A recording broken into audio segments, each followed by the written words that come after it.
guess the places that I've been. You never guess the places that I've been. 'Cause everything is like a dream, yeah, but only in that dream that I live in. I'm never gonna let the day begin. Never gonna let the day begin. 'Cause everything is like a dream, yeah, but only in that dream that I live in.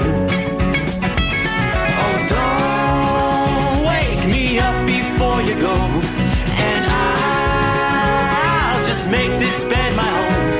Oh, darling, please just let me sleep. Give me my dreams.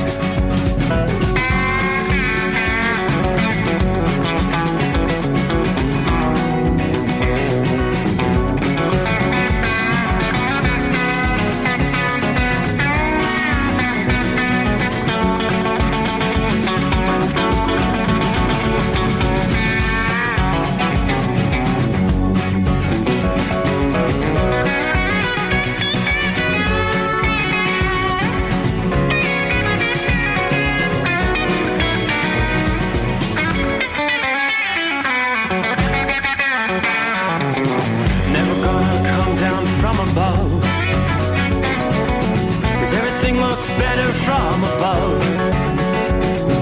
Nothing's ever as it seems, yeah, except in that world that I dream of. Never gonna lose the ones I love. Never gonna lose the ones I love.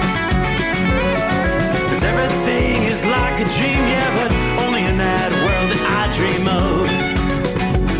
Oh, don't before you go, 'cause I can't face this day alone. Oh, darling, please just let me sleep. Give me my dreams. Give me my dreams. Give me my dreams.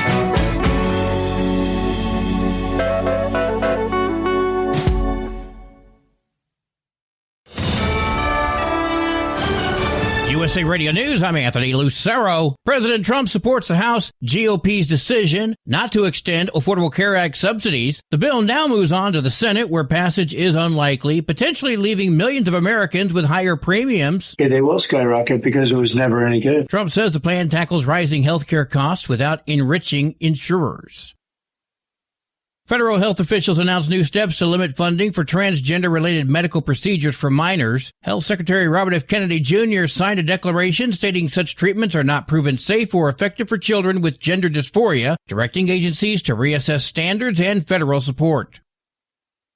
Pre-trial evidence hearings are over in the case where Luigi Mangione is accused of killing United Healthcare CEO Brian Thompson in Manhattan about a year ago. There was about 3 weeks of testimony filled with witnesses and new evidence made public. Defense lawyers are trying to get key evidence tossed from Luigi Mangione's murder trial. The judge says both sides can make final arguments in writing before he'll make a decision in mid-May on what evidence, if any, should be excluded. He'll then set a trial date. The pre-trial hearing centered around Mangione's arrest in search of his backpack in Altoona, Pennsylvania. Scott Pringle, New York. Home heating costs are expected to rise this winter. A new report from the National Energy Assistance Directors Association projected cost would rise by 9.2% as colder temperatures and increasing energy prices play a role. Households will spend $995 on heating this winter, marking an increase of $84 from last winter. John Summers, USA Radio News.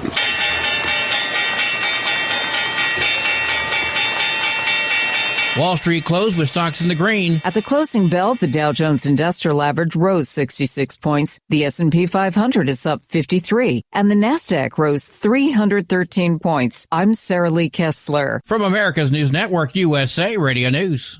Business owners, are you paying high phone bills for old school systems and lousy service? StrongTel cuts your phone bills in half and turns every phone you own into a feature-rich business system. Sean Roddy, CEO of Hennings Brothers Drilling, had this to say. We've been a StrongTel customer for over 10 years. It's great. It even includes an intercom with video to our equipment yard. I can watch live from anywhere with my smartphone. I'd recommend StrongTel to anyone. Never miss a customer call again with your StrongTel business system. StrongTel is a proud iTex partner and always welcomes your iTex dollars. You'll get award-winning StrongTel service, a business-class phone system, and cut your phone bill in half. Visit StrongTel.com. That's StrongTel, StrongTel.com. It's StrongTel. And has been on the right track for the last 4 years to save more lives and create a culture of life. Since taking effect in 2021, the Texas Heartbeat Act, which bans abortions once a fetal heartbeat is detected, has led to an 18% drop in abortions, especially among minors. That's according to a new JAMA study. This study just confirms that Texas is on the right track. John Segal of Texas Right to Life says the law has saved thousands of lives. Hundreds mourned 10-year-old Matilda, the youngest victim of last weekend's Bondi Beach mass shooting in Sydney, Australia. When you need strength yourself, these kids are innocent, and she's so beautiful and so innocent. And the eternal question is, why? We all have to know there's no because. You cannot answer. It's natural for grandparents, for parents, to farewell the child. Matilda was among 15 killed and more than 40 injured in what authorities called an anti-Semitic terror attack. One gunman was killed at the scene. The second is in custody facing charges. The last pennies to be minted have sold for over $16 million. Production of the copper-plated 1-cent coin was stopped this year as each coin was costing 4 times more than it was worth in U.S. currency. Last week, the last of the U.S. pennies were sold at auction in about 233 coin sets, with each one including a commemorative 24-karat gold penny. The pennies fetched over $16.7 million. I'm Tammy Trujillo. And I'm Anthony Lucero, USA Radio News. iLocal.net is offering a free website analysis to improve the online presence of your business. Business owners across the U.S. turn to iLocal.net to improve their search engine rankings. Search engines are constantly changing their algorithms. You need the professionals who know how to use those changes to benefit your business. Don't hope for new customers. Get found and be chosen. Visit iLocal.net/go for your free website analysis. iLocal.net/go. Did you miss an episode of the Steve Summers Overnight Drive? Or just want to relive a little bit of the magic? Don't worry. You can download the Steve Summers Overnight Drive wherever you get your podcasts. Don't miss a single second of the show that was recently named one of the best late-night shows in America. Make sure you like and subscribe to the Steve Summers Overnight Drive so you don't miss a single episode. The Steve Summers Overnight Drive. Available wherever you get your podcasts or online at overnightdriveradio.com. Your factory fuel filter is letting you down. AirDog heavy-duty diesel fuel systems don't just filter your fuel. The AirDog fully optimizes your truck's fuel system for peak efficiency. The factory-provided filter simply removes particulates and water from fuel. The AirDog system removes all contaminants, including entrained air, water, and particulates, and feeds the engine pump with optimal pressure. Check out airdogdiesel.com to learn how you can capture every bit of performance and efficiency from your fuel system. Another dark night on the interstate. Another 100 miles in the pouring rain. These are worth all the time I've spent away. Another dark night on the interstate.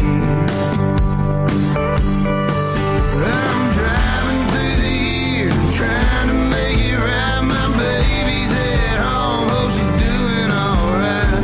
Miss my dogs and I miss my girls, I'm 1,000 miles away from my old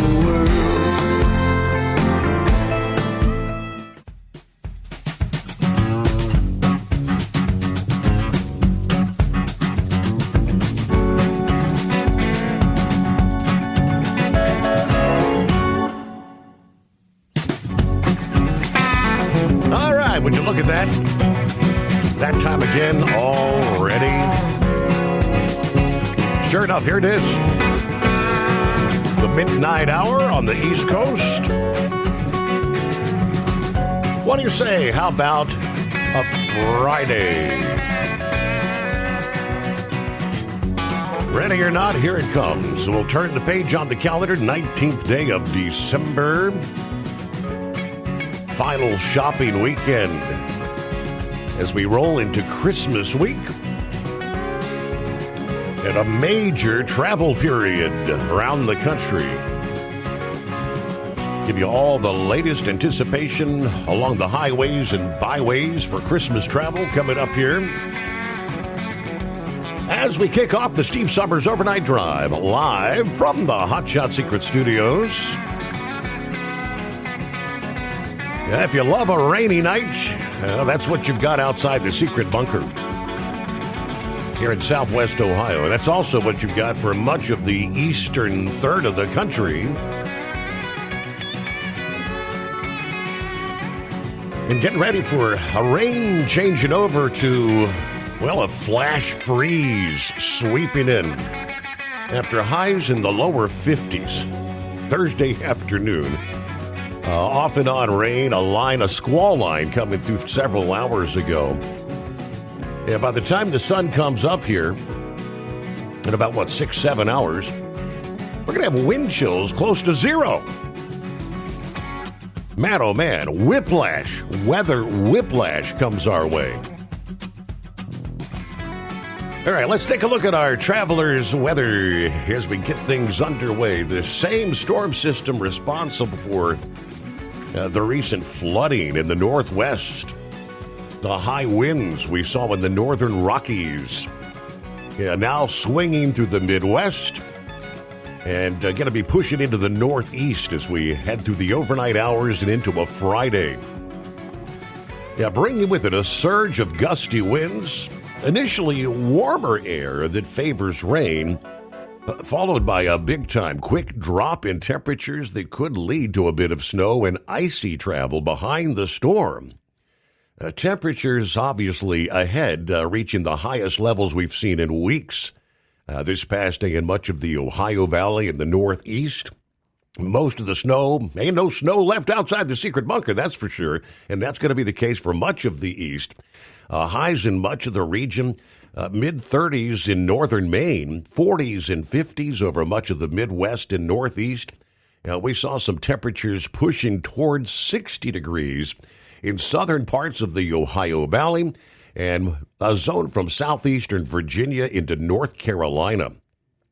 Thanks to the recent cold waves, the air may seem a whole lot warmer than it actually is.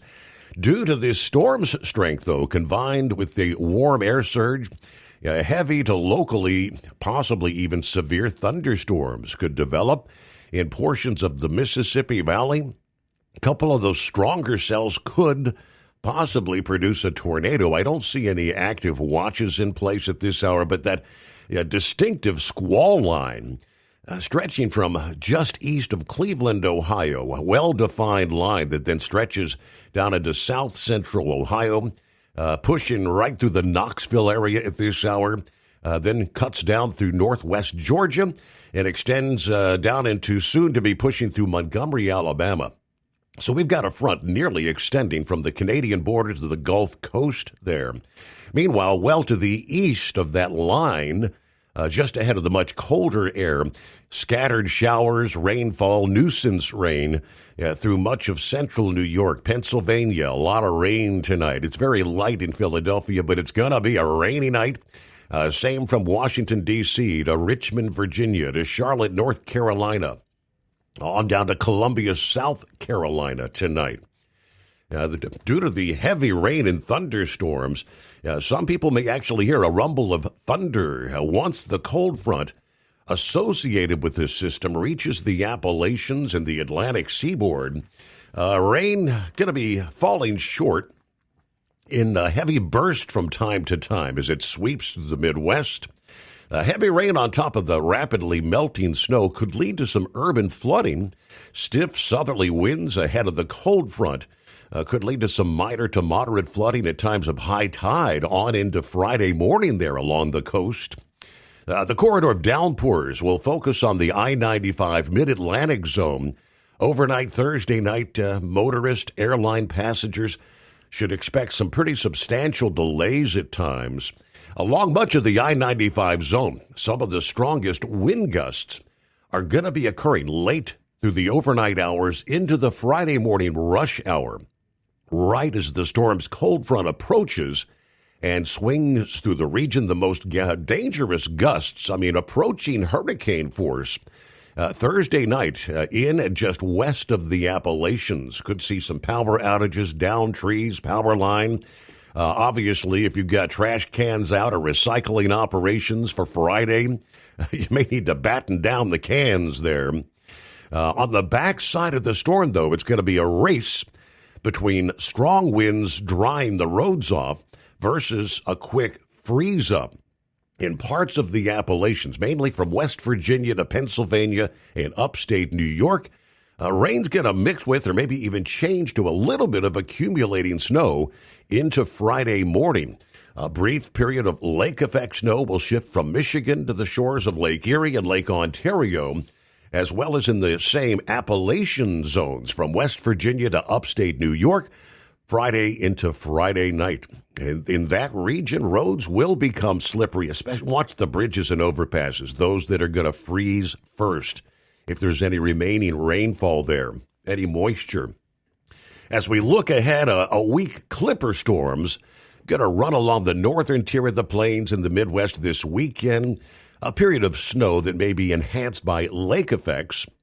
The storm and snow brings a new round of slippery travel from North Dakota to northern Minnesota to Michigan and upstate New York, again confined to the northernmost tier of the country. Temperatures in much of the Northeast going to be lowered to, close to where you should be this time of year by Saturday. Winds not forecast to be nearly as strong as some of the recent episodes. Forecasters continue to look for ways for maybe a bit of snow to fall around Christmas Eve and Christmas Day in the Midwest and Northeast. We will see another clipper storm forecast to slice from west to east across the northern tier from the 22nd to the 24th. Once again, snow may be limited to just the northernmost reaches of the country. Should that storm just before Christmas dip a bit further south, we could see a little bit of snow, a white Christmas extending into portions of maybe Pennsylvania, New Jersey, southeastern New York, and southern New England. Right now, the odds are kind of favoring a period of rain rather than snowfall for that region, though. All right, coming up, we'll take a look out west. The flooding that has been ongoing for the past 2 weeks. We've got another dose of the Pineapple Express that's going to affect the Pacific Northwest, closing out the week here. This round, though, the main focus of the rain and flooding is going to be Oregon rather than Washington. Some drenching rain will also fall on Washington. It may agitate the high water levels there. Not expected to be as extreme as some of the recent flooding they have seen. How much they're anticipating. Higher elevations anticipating yards of snowfall over the coming days with the colder temperatures there. 16 past the hour. Looks like we just closed out what must have been a barn burner of a game in the NFL. Thursday night football, two of the best teams in the NFL. The Los Angeles Rams faced off against the Seattle Seahawks. Coming in, I believe they both had 11-3 records. They were locked up, tied at 30-30 at the end of regulation. Los Angeles got the coin toss, got the ball first in overtime, went down the field, scoring a touchdown, making it 37-30. Seattle then gets one opportunity, either score a touchdown or game over. Well, they did. Marched down the field. They scored the touchdown, opted for the 2-point conversion, putting it all on the line. Successfully, 2-point conversion, 38-37 final score in overtime. Seahawks over the Los Angeles Rams. How about that? Did you miss an episode of the Steve Summers Overnight Drive? Or just want to relive a little bit of the magic? Don't worry. You can download the Steve Summers Overnight Drive wherever you get your podcasts. Don't miss a single second of the show that was recently named one of the best late night shows in America. Make sure you like and subscribe to the Steve Summers Overnight Drive so you don't miss a single episode. The Steve Summers Overnight Drive. Available wherever you get your podcasts or online at overnightdriveradio.com. Your factory fuel filter is letting you down. AirDog heavy-duty diesel fuel systems don't just filter your fuel. The AirDog fully optimizes your truck's fuel system for peak efficiency. The factory-provided filter simply removes particulates and water from fuel. The AirDog system removes all contaminants, including entrained air, water, and particulates, and feeds the engine pump with optimal pressure. Check out airdogdiesel.com to learn how you can capture every bit of performance and efficiency from your fuel system. At Hotshot Secret, we share the science behind common diesel problems. For example, fuel additives. Most fuel additives either impact performance or provide protection. Hotshot Secret Everyday Diesel Treatment provides both performance enhancement and fuel system protection. Everyday Diesel Treatment delivers a 6-in-1 premium fuel treatment for every fill-up, every time. Everyday Diesel Treatment is available at truck stops, Tractor Supply, O'Reilly's Auto Parts, and online at hotshotsecret.com. We know being over the road isn't easy, but getting parts for your truck can be. Rainey's offers over 100,000 parts and accessories, from chrome to cab comforts, watermelon lights to necessary replacement parts. It's all available on our website. Got questions? Our team of experts has your back from start to finish with unmatched customer service you won't get anywhere else. Head to Rainey's.com to get $25 off any order over $250 with code DRIVE25 at checkout.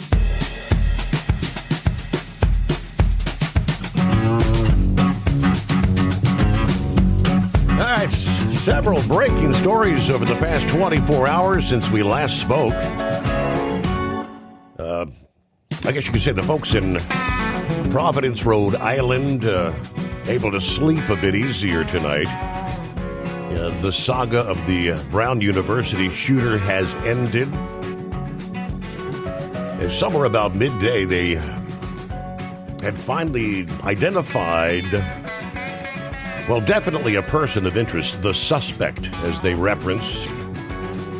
And when all was said and done, the shooter is dead. Self-inflicted gunshot wound. Took his own life. I'll give you the details there. I guess it was somewhere about midday. Breaking word of shock in the NASCAR community. A plane goes down. And NASCAR driver Greg Biffle and family among those killed in that crash. 7, I believe, in total aboard that flight. We'll give you the details here. First, hello to Philly Dan, TGIF. Hope everybody has a great weekend. Go Birds this Saturday, a.k.a. his Philadelphia Eagles. All right. Good evening to Roy there, Northwest Illinois. Shorty rolling I-77 northbound, Wytheville, Virginia with 52 degrees. Columbus bound at this hour. Only 2 days left to run this year. Then it's off till the new year, right? Hey, Beaver Dam, Wisconsin. Happy Friday, says Bill. Good morning, everyone. 15 degrees feels like 0. You're in the cold air, right? Just started snowing and blowing here in Beaver Dam, Wisconsin on the Pizza Shuttle Express. One more day of work, and I finally get a Saturday night off for once. All right, have a great weekend, folks. Be safe out there. What a roller coaster ride it's been, right? You saw the warm-up briefly, yet now into the teens and wind chills of 0. Good afternoon. Hello, Larry Hammer down. Be safe, hanging in at 49 degrees, Platkill, New York.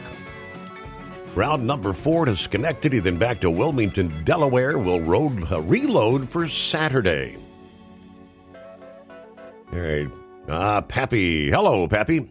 I think my post didn't go through, so here it is again. Saddle up, nocturnal listeners. The midnight hour, and it's Friday. For the final time this week, throwing the breakers, raising the FR3 antenna. The Stiction Eliminator Power Mic is on. This is all taking place somewhere deep beneath the Earth crust in the Hot Shot Secret hidden bunker. Speaking of Hot Shot Secret, got my package of gun oil and gasoline extreme delivered this past day. Now that is service. 43 degrees, hanging in there. Still some rain falling on the far side of southwest Ohio. Just heard the possible suspect in the college shooting found it. Yes, that is the case. The Brown University. All right, all this to be discussed if I get the time to check in later this morning. Shenanigans, Steve, shenanigans. Okay, so it's an accident. Yeah, a little busy out there tonight. Yeah, the natives are restless, as they say, just in time for the holidays. Meanwhile, snuggle up to whomever, whatever, break out that rain gear, stay dry. And, of course, Pappy, I hope you didn't leave the Long Johns home tonight because it was warm when you headed out. You're going to need them by the time you wrap up your Friday morning there. We're supposed to be, I think, down into the teens. Some forecasters saying wind chills near 0. All right, Gilligan in the house. Morning, Steve, fellow listeners. A rainy night on I-81, but we're hanging at 50 degrees atop Christiansburg Mountain, Virginia. Everybody have a great weekend. Keep it shiny side up, of course. All right, Buckeye Boy, Ackworth, Georgia, 61 degrees. Getting ready to get some heavy rain. Doesn't look like it's going to last long. Wind is kicking up, too.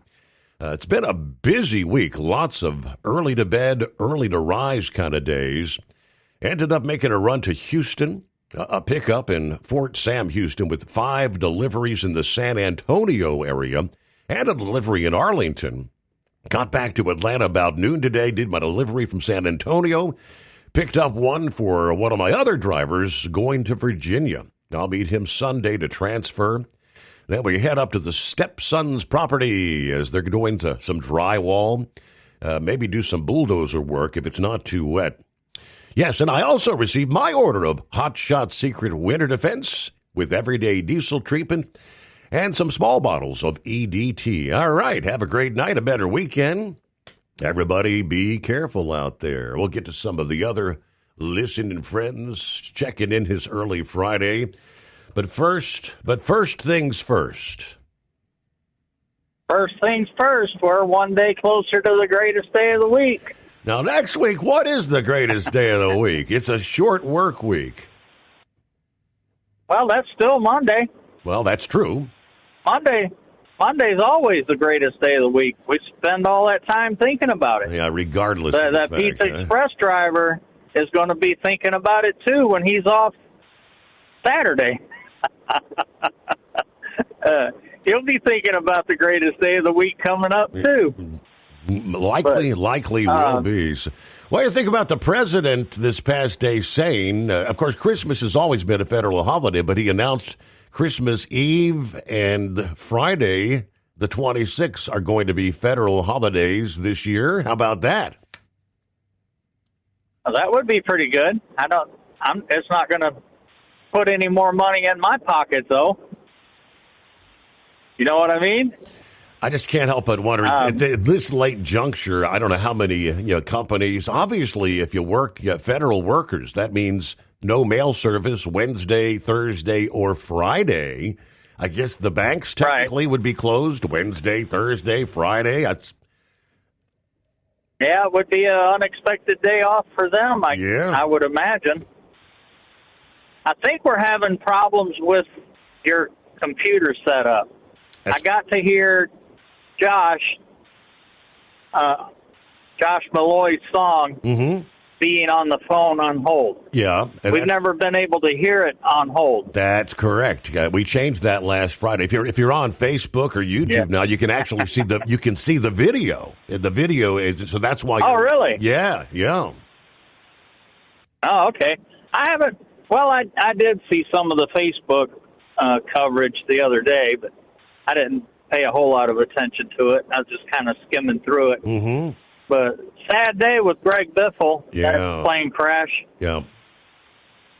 Great humanitarian stuff he was doing, flood relief and all of that after Helena. Absolutely. But he was on his way to spend the afternoon with, I think his name is Garrett Mitchell, also known as Cletus McFarland. He's been coaching him, his driving in the ARCA series, and I think he was going to go to the Xfinity series. He's the owner of that Freedom Factory Speedway. Okay. Down in Bradenton, where he's got a circle track and a drag strip. That's where they had those Winter Nationals a couple weeks ago. They were coming to spend the day with him and his family. Wow. But I guess they were... Sad day, though. They were going to go into Sarasota and had to turn around and, of course, crash trying to land. Yeah. So other than that, there was also, I saw something about an Alabama football player. Have you heard anything about that? I can't say that I have. No, I'd have to do some checking. Like an Alabama legend or football player or something for Alabama? Maybe Rambler would know something on that. Okay. Or has heard. I just saw, some of the pictures, and there was an Alabama helmet that was in with it too, and it said something about some Alabama player. I don't know, I'll see what I ex-player. can dig up, Ron, but we got to get to the news break there. USA Radio News, I'm Anthony Lucero. President Trump supports the House GOP's decision not to extend Affordable Care Act subsidies. The bill now moves on to the Senate, where passage is unlikely, potentially leaving millions of Americans with higher premiums. Yeah, they will skyrocket because it was never any good. Trump says the plan tackles rising healthcare costs without enriching insurers. Federal health officials announced new steps to limit funding for transgender-related medical procedures for minors. Health Secretary Robert F. Kennedy Jr. signed a declaration stating such treatments are not proven safe or effective for children with gender dysphoria, directing agencies to reassess standards and federal support. Wall Street closed with stocks in the green. At the closing bell, the Dow Jones Industrial Average rose 66 points. The S&P 500 is up 53, and the Nasdaq rose 313 points. I'm Sarah Lee Kessler. From America's News Network, USA Radio News. Business owners, are you paying high phone bills for old school systems and lousy service? StrongTel cuts your phone bills in half and turns every phone you own into a feature-rich business system. Sean Roddy, CEO of Hennings Brothers Drilling, had this to say. We've been a StrongTel customer for over 10 years. It's great. It even includes an intercom with video to our equipment yard. I can watch live from anywhere with my smartphone. I'd recommend StrongTel to anyone. Never miss a customer call again with your StrongTel business system. StrongTel is a proud iTex partner and always welcomes your iTex dollars. You'll get award-winning StrongTel service, a business-class phone system, and cut your phone bill in half. Visit StrongTel.com. That's StrongTel, StrongTel.com. It's StrongTel. Did you miss an episode of the Steve Summers Overnight Drive? Or just want to relive a little bit of the magic? Don't worry. You can download the Steve Summers Overnight Drive wherever you get your podcasts. Don't miss a single second of the show that was recently named one of the best late-night shows in America. Make sure you like and subscribe to the Steve Summers Overnight Drive so you don't miss a single episode. The Steve Summers Overnight Drive. Available wherever you get your podcasts or online at overnightdriveradio.com. Your factory fuel filter is letting you down. AirDog heavy-duty diesel fuel systems don't just filter your fuel. The AirDog fully optimizes your truck's fuel system for peak efficiency. The factory-provided filter simply removes particulates and water from fuel. The AirDog system removes all contaminants, including entrained air, water, and particulates, and feeds the engine pump with optimal pressure. Check out airdogdiesel.com to learn how you can capture every bit of performance and efficiency from your fuel system. At Hot Shot Secret, we share the science behind common diesel problems. For example, Fuel additives. most fuel additives either impact performance or provide protection. Hot Shot Secret Everyday Diesel Treatment provides both performance enhancement and fuel system protection. Everyday Diesel Treatment delivers a 6-in-1 premium fuel treatment for every fill-up, every time. Everyday diesel treatment is available at truck stops, Tractor Supply, O'Reilly's Auto Parts, and online at HotShotSecret.com. We know being over the road isn't easy, but getting parts for your truck can be. Rainey's offers over 100,000 parts and accessories, from chrome to cab comforts, watermelon lights to necessary replacement parts. It's all available on our website. Got questions? Our team of experts has your back from start to finish with unmatched customer service you won't get anywhere else. Head to Rainey's.com to get $25 off any order over $250 with code DRIVE25 at checkout. Have you been searching far and wide, looking to advertise your business on a brand that will help you reach the very clients you want to walk through your front door? Well, you know they've done studies that 100% of the time, it works every time. We're talking about the Steve Summers Overnight Drive. Let us go to work for your business. The Steve Summers Overnight Drive currently broadcasts in radio markets all over the United States and was recently named one of the top 50 best late night shows and podcasts in America. Advertising on the Steve Summers Overnight Drive will maximize your ability to reach clients both on the air and through podcasting. Consider it the best of both worlds. Don't miss this chance to put your business on the Steve Summers Overnight Drive and expand your reach immediately. Before we go, I've got one question to ask you. Are you ready to get started? If so, email me, Ryan Wild at lubricationspecialties.com, and get started showing off your business today on the Steve Summers Overnight Drive. Because Channel 19's a little congested.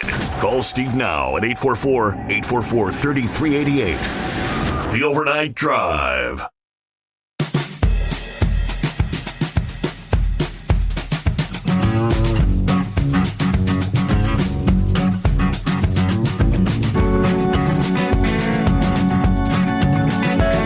All right, yes, indeed. I like to reference Friday is the greatest day of the week.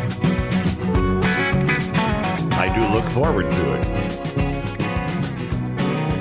But there's no denying as the weekend progresses. Yeah, by Saturday night you're thinking, oh crap, I got to get to bed at a decent hour. I got to work Sunday night. He is correct. Hey, hello to Shorty. Shorty said, have a very Merry Christmas and a Happy New Year. I don't think Shorty's going to be with us next week. He's got 2 more runs, and he'll be out till the new year. Hello to Cookie. She said, I like the lyrics to the intro song being posted there. Yes, you can see the video, Josh Malloy, another 1,000 miles, and yeah, the lyrics are on the screen. Thought you'd like that. All right, sending my best wishes to the Overnight Drive Nation. Thank you so much, Cookie. Kevin says, good morning to Steve and the Overnight crew, as does John Rigsby. Everybody truck safe on the road tonight. Had a lot of rain. Now the temperature's dropping. We're already down to 38 Indianapolis. Have a great weekend. Yeah, bye-bye to the snow. Rob, it's gone. Yeah, there was some lingering snow outside the bunker this past morning. It's out of here. Hello from Bob in Michigan. Yeah, there's a good morning from Woodstock, Georgia. That's James, 62 degrees. That's going to change very soon. We got some storms knocking on my door as we speak. Sneakers, ready for another great show. Southern Illinois, 32 degrees. Gusty winds, 20 miles per hour. But wait, the long-range forecast shows we might actually be cooking outside for Christmas Day. Right? Ta-da! If it's 60 degrees, technically, I guess you could get out there and fire up the grill, right? John Ferguson at the home 20 tonight. Got 2-stop Northern Kentucky tomorrow, then Williamsburg back home. Finally, a Friday off at a decent time. Everybody stay safe, stay warm out there. The 15 car. Good morning, Steve. Sad day in North Carolina with Bipple's plane crash. About 30 minutes from here. Rest in peace to Greg and his family. Lauren Weiss, two-time world champion. Bull Holler, 45 degrees, Hopkins, Kentucky. Yes, sending out condolences to the families of those involved in the Greg Biffle jet crash in the Tar Heel.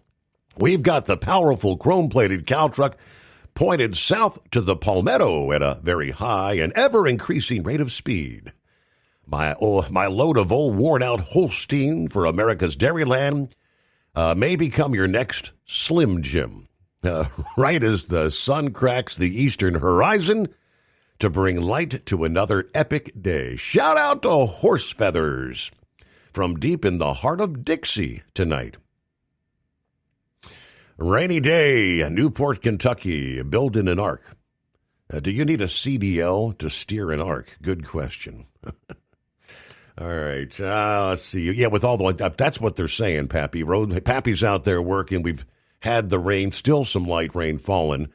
If those roads don't dry up before that cold, that freeze comes sweeping, and the forecast is for a rapid freeze. Any lingering moisture, bridges and overpass, people are suddenly going to be starting sliding off the road there. All right, it's 844-844-3388.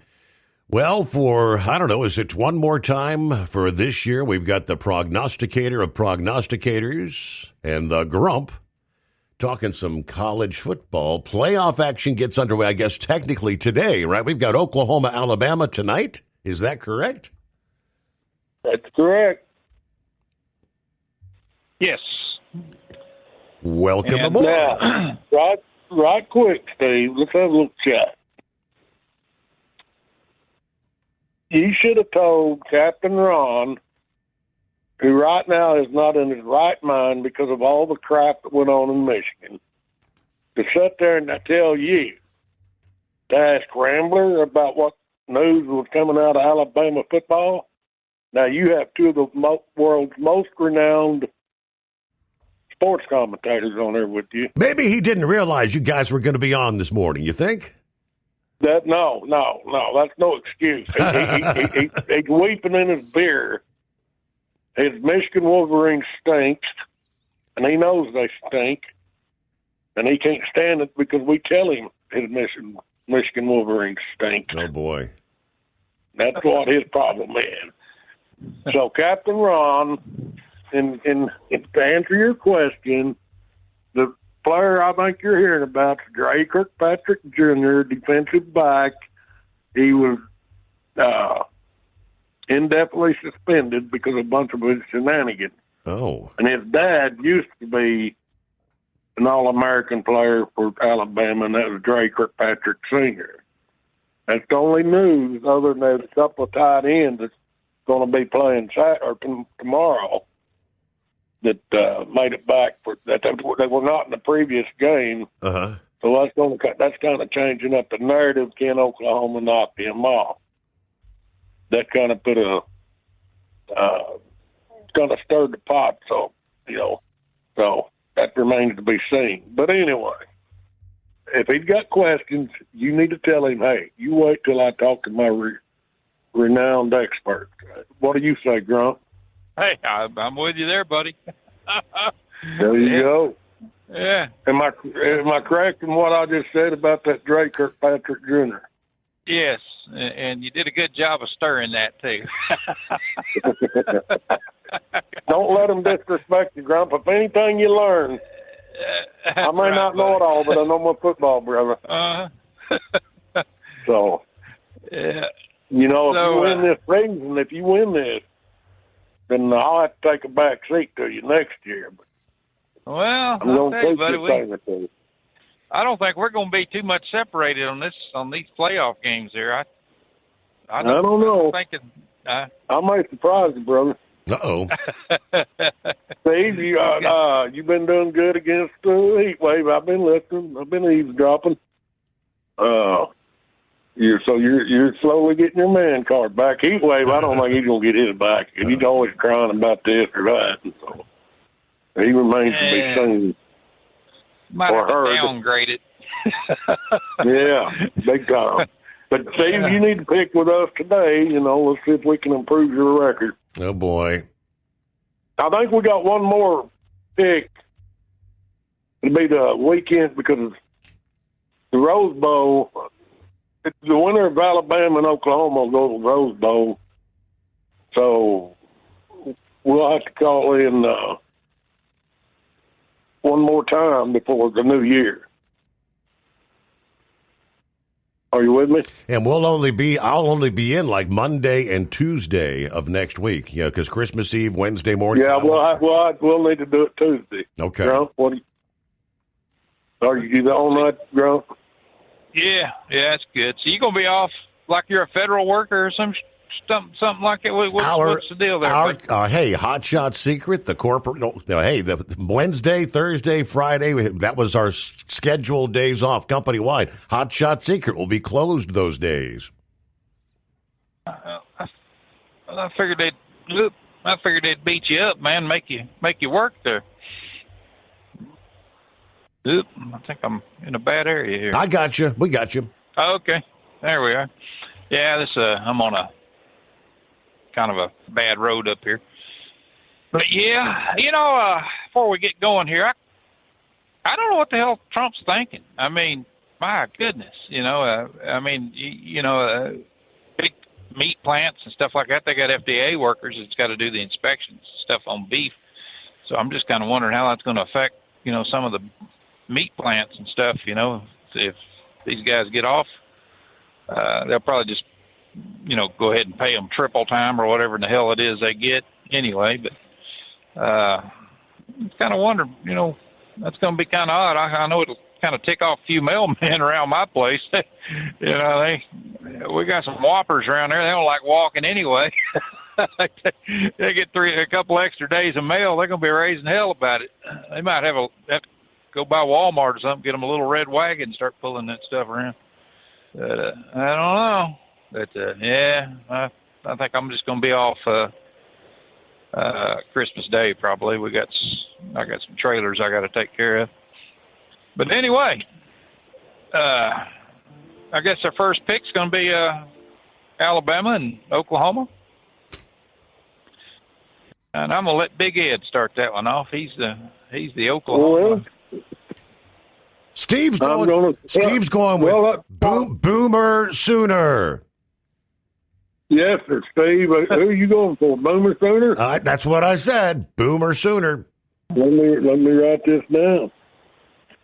And let me tell you something, Steve. That, my friend, is probably going to be a bad pick.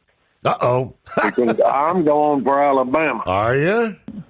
I don't think OU's got what it takes to knock them off.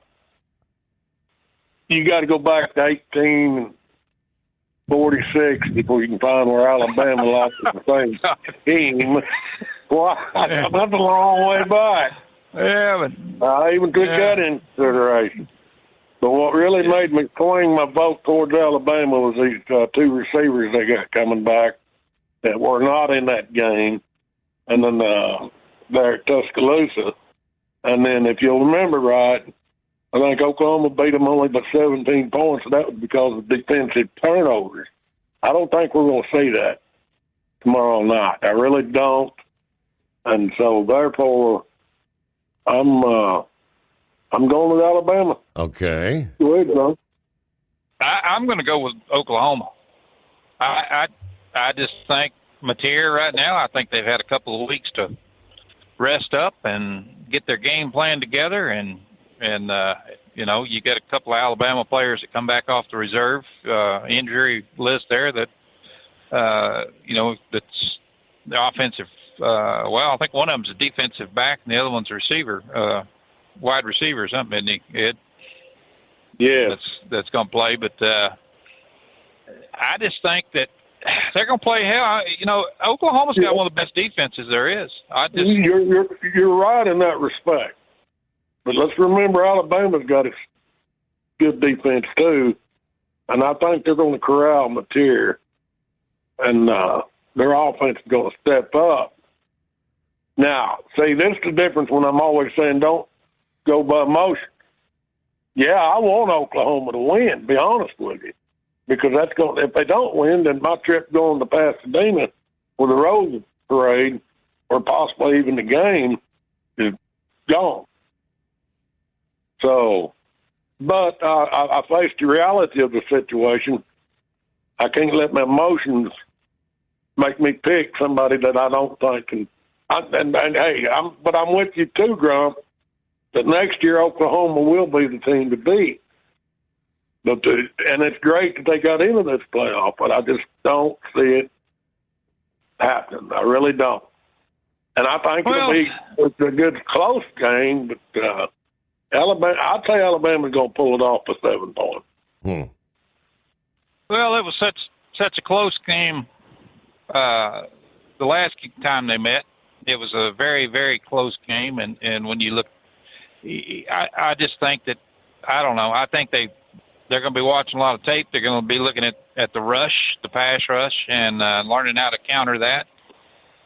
So Mateer can get a little bit more time. John Mateer can scramble. He can throw the ball. You know, I mean, he's got everything that Alabama's got.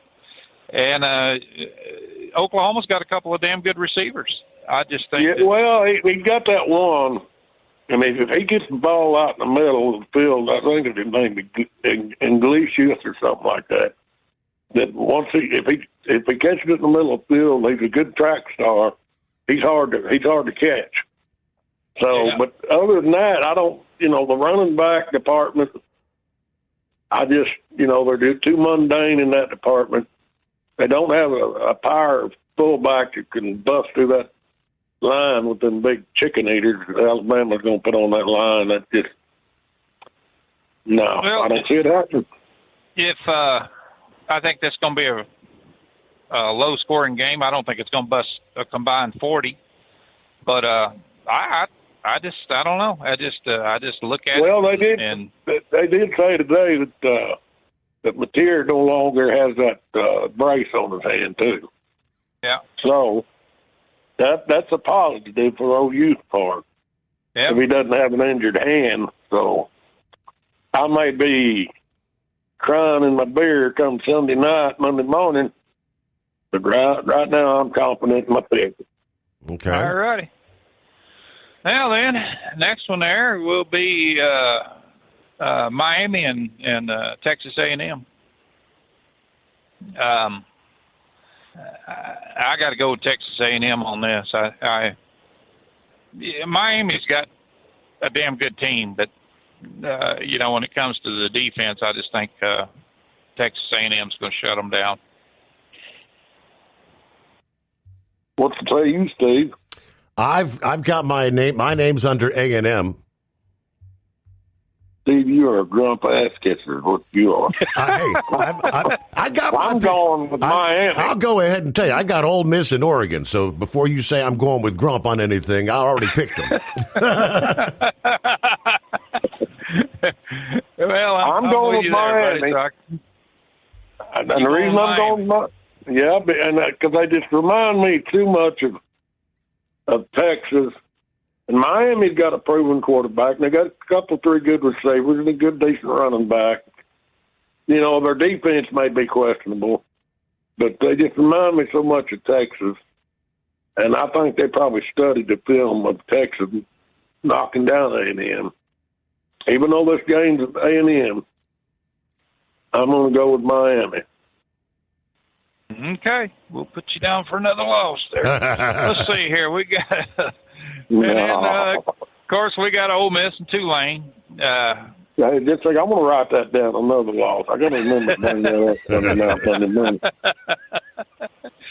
I hear you laughing, Steve.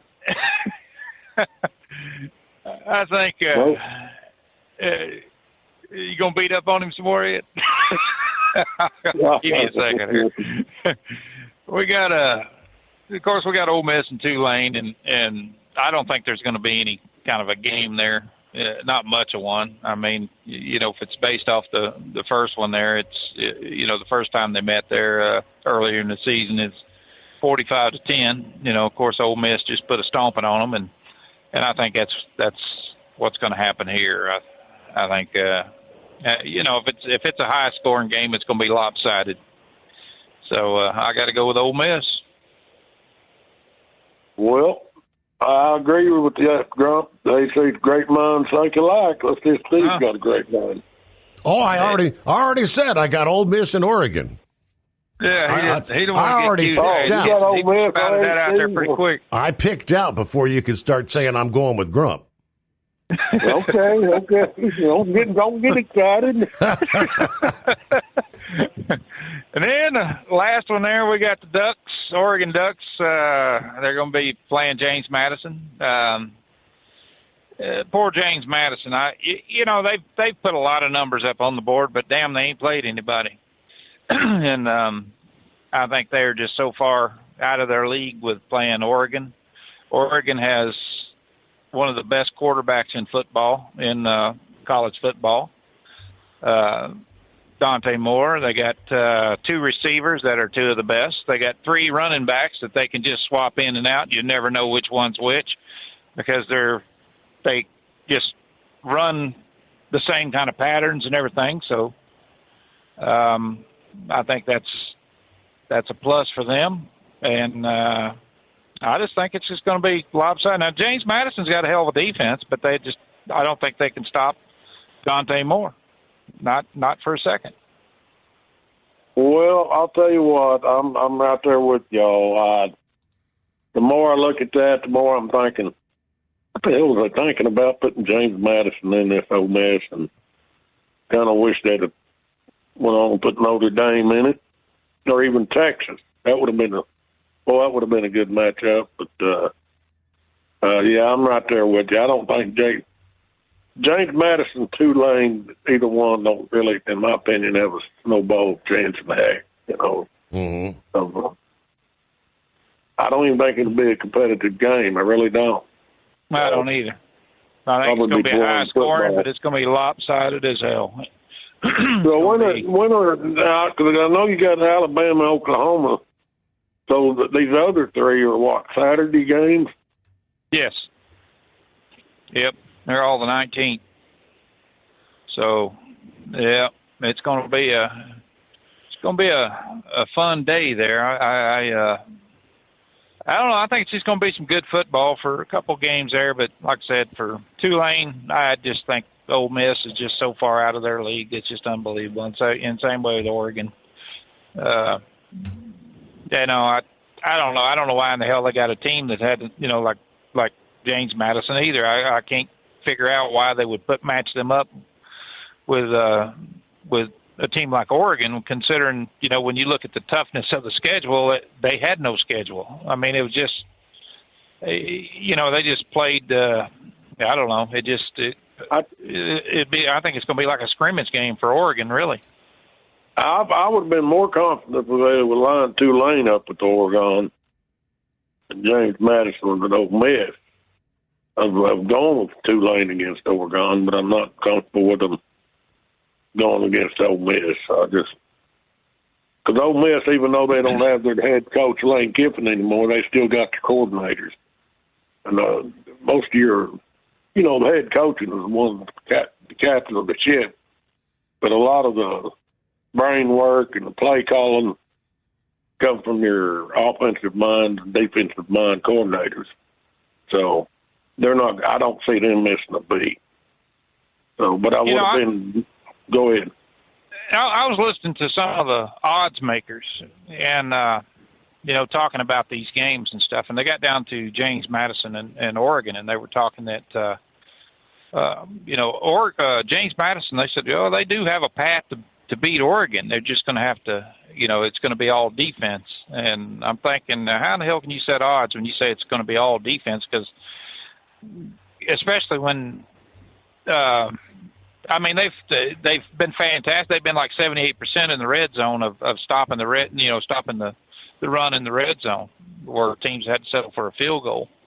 But, they have played teams like Oregon, somebody that can just do whatever, like Dante Moore can. I mean, that dude can run, he can throw, and it wouldn't surprise me a damn bit if he wasn't, coming up on a draft pick here pretty quick for the pros. I mean, he's just, to me, he's been that good, and Oregon's where they are because of him, and they got a fantastic defense. So I just don't see where in the hell they're coming up with these odds, or that there is a pathway for James Madison to win. There is, if half an Oregon team don't show up, maybe or something catches the flu, or I don't know. But for the most part, it just seems to me like they should have been playing Tulane or somebody like that instead of, that would have been a good matchup. It would have been Oregon and Ole Miss, or I'd like to see. But we'll just see from there. But Steve, how much time we got left? Well, you don't have any right now, so we'll put you on pause and come back because we're right up against the news break. Thank you for asking. It's the Steve Summers Overnight Drive. Did you miss an episode of the Steve Summers Overnight Drive? Or just want to relive a little bit of the magic? Don't worry. You can download the Steve Summers Overnight Drive wherever you get your podcasts. Don't miss a single second of the show that was recently named one of the best late-night shows in America. Make sure you like and subscribe to the Steve Summers Overnight Drive so you don't miss a single episode. The Steve Summers Overnight Drive. Available wherever you get your podcasts or online at overnightdriveradio.com. Your factory fuel filter is letting you down. AirDog heavy-duty diesel fuel systems don't just filter your fuel. The AirDog fully optimizes your truck's fuel system for peak efficiency. The factory-provided filter simply removes particulates and water from fuel. The AirDog system removes all contaminants, including entrained air, water, and particulates, and feeds the engine pump with optimal pressure. Check out airdogdiesel.com to learn how you can capture every bit of performance and efficiency from your fuel system. At Hotshot Secret, we share the science behind common diesel problems. For example, fuel additives. Most fuel additives either impact performance or provide protection. Hotshot Secret Everyday Diesel Treatment provides both performance enhancement and fuel system protection. Everyday Diesel Treatment delivers a 6-in-1 premium fuel treatment for every fill-up, every time. Everyday Diesel Treatment is available at truck stops, Tractor Supply, O'Reilly's Auto Parts, and online at hotshotsecret.com.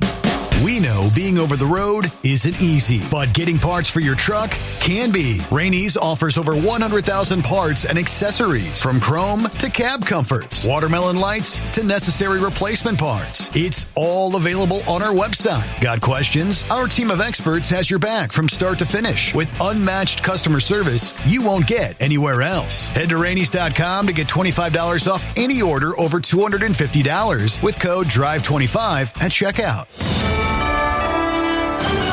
USA Radio News, I'm Anthony Lucero. FCC Chairman Brendan Carr told senators the agency is not independent, surprising lawmakers during a Capitol Hill hearing. The comment followed questioning by Senator Ben Ray Lujan of New Mexico, who noted the FCC's website previously described it as independent, a term which has since been removed. The FCC is not an independent agency, formally speaking. Appreciate you saying that and being honest with the American people. Carr also defended earlier remarks urging ABC affiliates to drop Jimmy Kimmel's show over his comments on the fatal shooting of conservative activist Charlie Kirk.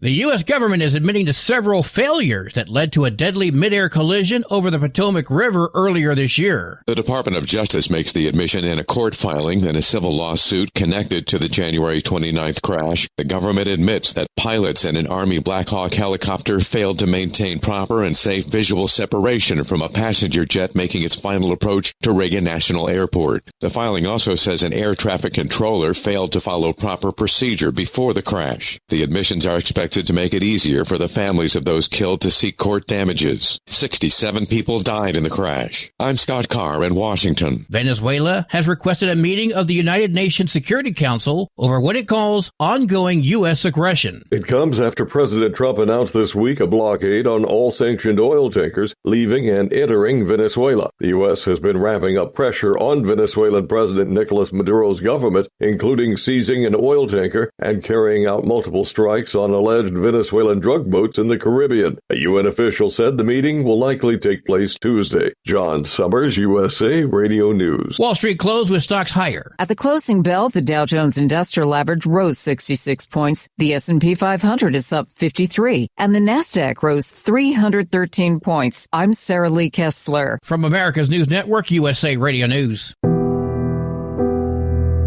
No matter who we are or where we come from, we all experience difficulties in life. Military veterans know that sometimes it takes strength and determination to make it through. Whether it's obvious physical challenges or struggles on the inside, it takes strength to ask for help when you need it. I knew that I had to get support, not just for me, but for the sake of my wife and kids. Talking about it has helped me feel more like myself again. Honestly, it was hard to open up at first, but it's changed my life for the better. Learn how veterans like us have reached out for help. And hear stories of strength and recovery at MakeTheConnection.net. Whether you're a Democrat or Republican, whatever your political philosophy is, you are hearing from your constituents about the need for more housing. Washington Governor Bob Ferguson is asking the state legislature to approve funding for affordable housing, including $55 million to help homeowners affected by floods who don't qualify for other aid. In my proposed supplemental budget that will be going to the state legislature, I'm proposing an additional $244 million in housing investments in our budget for next year. He also signed an executive order creating a Department of Housing to speed up the construction of new housing units. A New Jersey mayor is stepping down only halfway through his term. In a complete surprise to his colleagues, Raritan Mayor Nicholas Cara is resigning immediately, saying the decision was not made lightly. The Republican said in a letter earlier this week that he feels he can no longer fulfill his mission of challenging the status quo, adding that leadership requires collaboration and shared commitment. TapInto.net reports Council President Dan Tazi will serve as acting mayor until the end of the month. The Borough Council will choose a successor to serve the last 2 years of Cara's term from a pool selected by the Raritan Republican Committee. I'm Kristen Marks. A New York judge is deciding what evidence jurors will hear in the upcoming murder trial of Luigi Mangione, accused of killing United Healthcare CEO Brian Thompson. After a 3-week pretrial hearing, prosecutors defended seized evidence and jailhouse statements, while the defense challenged police searches and language used in court. A ruling is expected in May. For USA Radio News, I'm Anthony Lucero. Would you know where to turn if you or a loved one became paralyzed? For thousands of families, the National Paralysis Resource Center has been that lifeline. But now federal funding's at risk. Sherman Gillums Jr., a partially paralyzed Marine veteran with the Christopher and Dana Reeve Foundation, explains why. This is about more than just a budget line. It's about veterans, caregivers, and families, real people who need these resources to live more productive and independent lives. Learn more at ChristopherReeve.org. Increase fuel economy up to 7.9% with Hot Shot Secret Gasoline Extreme. The solution to maximize your engine's performance and fuel economy. Whether you're driving a sports car or a daily commuter, Gasoline Extreme is specially formulated with PEA to deep clean. Don't settle for an average driving experience. Upgrade to Hot Shot Secret Gasoline Extreme and go further on each tank. Order now on Amazon or HotShotSecret.com. Hot Shot Secret. Powered by science. We know being over the road isn't easy, but getting parts for your truck can be. Rainey's offers over 100,000 parts and accessories, from chrome to cab comforts, watermelon lights to necessary replacement parts. It's all available on our website. Got questions? Our team of experts has your back from start to finish with unmatched customer service you won't get anywhere else. Head to Rainey's.com to get $25 off any order over $250 with code DRIVE25 at checkout. The Overnight Drive with Steve Summers. Live from the Hot Shot Secret Studios. Call Steve now. 844-844-3388. That's 844-844-3388.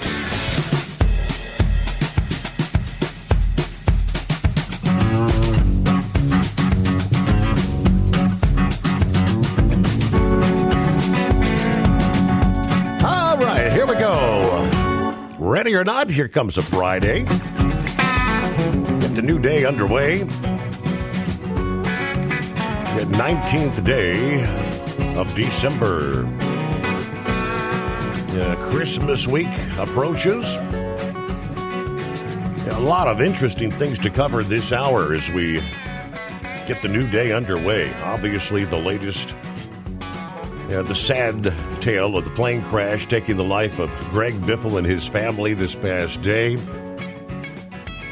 New details, updates in regards to the arrest of Nick Reiner after killing his parents over the past weekend. And indeed, apparently this past day, President Trump signing an executive order reclassifying marijuana from Schedule 1 to a Schedule 3 classification. A big rundown, what might the implications when it comes to trucking and other occupations be with that reclassification. A lot of big things, that and so much more. Of course, we left off talking college football. Playoff action gets underway tonight, as a matter of fact. Saturday, a big day. Got first game like at noon Eastern time. And I think we've got pulling the schedule up. 3:30, Tulane versus Ole Miss.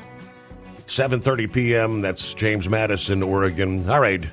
Welcome back to the prognosticator and the analyst. But that's Saturday. Saturday, yes. Tonight is just Alabama, Oklahoma. Yes. Oh, yeah, right.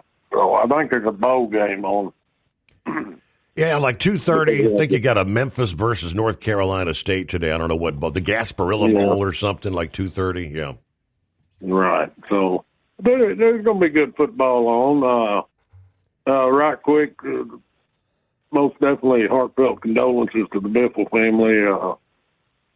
He did good with his position and tried to be a good public servant. Yes. And, to lose somebody like that, you just never know when tragedy's gonna jump up and bite you. I mean, I'd like to get into politics and trucking and stuff, but I'll save that for the other guys. But I did hear you talking yesterday about what your show was rated number 13 for the late night broadcast. Yes. Well, here's what I'm going to tell you, Steve. Here's what's going to push you to the top. That's people like me and Grump. We talk sports. Yeah. And one of these days we're going to look up and we're going to match our numbers against the college game day picks. Trust me, I bet we're waxing them all over the board with our percentages as far as our picking our winners. So when you start getting these awards and a little extra money put in your pocket, yeah, you need our addresses. We'll give it to you. You can send us a fair share of the booty, so to speak. We don't want your booty. We want some booty. Uh-huh. You understand what I'm saying? Thanks for the clarification there, Ed. But anyway, I'm we don't get out of our lanes. You don't hear us talking basketball. You don't hear us talking baseball. We leave that to the other guys that got a little more following than what we do. But this what me and Grump does 2 days a week is what's going to push you to the top. To me, you got an award-winning program, and I mean you're good with your politics, and you're second to no one when it comes to giving weather reports. But you're good with trucking news. But thanks to me and Grump, we're going to push you to the top, and pretty soon you're going to be known as a sharp cookie when it comes to talking college football. If they get this NIL in control. Yeah. What do you say, Grump? I think they need to get that in control. Definitely, because it's definitely ruining the sport. I think it is. I don't know. It's my views on that is how crooked can this get? You know what I'm saying? How much money would it take a player to throw a game or something like that as far as a sponsorship? Things like that. It just, it's just there's no limitations on this right now. I mean, absolutely none. They haven't even tried to corral it. they've just let it run the way it's going to run, and that was one of the stupidest things I think they've ever done in college sports. But without talking a lot of politics here, Steve, let me ask you a question. Okay. And this is about Brown University. Mm-hmm. Here's a school that has almost an $8 billion endowment. How in the hell can somebody with that much money be $800 million in debt? And I know about $300 million of that was spent for DEI projects and all the rest of this garbage. A school that has over 800 cameras that hardly any of them work. They hired some buffoon as a chief of police for Brown University that had got canned at his last job for being a dumbass. And I listened to him talk on, when he was giving his little dissertation about everything that was going on. Man, you could have picked anybody off the damn street that gave exactly the same comments that idiot said. And I don't know. Like I said, I don't want to get deep in the weeds in it, but I don't understand these when something like this happens, this tragedy happens. Why in the hell did they have a press conference where you had to hear from a senator, you had to hear from every law enforcement officer, from the chief of police on down to the ATF? They even had a city councilman on there giving his 2 cents about what was going on. It turned a tragedy into a damn freak show. And, they finally, of course, they had a janitor or a homeless, but they still haven't come out and said who exactly it is that gave them the most information or the information that pushed it over the top to where they could figure out who in the hell this was. And I hope that person gets that $1 million or whatever it was reward for that. But I'm telling you, these college sports and big schools and things like that has all these massive $1 billion endowments that are, on one hand, they got more money than they know what to do with, and on the other hand, they're asking the government for damn money because they push so many stupid programs, and some of them will say, well, we're $900 to $1 billion in debt, but yet they got, look at Harvard, all the public money that goes there. Mm-hmm. And if you look up Brown University and you look up what that dingbat of a $3.1 million, and that's her combined salary with everything, $3.1 million. That's a lot of damn money, man, for, to go to an idiot that just sounded like she just didn't have a clue what went on that college. And if you get back into the college sports arena here and you look at the NIL, I think that's what they're praying for. Is you got students that no longer give a damn about school or loyalty to a school. They want loyalty to a paycheck, to that sponsorship money and the image and the likeness and the name and all this other good stuff that goes along with it. I think we're just losing everything about because of how NIL has just allowed this to happen. I mean, it's to me, it's just absolutely asinine that you would turn somebody like, Arch Manning, who got $6.5 million in NIL money. Here's a young kid just got out of high school, and all of a sudden he's sporting, this $6.5 million, and the football is going to be lost. This is things that people would sit around and the old college try and all this other stuff, they would sit around and talk about their schools and things, and their state. I live close to the University of Missouri. I just enjoy the hell out of Missouri football. But if it got to the point where, you didn't know whether they were playing football for the school or playing football for the sponsors, I think I'd turn the damn TV off. What's your opinion on that, Ed? I agree with you 100%. Let's go back. Who got all this NIL crap started? none other than Johnny Manziel. Yeah. And with what Grump's saying, it's just going to take one time for one of these players to sell out for a big paycheck. Because all Johnny Manziel was about was his how much money he could get in his pocket. That's what got NIL started.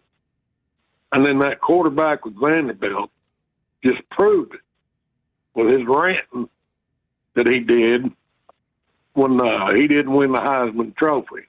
Because to him, it was all about him, all about his gaudy numbers.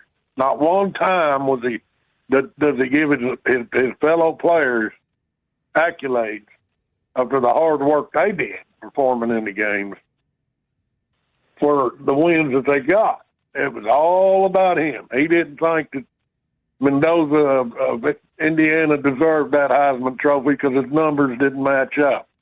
It ain't all about numbers. It's about character. It's about how you conduct yourself in public. And that Heisman Trophy went to the man that deserved it. I thought so. And with what Grump's saying, and it's sad that it's going to take a Congress to enact legislation or force the NCAA to get this thing in control. But I'm like Grump. If they, by next year, after next year, if they don't have this in control, I'm just going to give up on college football because I'm not. I like to watch the pros when they're in the playoffs or playing the Super Bowl, but I'm not interested in watching a bunch of damn overpaid robots out there performing on the field. I'm all about the competitive spirit, the spirit of the sport, the spirit of competition, going out there and proving that you're the best player on the field. And, yeah, should they get something for their name, image, and likeness? Sure, I can appreciate that, but not to the point we're dealing with millions of dollars just for a select few players. God, it's just blackening the eye of the college sport. And there was more than just football. The main focus should be on an education. And when you see these kids jumping from school to school to school, I can assure you they're not focused on their damned education. It's like Grump says. They're chasing a paycheck. Yep. That's running college football. Well, I'd like to see, if they go from school to school, that they have to reimburse that school for every damn, everything. Plane rides, everything. The whole shebang. I mean, it's just maybe that would slow them down. I don't know. But same way with the coaches. And you mentioned it here a couple of weeks ago, Steve. It's starting to try to rear its ugly head into high school sports. Yep. That to me is not going to work. Well, guys, if you're done with me, come Sunday night, Monday morning, one of us is going to be saying, I may not know it all, but I know my football. Somebody's going to be crying, Steve, because you was smooching up with old Grump. I hear you. Okay. All right. I'm not going to let you forget it. And so, with that being said, he's just trying to redeem himself from the Utah game. Is exactly what he's trying to do. Remember? No. On a Cincinnati I may not Utah know game? it all, but I know my football. We'll talk to you later. All right, Grump. See you, buddy. Can we take his can we take his man card Monday morning? Yeah, I think so. I think we'll be able to. We'll be able to rub his nose in that one pretty good, buddy. All right, I'll look forward to it. All righty. Well, that's about all for me tonight. All right. Have a great night, great weekend. Thank you, Grump. We're going to take Big Ed's man card. All right. Hello to the beach bum. 72 degrees, Tampa, Florida. How about that?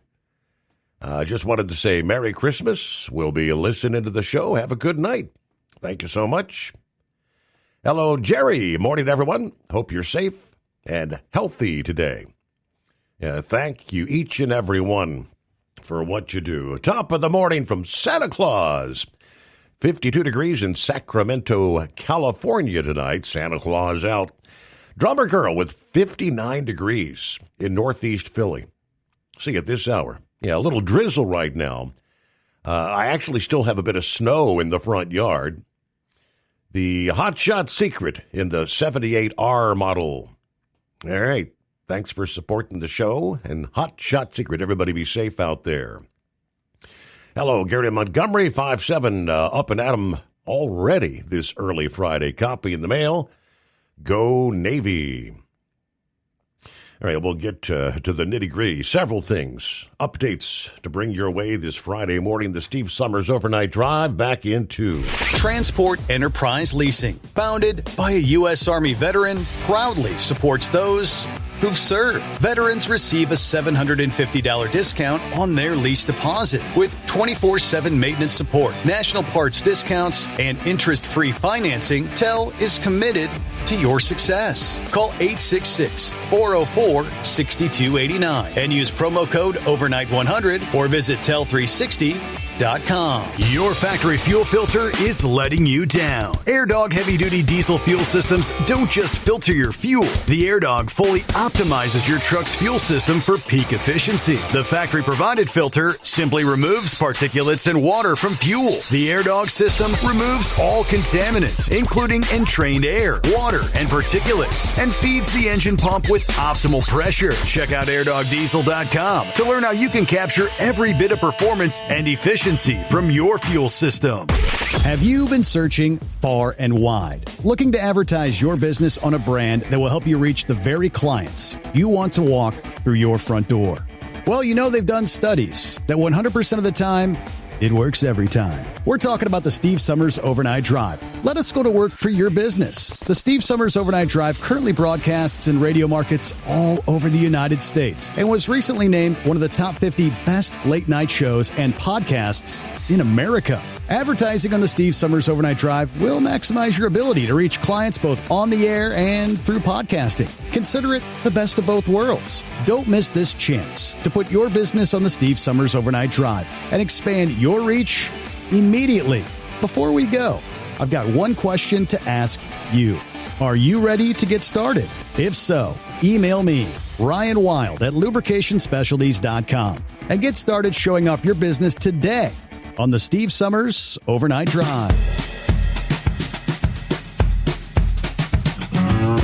Well, let me start with the Michigan Madman checking in here. He said, you know, Steve, it's been a tough day with the loss of Greg Biffle and his whole family and the three others on the plane, him and the co-pilot. You can go on the YouTube and watch him and his family just 8 days ago, going out in the restored limo, getting their Christmas tree. Yeah, really sad to see it. It's he, the wife, the two children that were all with him this past day on the plane. Wow. Yeah, I just feel like I did when I got the news about Alan Kulwicki. Just awful. Well, with that said, Steve, I truly miss calling into your show. Even though I didn't call in very often, I do really miss being able to speak. But my tongue has got so bad that my wife can't even understand me. I have to write everything down or text her. And when I'm out, I have a little board that I write on to communicate with people. I was told yesterday there's nothing more that they can do medically for my tongue. It'll never get any better due to the surgery and the permanent nerve damage from all the radiation treatments. But, Steve, I'll tell you this. Yeah, there's a lot of people out there that are a hell of a lot worse off than I. All right, everyone have a great weekend from the Michigan Madman. So, yeah, by now everybody's heard Greg Biffle, his family among the 7 killed in that fiery plane crash in North Carolina. NASCAR stating the NASCAR family is devastated at the loss of Greg Biffle, who was one of our 75 greatest drivers and became known for his relentless post-career humanitarian work. We extend our deepest condolences. Loved ones shared the Biffle's immediate family, including his wife and 2 children who were aboard the plane when it went down shortly after taking off from Statesville Regional Airport. According to the North Carolina State Patrol, the Cessna C-550 erupting into a large fireball when it hit the ground. Now, the plane had departed Statesville Regional Airport about 45 miles north of Charlotte, but soon crashed while trying to return. Flight tracking records show the Cessna 550 took off at 10:06 a.m. before crashing at about 10:15. They weren't even in the air 10 minutes. Biffle again on the plane with his wife, Christina, and their children, 5-year-old Ryder and 14-year-old Emma. Others on the plane identified as Dennis Dutton, his son Jack, and Craig Wadsworth. Garrett Mitchell, a friend and colleague of Biffle, called what happened devastating in a Facebook post this past day. North Carolina Representative Addison McDonald sharing his condolences, as well as North Carolina's U.S. Congressman Richard Hudson and the North Carolina Auto Racing Hall of Fame. McDowell said, "Please join Rachel and me in praying for the family, friends, and all those grieving the loss of Greg, his wife, and children. Known not only for his success on the track, but for the generosity and the impact that his family had in their community. Winning 54 races across NASCAR's 3 circuits during his career, 19 in the Cup Series.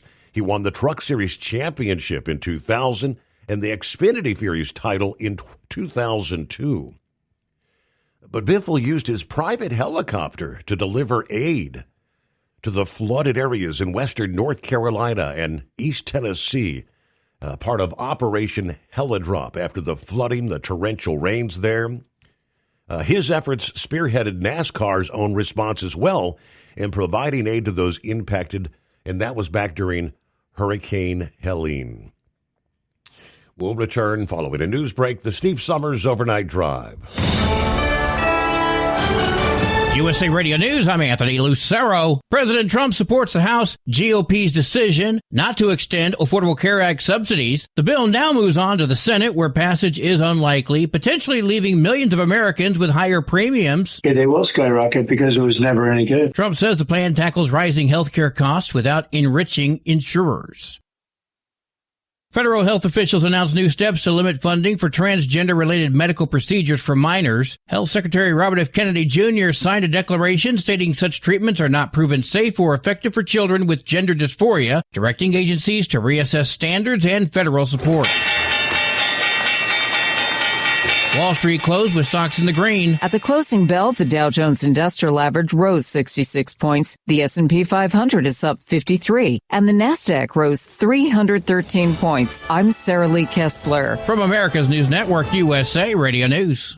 Business owners, are you paying high phone bills for old school systems and lousy service? StrongTel cuts your phone bills in half and turns every phone you own into a feature-rich business system. Sean Roddy, CEO of Hennings Brothers Drilling, had this to say. We've been a StrongTel customer for over 10 years. It's great. It even includes an intercom with video to our equipment yard. I can watch live from anywhere with my smartphone. I'd recommend StrongTel to anyone. Never miss a customer call again with your StrongTel business system.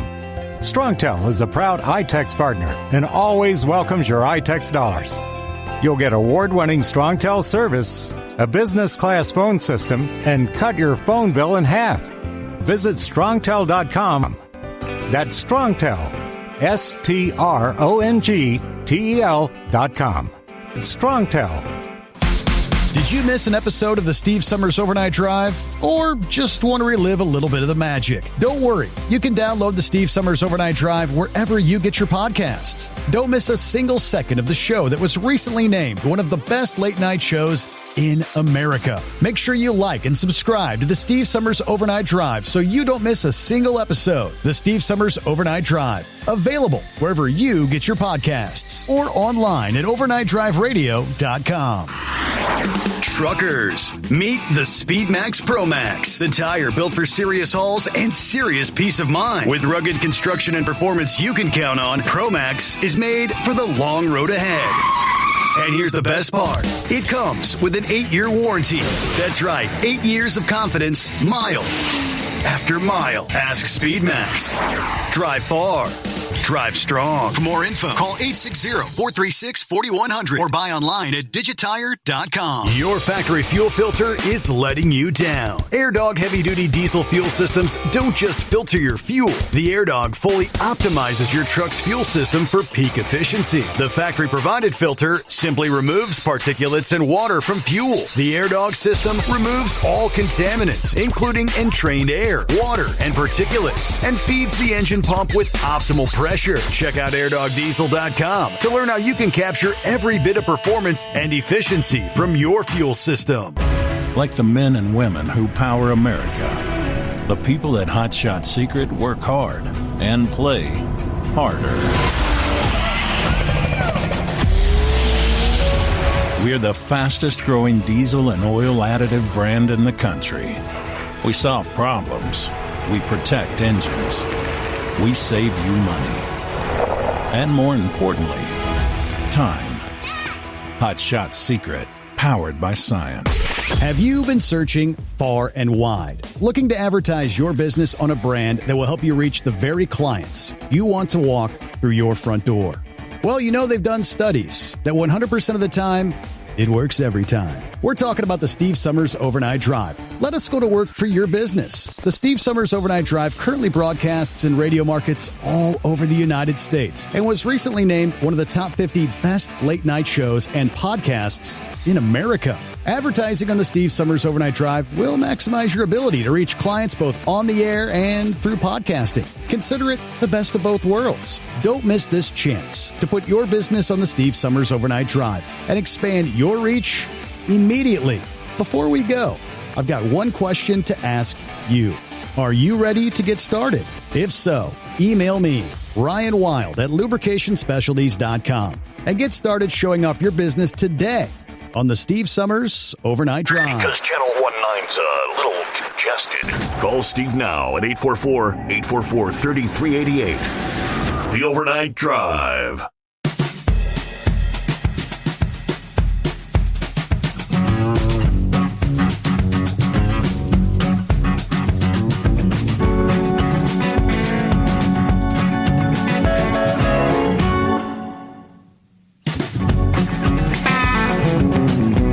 Thank you much. Welcome back. So the president this past day, he just a couple days ago alluded that he may do this, but signing the executive order Thursday directing federal agencies to reclassify marijuana, loosening the long-standing restrictions on the drug and marking the most consequential shift in cannabis policy in more than half a century. Once finalized by the Drug Enforcement Administration, this move will move cannabis out of the Schedule 1 classification, which is the most restrictive category under the Controlled Substances Act, along with the likes of heroin and LSD, moving it to a Schedule 3, which encompasses substances with accepted medical use and a lower potential for abuse. Ketamine, Tylenol with codeine, that would be. This action has been requested by American patients suffering from extreme pain, incurable diseases, aggressive cancers, seizure disorders, neurological problems, and more, including numerous veterans with service-related injuries and older Americans who live with chronic medical problems that severely degrade their quality of life, according to the president this past day. Also, the Centers for Medicare and Medicaid Services, led by Dr. Mehmet Oz, is expected to launch a pilot program early next year, enabling certain Medicare-covered seniors to receive free doctor-recommended CBD products, which must comply with all local and state laws on quality and safety. The products must also come from a legally compliant source and undergo third-party testing for CBD levels and contaminants. Shares of cannabis conglomerates were down following the announcement, likely from worries of new competition from international companies. Truliev's stock finished the day down about 23%. Green Thumb Industries fell more than 16%. Tilray Brands, I guess these are all cannabis companies, fell about 4%. Millions of registered patients across the U.S., many of them veterans, rely on cannabis, they say, for relief from chronic, debilitating symptoms. We commend the administration for taking this historic step. This is only the beginning, according to the founder and CEO of Green Thumb, speaking to CNBC. This is viewed by many analysts as a financial lifeline for the cannabis industry. It exempts companies from IRS Code Section 280E, allowing them to deduct standard expenses like rent and payroll for the first time. It also opens the door for banking access and institutional capital previously sidelined by compliance fears. Many on Wall Street expect the change and the Medicare pilot to draw major pharmaceutical players into the sector to chase federally insured revenue. While CBD has surged in popularity in recent years with infused consumer goods from seltzers to skincare, the Food and Drug Administration has stopped short of granting the compound its full backing. Studies have found inconsistent benefits for targeted conditions, while the FDA-funded research warns that prolonged CBD use can cause liver toxicity and interfere with other life-saving medications. Currently, the FDA has only approved one CBD-based drug, Epidiolex, for rare forms of epilepsy. Now, the president says, I want to emphasize that the order does not legalize marijuana in any way, shape, or form, and in no way sanctions its use as a recreational drug.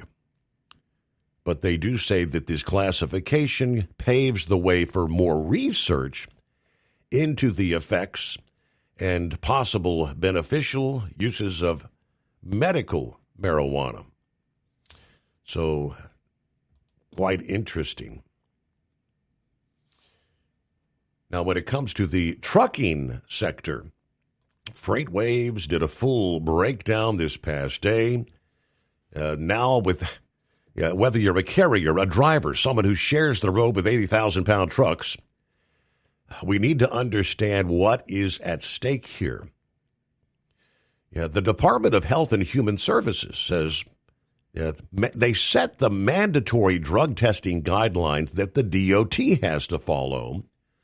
Under 49 CFR Part 40, those guidelines only authorize testing for Schedule 1 and 2 controlled substances. Now, having been Schedule 1 alongside heroin, LSD, marijuana, that's why on the 5-panel DOT drug test, Schedule 3 drugs, which include ketamine, anabolic steroids, Tylenol with codeine, are not part of the testing panel. They never have been. Now that marijuana has moved to Schedule 3, the mandatory guidelines for federal workplace drug testing programs would no longer apparently authorize its inclusion, they're saying. The DOT is going to have no legal basis to require testing. HHS-certified laboratories would have no authority to process those samples. Medical review officers would be left holding positive results that they cannot legally verify. Now, this was written up prior to the announcement. They said if it's moved to Schedule 3, which it now has, HHS would no longer require testing for it, and the DOT would have to stop testing immediately? An immediate change would cause major confusion, and thousands of existing test requests and forms that still list marijuana as part of the panel. The entire enforcement apparatus, built over 3 decades, collapses overnight, which I guess that's where we're at. Why does this testing program exist? The federal government didn't start testing commercial drivers because some bureaucrat in Washington had a bright idea. The testing program exists because people died.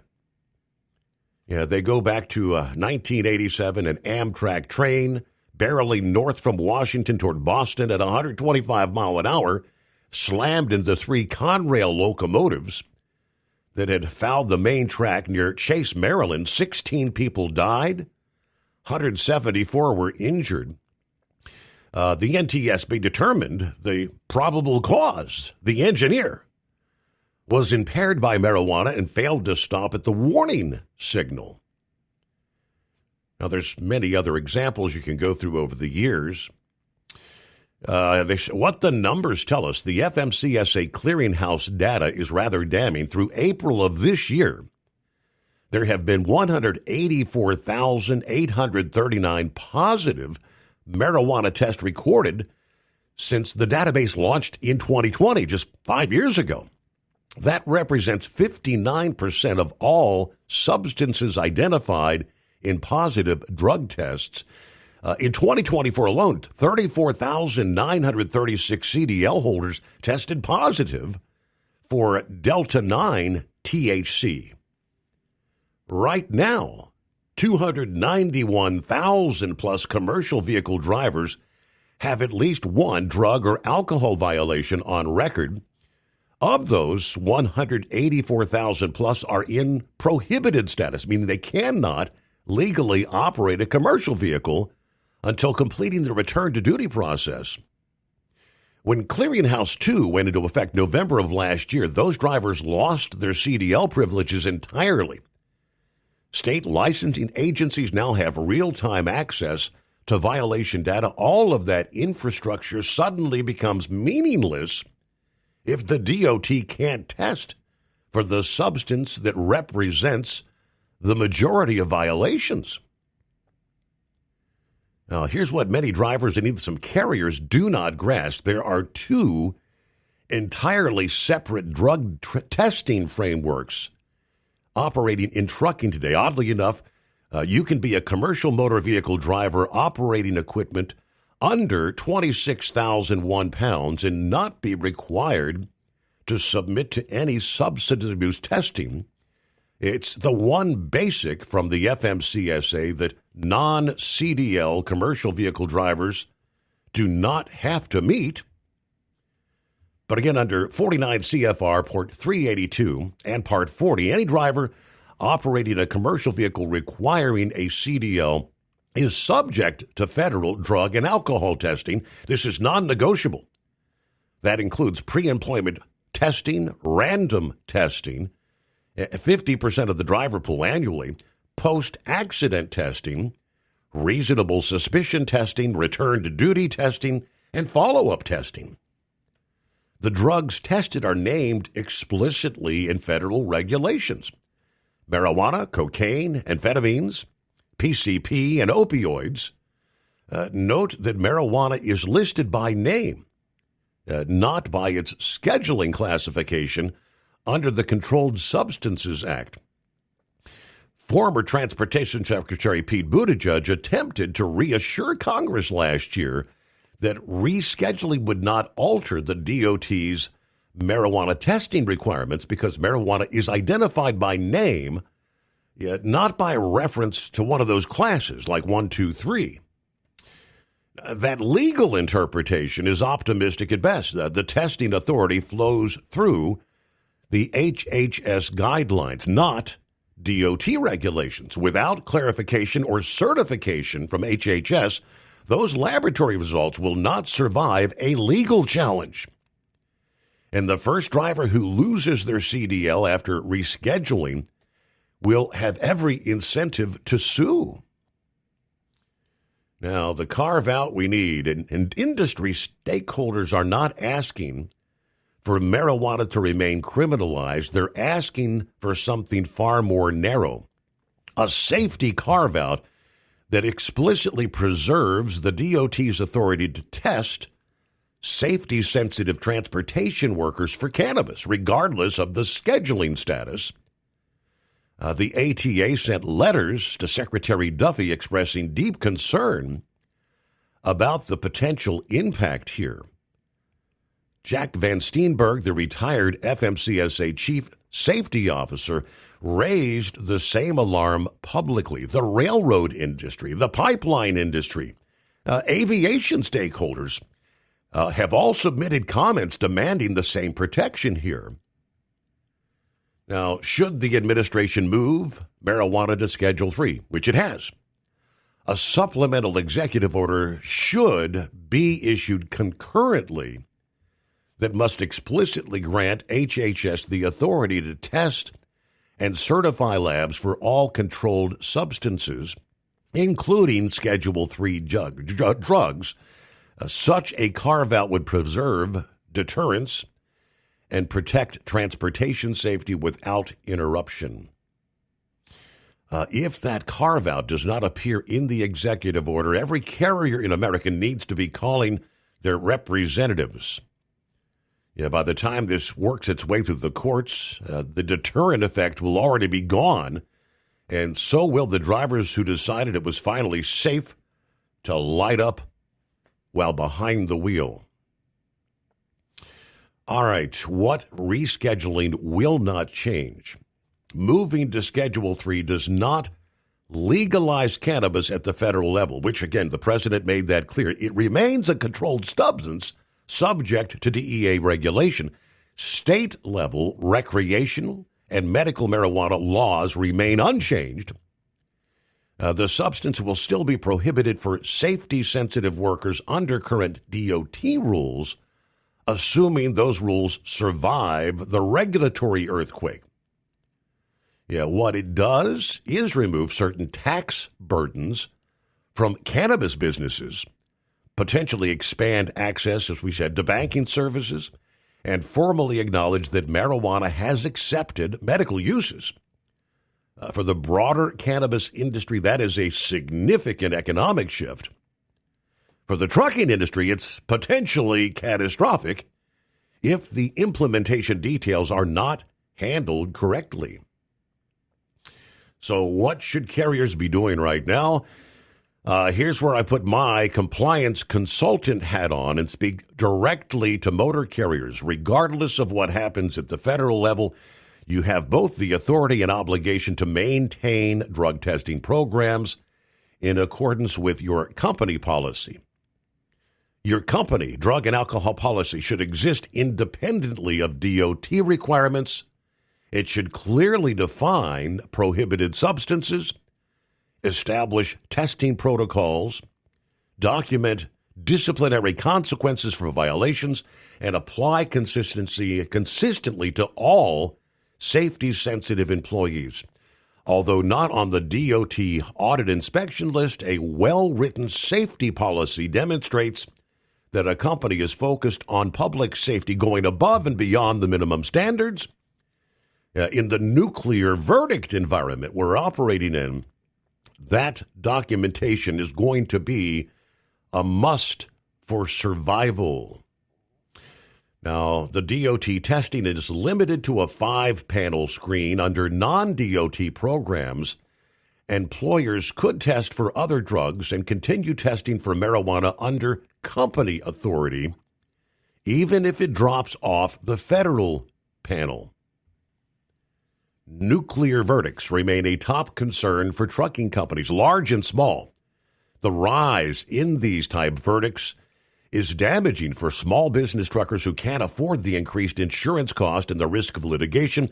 No carrier wants to be the defendant in a wrongful death lawsuit where the plaintiff's attorney asks, "You knew marijuana was legal. You knew your driver used marijuana, and you put him behind the wheel anyway. Industry experts advise simply meeting minimum regulation is not enough.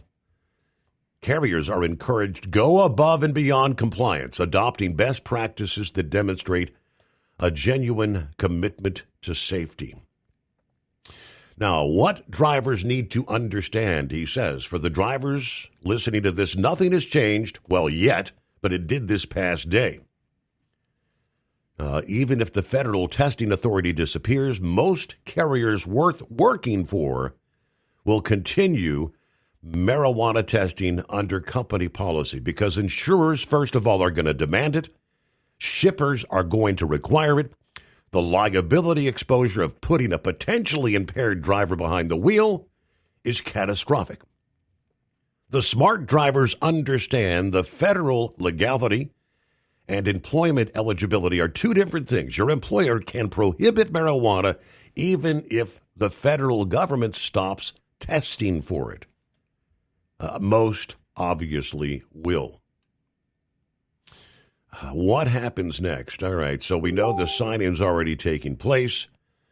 DOT hearings that were scheduled under the Biden administration were scuttled just before the President Trump's inauguration. Legal challenges are virtually guaranteed in both pro-cannabis advocates who want faster action and anti-rescheduling groups who want to stop it entirely.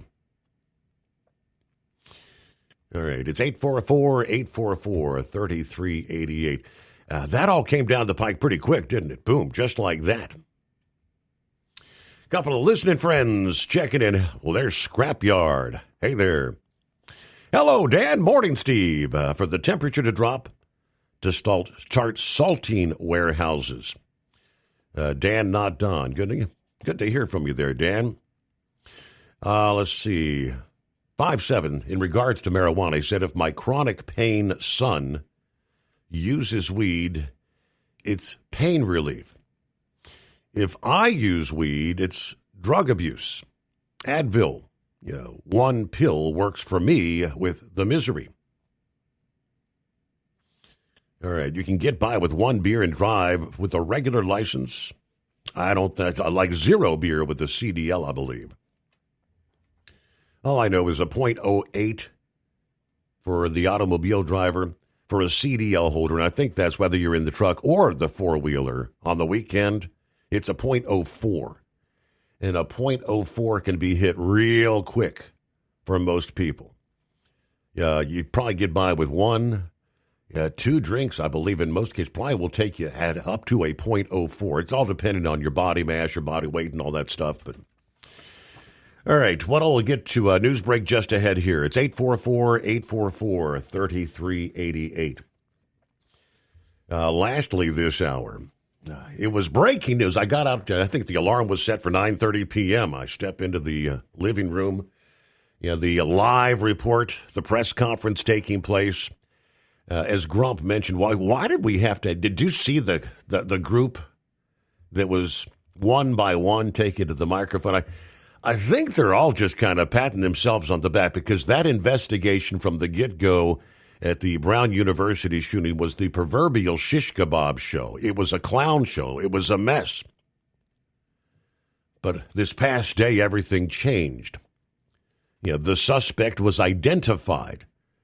They actually had a photo that wasn't granny, a clear picture. Anyone who knew the guy could identify him. A 48-year-old Portuguese national who was a student at the school, who police said during the briefing was found dead in a storage unit in New Hampshire. The Attorney General confirming the individual was found deceased after the arrest warrant was issued for him. He knew the law enforcement was closing in. After the 5-day manhunt, the perpetrator, identified as Portuguese national Claudio Manuel Neves Valente, was tracked to an extra space storage, as it's known, in Salem, New Hampshire, where the shootings, about 80 miles north of where the shootings occurred. Neves Valente is not a U.S. citizen, they say. He's also, now they said, implicated in the killing of the 47-year-old prominent Massachusetts Institute of Technology, the MIT nuclear fusion professor, who was actually killed in his home 2 days before that attack there at Brown University. The preeminent Portuguese engineering school, a person named Claudia Neves Valente, was terminated from a monitor position back in February of 2000. The same year that the MIT professor graduated from IST. So he knew that guy. But this all brings to a close a tumultuous week in which both local and federal law enforcement came under close scrutiny for the handling of the shooting deaths. And like I said, that's why they were all gathered around, kind of patting each other on the back. Good job. Y'all did a great job. This was, about 4 o'clock Saturday, as we know, last weekend, a man dressed in black, face covered, entered the study session, shouting something that authorities tried to say was unintelligible, opening fire, 2 dead. There were some unanswered questions of, did he shout Allahu Akbar before the shooting? They would not ever say yes or no as far as that goes. But all right, that'll bring it to a close. As I said, folks are, I guess, resting a bit easier tonight. The perpetrator, the bad guy, is dead. 844-844-3388. We close out hour number 2 of Friday, the Steve Summers Overnight Drive. Did you miss an episode of the Steve Summers Overnight Drive? Or just want to relive a little bit of the magic? Don't worry. You can download the Steve Summers Overnight Drive wherever you get your podcasts. Don't miss a single second of the show that was recently named one of the best late-night shows in America. Make sure you like and subscribe to the Steve Summers Overnight Drive so you don't miss a single episode. The Steve Summers Overnight Drive. Available wherever you get your podcasts or online at overnightdriveradio.com. Truckers, meet the SpeedMax Pro Max, the tire built for serious hauls and serious peace of mind. With rugged construction and performance you can count on, Pro Max is made for the long road ahead. And here's the best part. It comes with an 8-year warranty. That's right, 8 years of confidence, mile after mile. Ask SpeedMax. Drive far. Drive strong. For more info, call 860-436-4100 or buy online at digitire.com. Truck downtime costs you money. One hidden killer on Cummins ISX 15 engines is weak injector cups. When they leak, coolant gets into the cylinders and suddenly you're facing a big repair bill. Industrial Injection has the fix. Our Torque Lock Injector Cup Kit with a threaded Torque Lock design. These cups stay sealed for good. No more coolant leaks. No more surprise downtime. Keep your truck on the road. Ask your shop for Industrial Injection Torque Lock Injector Cups today. Like the men and women who power America, the people at Hot Shot Secret work hard and play harder. We're the fastest growing diesel and oil additive brand in the country. We solve problems. We protect engines. We save you money. And more importantly, time. Hot Shot Secret, powered by science.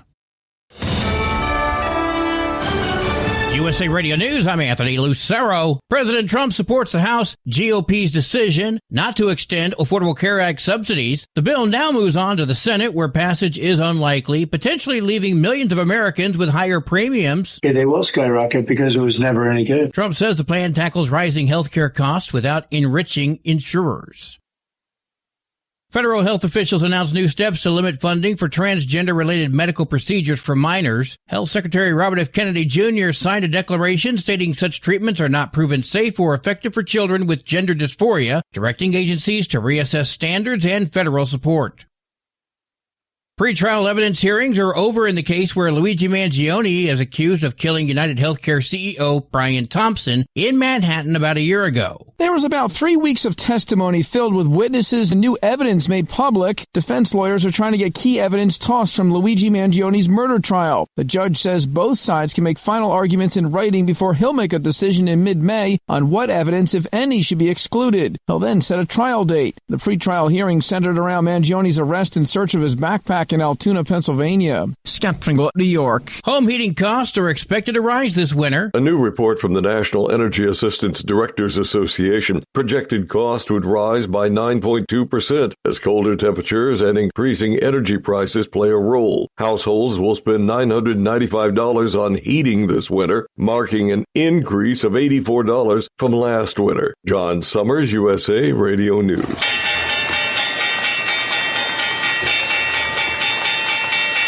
Wall Street closed with stocks in the green. At the closing bell, the Dow Jones Industrial Average rose 66 points. The S&P 500 is up 53, and the Nasdaq rose 313 points. I'm Sarah Lee Kessler. From America's News Network, USA Radio News. Business owners, are you paying high phone bills for old school systems and lousy service? StrongTel cuts your phone bills in half and turns every phone you own into a feature-rich business system. Sean Roddy, CEO of Hennings Brothers Drilling, had this to say. We've been a StrongTel customer for over 10 years. It's great. It even includes an intercom with video to our equipment yard. I can watch live from anywhere with my smartphone. I'd recommend StrongTel to anyone. Never miss a customer call again with your StrongTel business system. StrongTel is a proud iTex partner and always welcomes your iTex dollars. You'll get award-winning StrongTel service, a business-class phone system, and cut your phone bill in half. Visit StrongTel.com. That's StrongTel, StrongTel.com. It's StrongTel. And has been on the right track for the last 4 years to save more lives and create a culture of life. Since taking effect in 2021, the Texas Heartbeat Act, which bans abortions once a fetal heartbeat is detected, has led to an 18% drop in abortions, especially among minors. That's according to a new JAMA study. This study just confirms that Texas is on the right track. John Segal of Texas Right to Life says the law has saved thousands of lives. Hundreds mourned 10-year-old Matilda, the youngest victim of last weekend's Bondi Beach mass shooting in Sydney, Australia. When you need strength yourself, these kids are innocent, and she's so beautiful and so innocent. And the eternal question is, why? We all have to know there's no because. You cannot answer.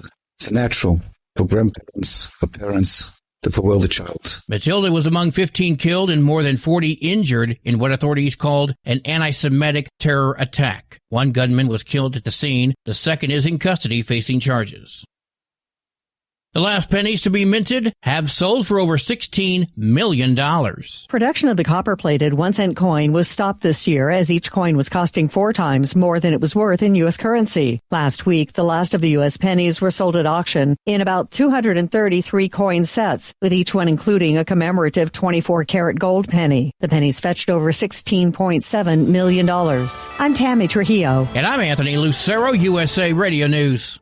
iLocal.net is offering a free website analysis to improve the online presence of your business. Business owners across the U.S. turn to iLocal.net to improve their search engine rankings. Search engines are constantly changing their algorithms. You need the professionals who know how to use those changes to benefit your business. Don't hope for new customers. Get found and be chosen. Visit iLocal.net/go for your free website analysis. iLocal.net/go. Have you been searching far and wide, looking to advertise your business on a brand that will help you reach the very clients you want to walk through your front door? Well, you know they've done studies that 100% of the time, it works every time. We're talking about the Steve Summers Overnight Drive. Let us go to work for your business. The Steve Summers Overnight Drive currently broadcasts in radio markets all over the United States and was recently named one of the top 50 best late night shows and podcasts in America. Advertising on the Steve Summers Overnight Drive will maximize your ability to reach clients both on the air and through podcasting. Consider it the best of both worlds. Don't miss this chance to put your business on the Steve Summers Overnight Drive and expand your your reach immediately. Before we go, I've got one question to ask you. Are you ready to get started? If so, email me, Ryan Wild at lubricationspecialties.com, and get started showing off your business today on the Steve Summers Overnight Drive. We know you'd like to be cuddled up real tight with a sweet little thing all night. But instead, you've got Steve Summers. It's the Overnight Drive.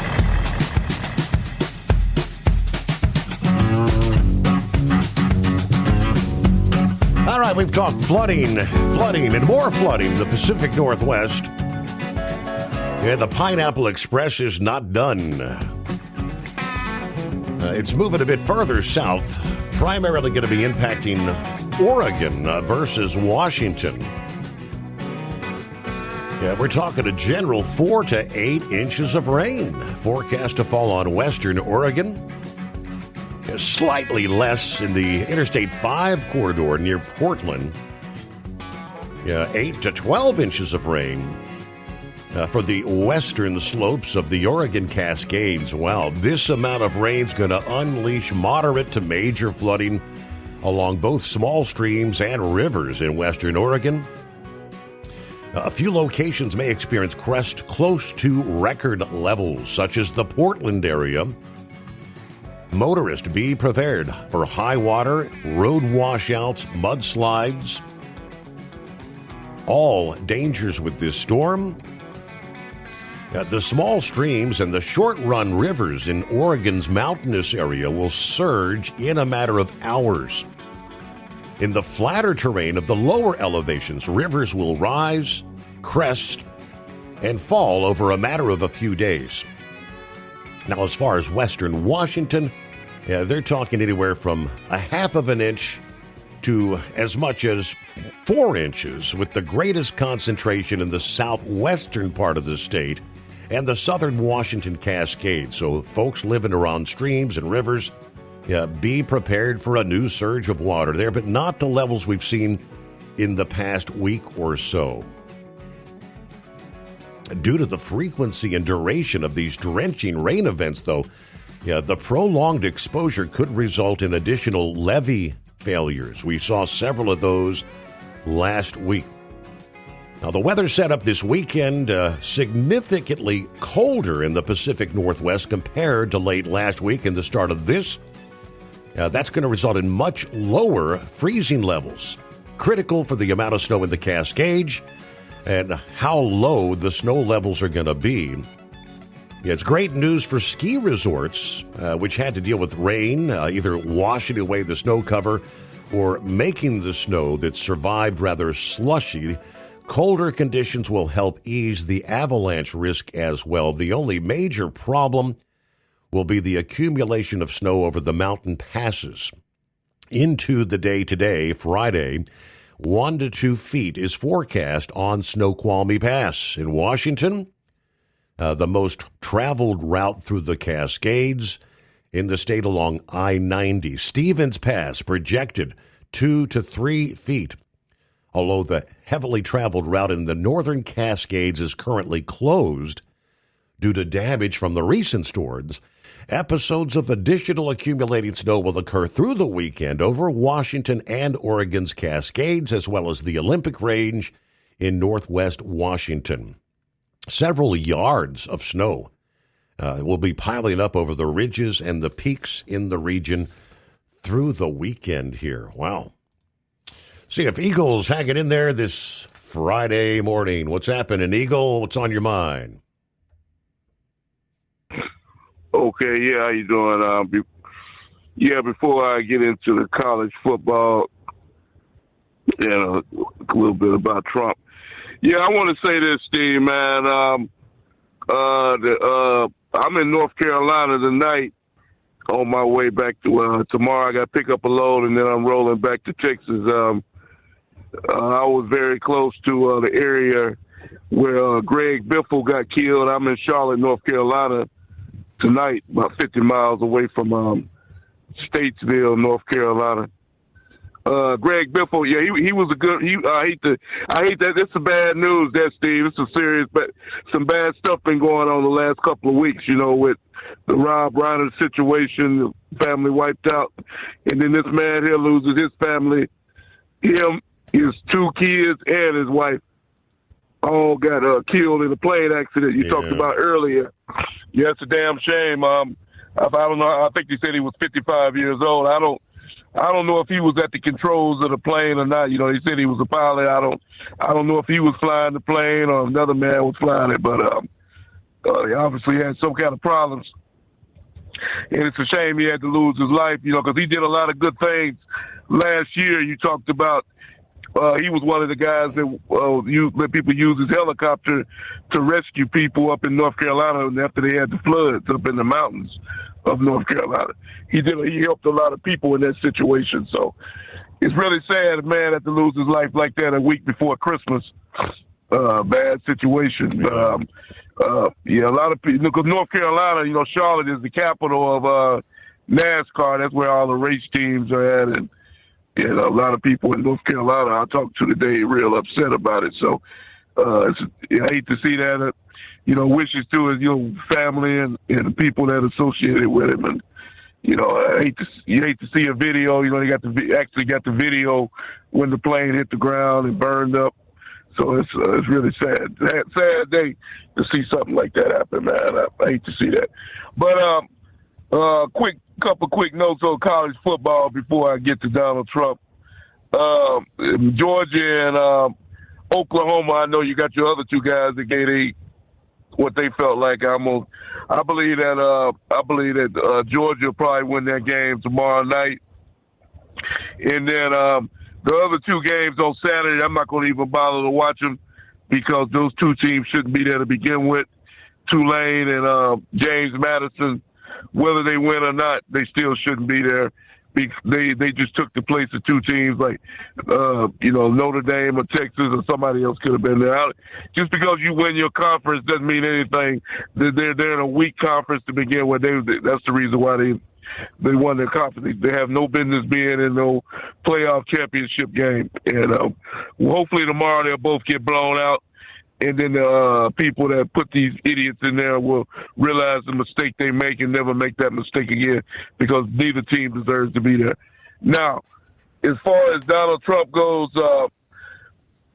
like I told you last night, Steve, you still got these people, these haters that don't want to see Donald Trump do good, don't want to see America do good. I understand that the people on The View, which a show that should have been discontinued a long time ago, just like other people I've told you about, the Don Lemons and the Rachel Maddows, all of them have lost their television programs because nobody wants to hear that garbage, Steve. And hopefully the same will happen to The View and Whoopi Goldberg and all these losers that can't stand to see Donald Trump do good and make things happen. Instead of being happy that Donald Trump is putting people to work and getting the gas prices down, food prices down, and everything else down, all they're concerned with is that Donald Trump insulted Ilhan Omar and Joe Biden. That's what they talked about on their show today, is that Donald Trump disrespected Joe Biden. No, Joe Biden disrespected himself, Steve, by selling out the United States for the last 4 years that he was in the White House. He embarrassed his own self. And Donald Trump, they said that he shouldn't have started out his program last night when he talked. First thing he said was that's exactly what he should have done because he's wiping up the mess that Biden made for America. He has every right to mention Joe Biden's name in any speech that he gives because we wouldn't be in this predicament if it wasn't for that loser. So, like I said before, The View, Whoopi Goldberg, and anybody else associated with the show, hopefully in 2026, and I don't like to wish people bad luck, but hopefully in 2026, Steve, The View will go off the air and never be seen again because I'm fed up with looking at all of them cackling chickens. It makes me sick just to even know that those people on television bad-mouthing Donald Trump. And I thank you for taking my call tonight. All right. Good to hear from you. Hey, I don't like those cackling chickens. Wow. Okay. Let me see. It's like, day after day, night after night, we do the same thing. The definition of insanity, right? Doing the same thing over and over again, expecting the outcome to be different, right? Is that pretty close? Sanctuary states and sanctuary cities continue to leave criminals, let them out, and other people are dying. ICE confirms that a murder suspect arrested for a shooting and killing in Reston, Virginia yesterday is a Salvadoran illegal alien who had just been released from the Fairfax County, Virginia jail the day before. ICE had a detainer request on this guy, and they ignored it. 23-year-old Marvin Morales Ortez of El Salvador, arrested following a manhunt after a man was found shot and killed inside a home in Reston, Virginia. Morales Ortez had been in Fairfax County Jail facing charges for brandishing a gun and assaulting and injuring someone, but he was released on Tuesday when the case was dropped. ICE says their detainer to transfer him to the custody was ignored by Fairfax County. After his release on Tuesday, Fairfax County police say an emergency custody order was obtained for Morales Ortez due to mental health danger concerns. They looked for him to take him into custody, but they couldn't find him. He's accused of committing murder just hours later. Morales has a prior rap sheet showing he's been charged with at least 7 crimes in Fairfax County since 2020. Why is he in the damn country? ICE issues a statement on December 17. Marvin Fernando Morales Ortez, a criminal illegal alien from El Salvador with prior criminal charges for assaulting law enforcement, first responders, gunned down a Virginia resident in Reston, Virginia. Fairfax County failed the victim by refusing to work with ICE and releasing this criminal alien onto Virginia streets instead of safely into ICE custody. If Fairfax County would have simply worked to uphold our nation's laws, this tragedy may have never happened. But it happens over and over again. Morning, Pappy. Over and over around we go, Steve. When's it stop? Nobody knows. Did you get my email? I did, yes. Steve, listen, I haven't been paying too close attention because I've been working. But, man, there's some shenanigans going on here with this shooting at this college. Things just don't add up.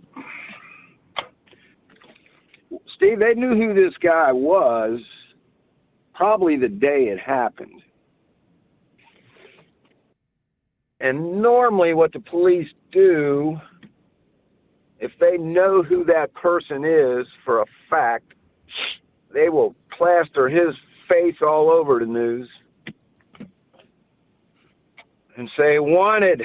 Mm-hmm. Call 911 if spotted. Steve, I heard this on Jesse Waters. There was a clip. I didn't see the show, but I watched a clip that this school supposedly has a state-of-the-art surveillance system, cameras in every nook and cranny, with facial ID recognition. And so this suspect was employed, and his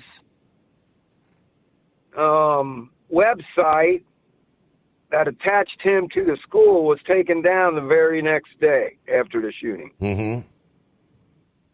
which the college confirmed. which the college commented on it was, well, we didn't want him to. We didn't want to make it look like he had anything to do with it. We didn't want him to. I don't know. Their answer was just ridiculous.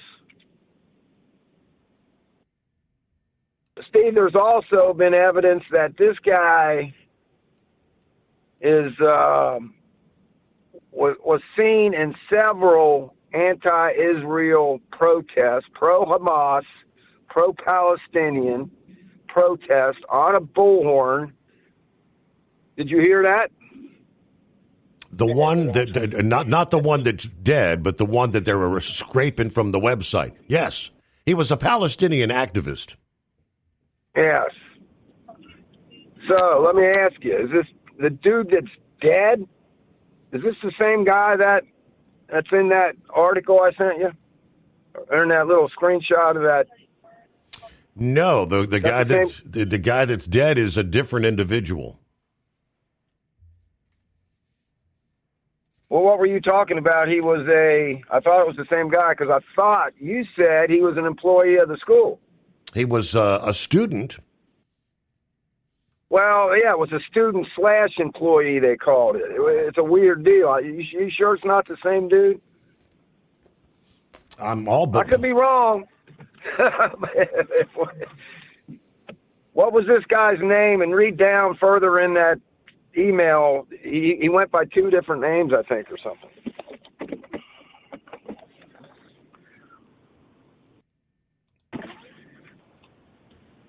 I'm going to have to go back and search it again because I don't.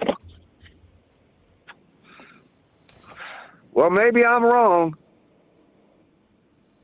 All right, the guy that's dead. Let me see here. A 48-year-old Portuguese national, Claudia Manuel Neves Valente.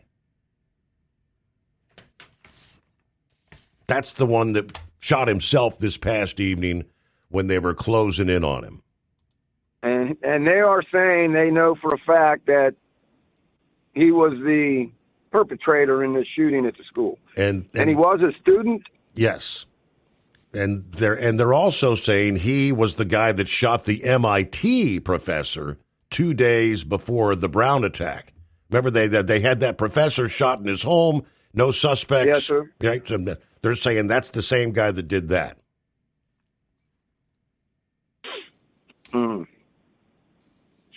Because there wasn't that screenshot I sent you there was an older gentleman. They said it was weird. They classified him as a student, but he also ran some department there or something.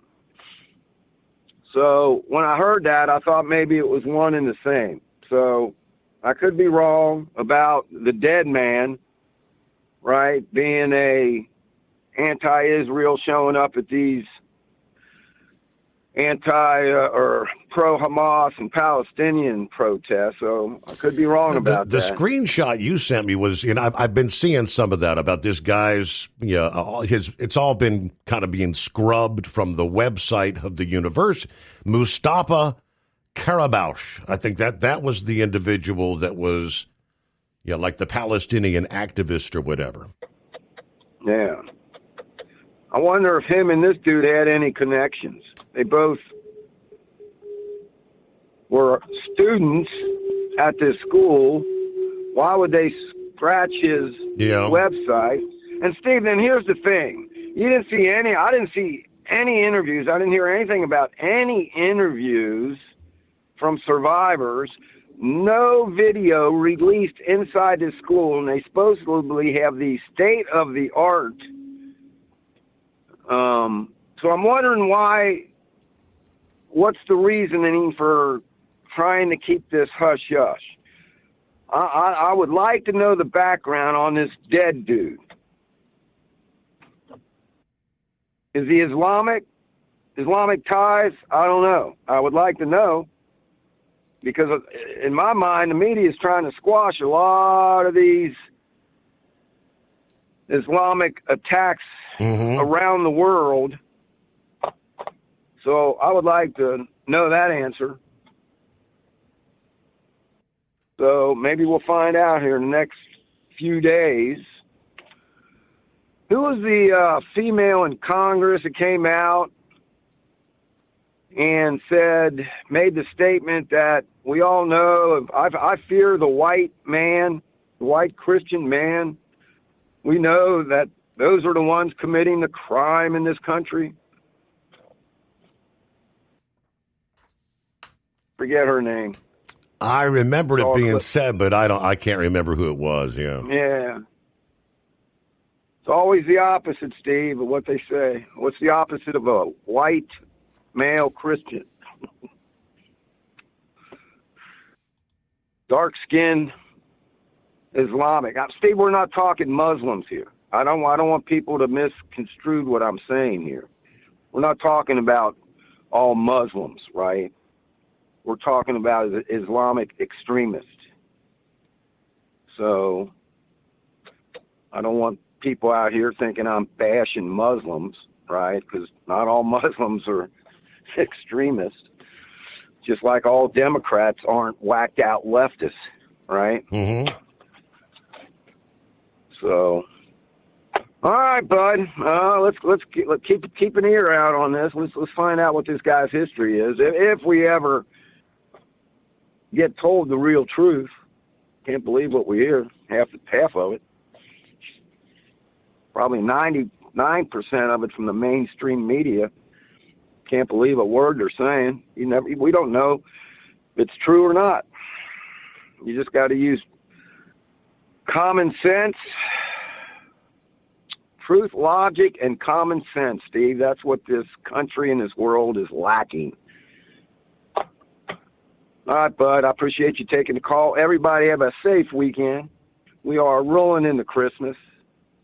And as Trump says, we're not going to say happy holidays. We are going to say Merry Christmas. Merry Christmas. All right.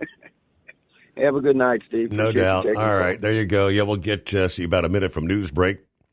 Yeah, we'll see what Knucklebuster has going on this early Friday. Buckwheat checks in and room for you at 844-844-3388.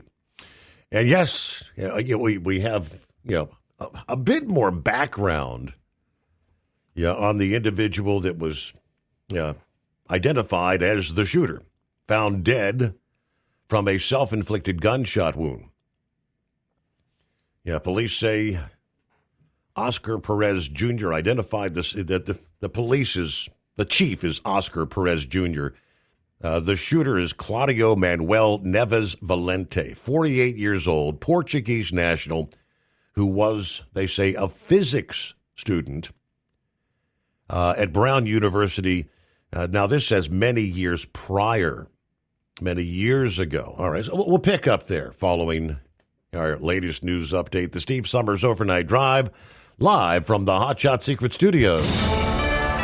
USA Radio News, I'm Anthony Lucero. The Trump administration is proposing new rules banning hospitals that take Medicare or Medicaid from providing gender-affirming treatments to minors. Sex-rejecting procedures rob children of their futures. HHS Secretary Robert F. Kennedy Jr. called puberty blockers, cross-sex hormones, and surgeries chemical and surgical mutilation.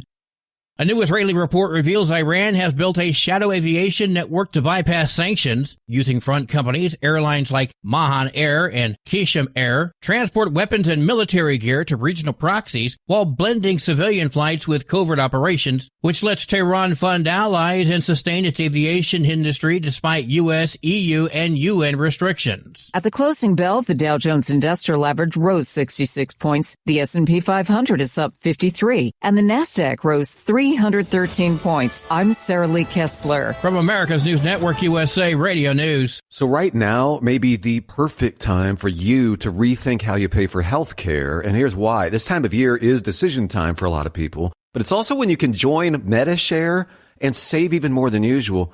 For many families, joining MediShare means saving about $500 a month, which is a game changer for a lot of people. More than 1 million people are now part of healthcare sharing because it just makes so much sense, especially right now. And MediShare is the gold standard. Members like it a lot. We know this from member surveys.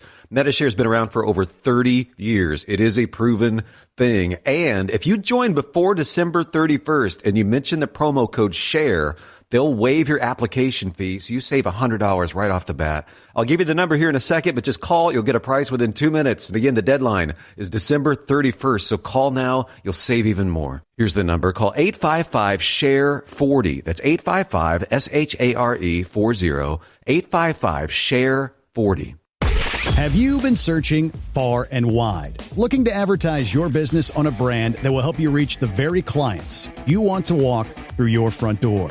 Well, you know they've done studies that 100% of the time, it works every time. We're talking about the Steve Summers Overnight Drive. Let us go to work for your business. The Steve Summers Overnight Drive currently broadcasts in radio markets all over the United States and was recently named one of the top 50 best late-night shows and podcasts in America. Advertising on the Steve Summers Overnight Drive will maximize your ability to reach clients both on the air and through podcasting. Consider it the best of both worlds. Don't miss this chance to put your business on the Steve Summers Overnight Drive and expand your reach immediately. Before we go, I've got one question to ask you. Are you ready to get started? If so, email me, Ryan Wild at lubricationspecialties.com, and get started showing off your business today on the Steve Summers Overnight Drive. Truckers, meet the Speedmax Pro Max, the tire built for serious hauls and serious peace of mind. With rugged construction and performance you can count on, Pro Max is made for the long road ahead. And here's the best part. It comes with an 8-year warranty. That's right, 8 years of confidence, mile after mile. Ask Speedmax. Drive far. Drive strong. For more info, call 860-436-4100 or buy online at digitire.com. Truck downtime costs you money. One hidden killer on Cummins ISX 15 engines is weak injector cups. When they leak, coolant gets into the cylinders and suddenly you're facing a big repair bill. Industrial Injection has the fix. Our Torque Lock Injector Cup Kit with a threaded Torque Lock design. These cups stay sealed for good. No more coolant leaks. No more surprise downtime. Keep your truck on the road. Ask your shop for Industrial Injection Torque Lock Injector Cups today. It's no secret, today's diesel isn't as good as it should be. Diesel lacks lubricity. That can lead to fuel system failure, costing thousands in repairs. But you can prevent those issues with Hot Shot Secret products. Clean injectors, boost cetane, increase fuel economy while adding 4 times more lubricity than the leading competitor. Claims proven by real-world use and confirmed by third-party ASTM testing. Available nationwide at truck stops, farm and automotive stores, and online at hotshotsecret.com. Hot Shot Secret. Powered by science. Did you miss an episode of the Steve Summers Overnight Drive? Or just want to relive a little bit of the magic? Don't worry. You can download the Steve Summers Overnight Drive wherever you get your podcasts. Don't miss a single second of the show that was recently named one of the best late-night shows in America. Make sure you like and subscribe to the Steve Summers Overnight Drive so you don't miss a single episode. The Steve Summers Overnight Drive. Available wherever you get your podcasts or online at overnightdriveradio.com. And now, back to the Steve Summers Overnight Drive, live from the Hot Shot Secret Studios.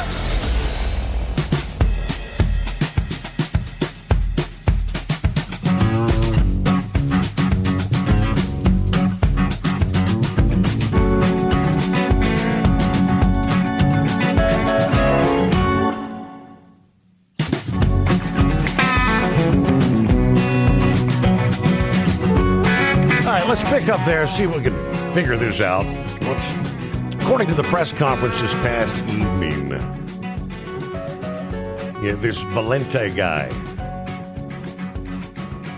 he arrived at the Salem storage facility 1 hour after, what was it? The shooting at the MIT Monday night. According to police, at a pair of news conferences late this past evening. One was in Providence, the other was in Boston.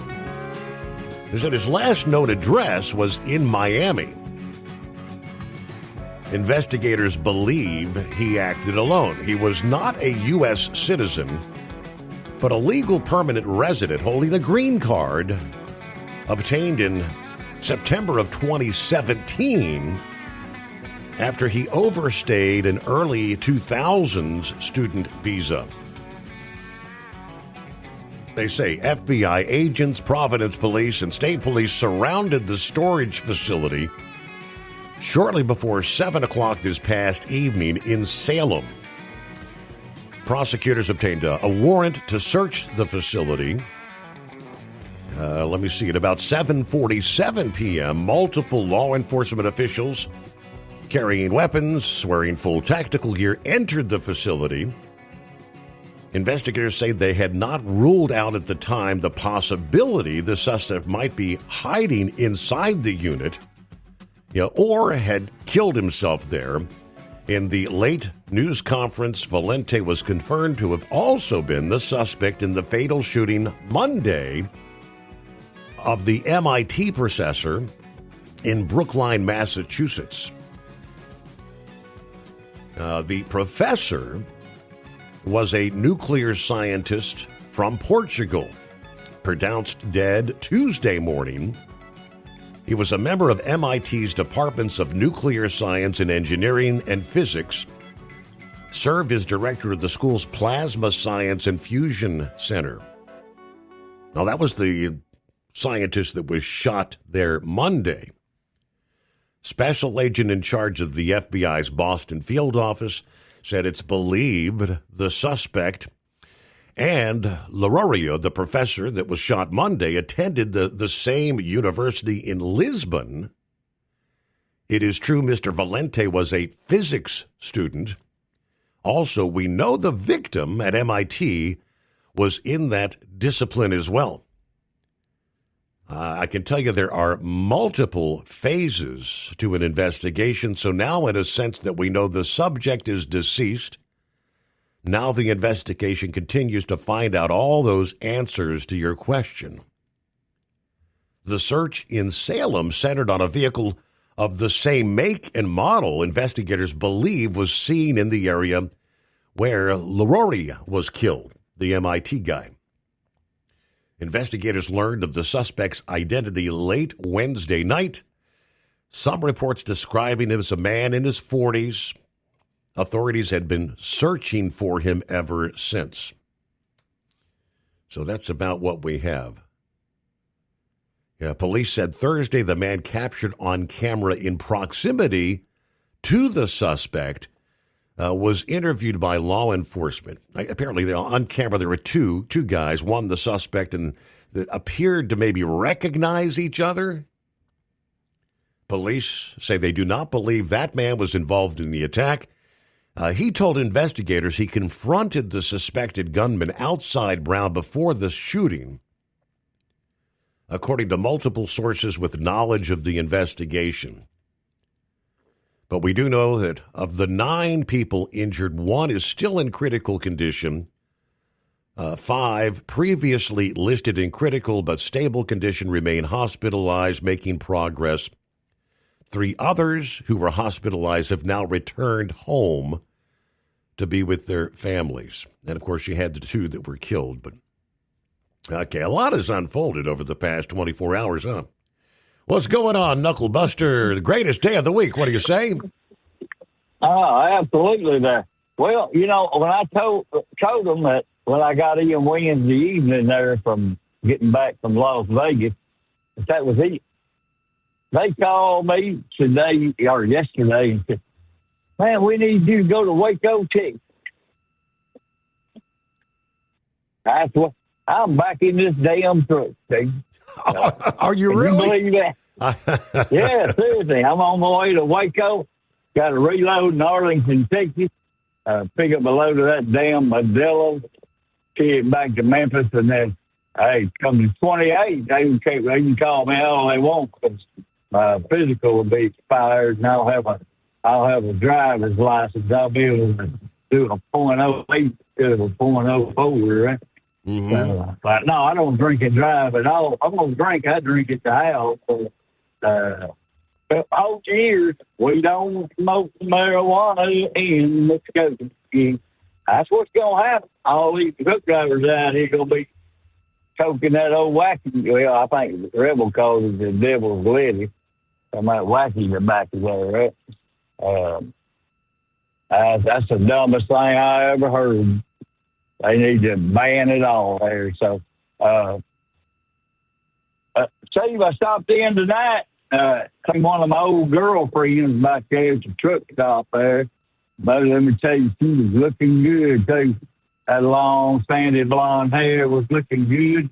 Beautiful set of blue eyes. A gorgeous smile. And Steve, them blue jeans would make Conway Twitty proud there. Tight-fitting blue jeans there. And that red sweater she had on, buddy, let me tell you, them sweater puppies was sticking up there straight up. So I was like, Debbie girl.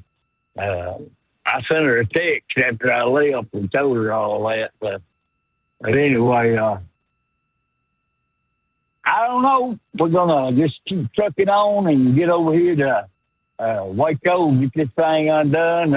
I'll quit playing like I'm a lesbian tonight because I got a load of snap-on twos on. So, that's the wrong kind of snap-on twos, isn't it? All right. You pay dearly for that. Yep. Anyway, so I don't even know what time it is. It's almost quarter after. You'll have to get the quarter after break here in just a minute there. So anyway, I'll call back in that old lonely hour. I'll be awake again. So, I can't believe I'm back at this damn truck.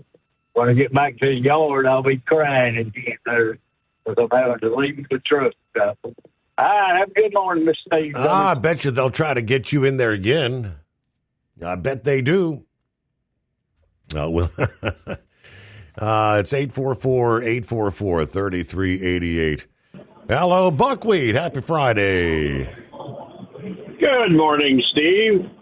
Yeah, about that there, you're talking about that out west there in Washington. My wife's sister there lives out there and behind the levee of the Sackatack River, and they sent us some pictures, and they were evacuated, but the levee held, and we were out there one time, and that levee is like 25 feet high above the bank of the river, and the river was down, and the water was up to the top of that levee, so that water came up like 30 feet. So that's a lot of water. But anyhow, I mean, thinking about that news article that you had just shared about there in Virginia about they left the guy loose and the ICE had a detainer for him and they still left him loose. You know, I feel we need to change our laws that, you know, if a judge or something like that lets somebody loose and the federal government is looking for them and they commit a crime, they should be held as accessory to the crime. You know, I wonder if that would make judges think twice about who they release and stuff like that. But anyhow, I know that'll probably never happen that way. But anyhow, so yeah, yesterday I was doing all kinds of testing and stuff for the procedure that's coming up next week, and they found out the tumor is growing just like it was before, and they also did a brain scan. I never had a brain scan done before. They, put me in an MRI machine, I told them, I said, I'm a truck driver and I go to New York City all the time, and a lot of people would say I had nothing in my brain, and well, that's what they found. They didn't find anything up there, so.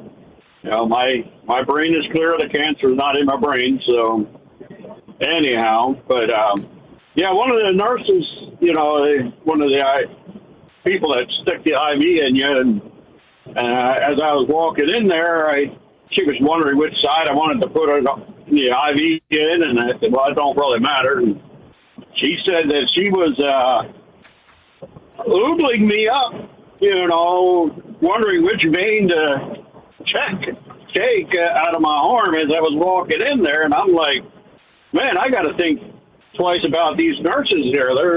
They're oogling me up, and, I'm going to wonder what their thoughts are. But anyhow, it goes on to the thing that I need some advice from the fellow truck drivers there. I was conversing with Heatwave, and he was, when I'm in the hospital there, he would like me to call him and let him talk to some of the nurses, especially the pretty ones. And, and I'm just sort of concerned. I mean, if I let Heatwave talk to these nurses, are these nurses going to treat me the same, or are they going to treat me worse? Or, I'm not sure if I should allow Heatwave to talk to my nurse. And he might corrupt them or something. I don't know. But, so my company, I guess they're expecting me to come back. I'm going to be, this is my last run now for the year and also for about 6 weeks. But they did give me a set of those new Michelin X-Line tires, and they want me to monitor the fuel mileage and stuff like that and see how they handle. And, since I've been in the Maverick here, I've had the fuel mileage I've recorded for my truck since the day I started. So, I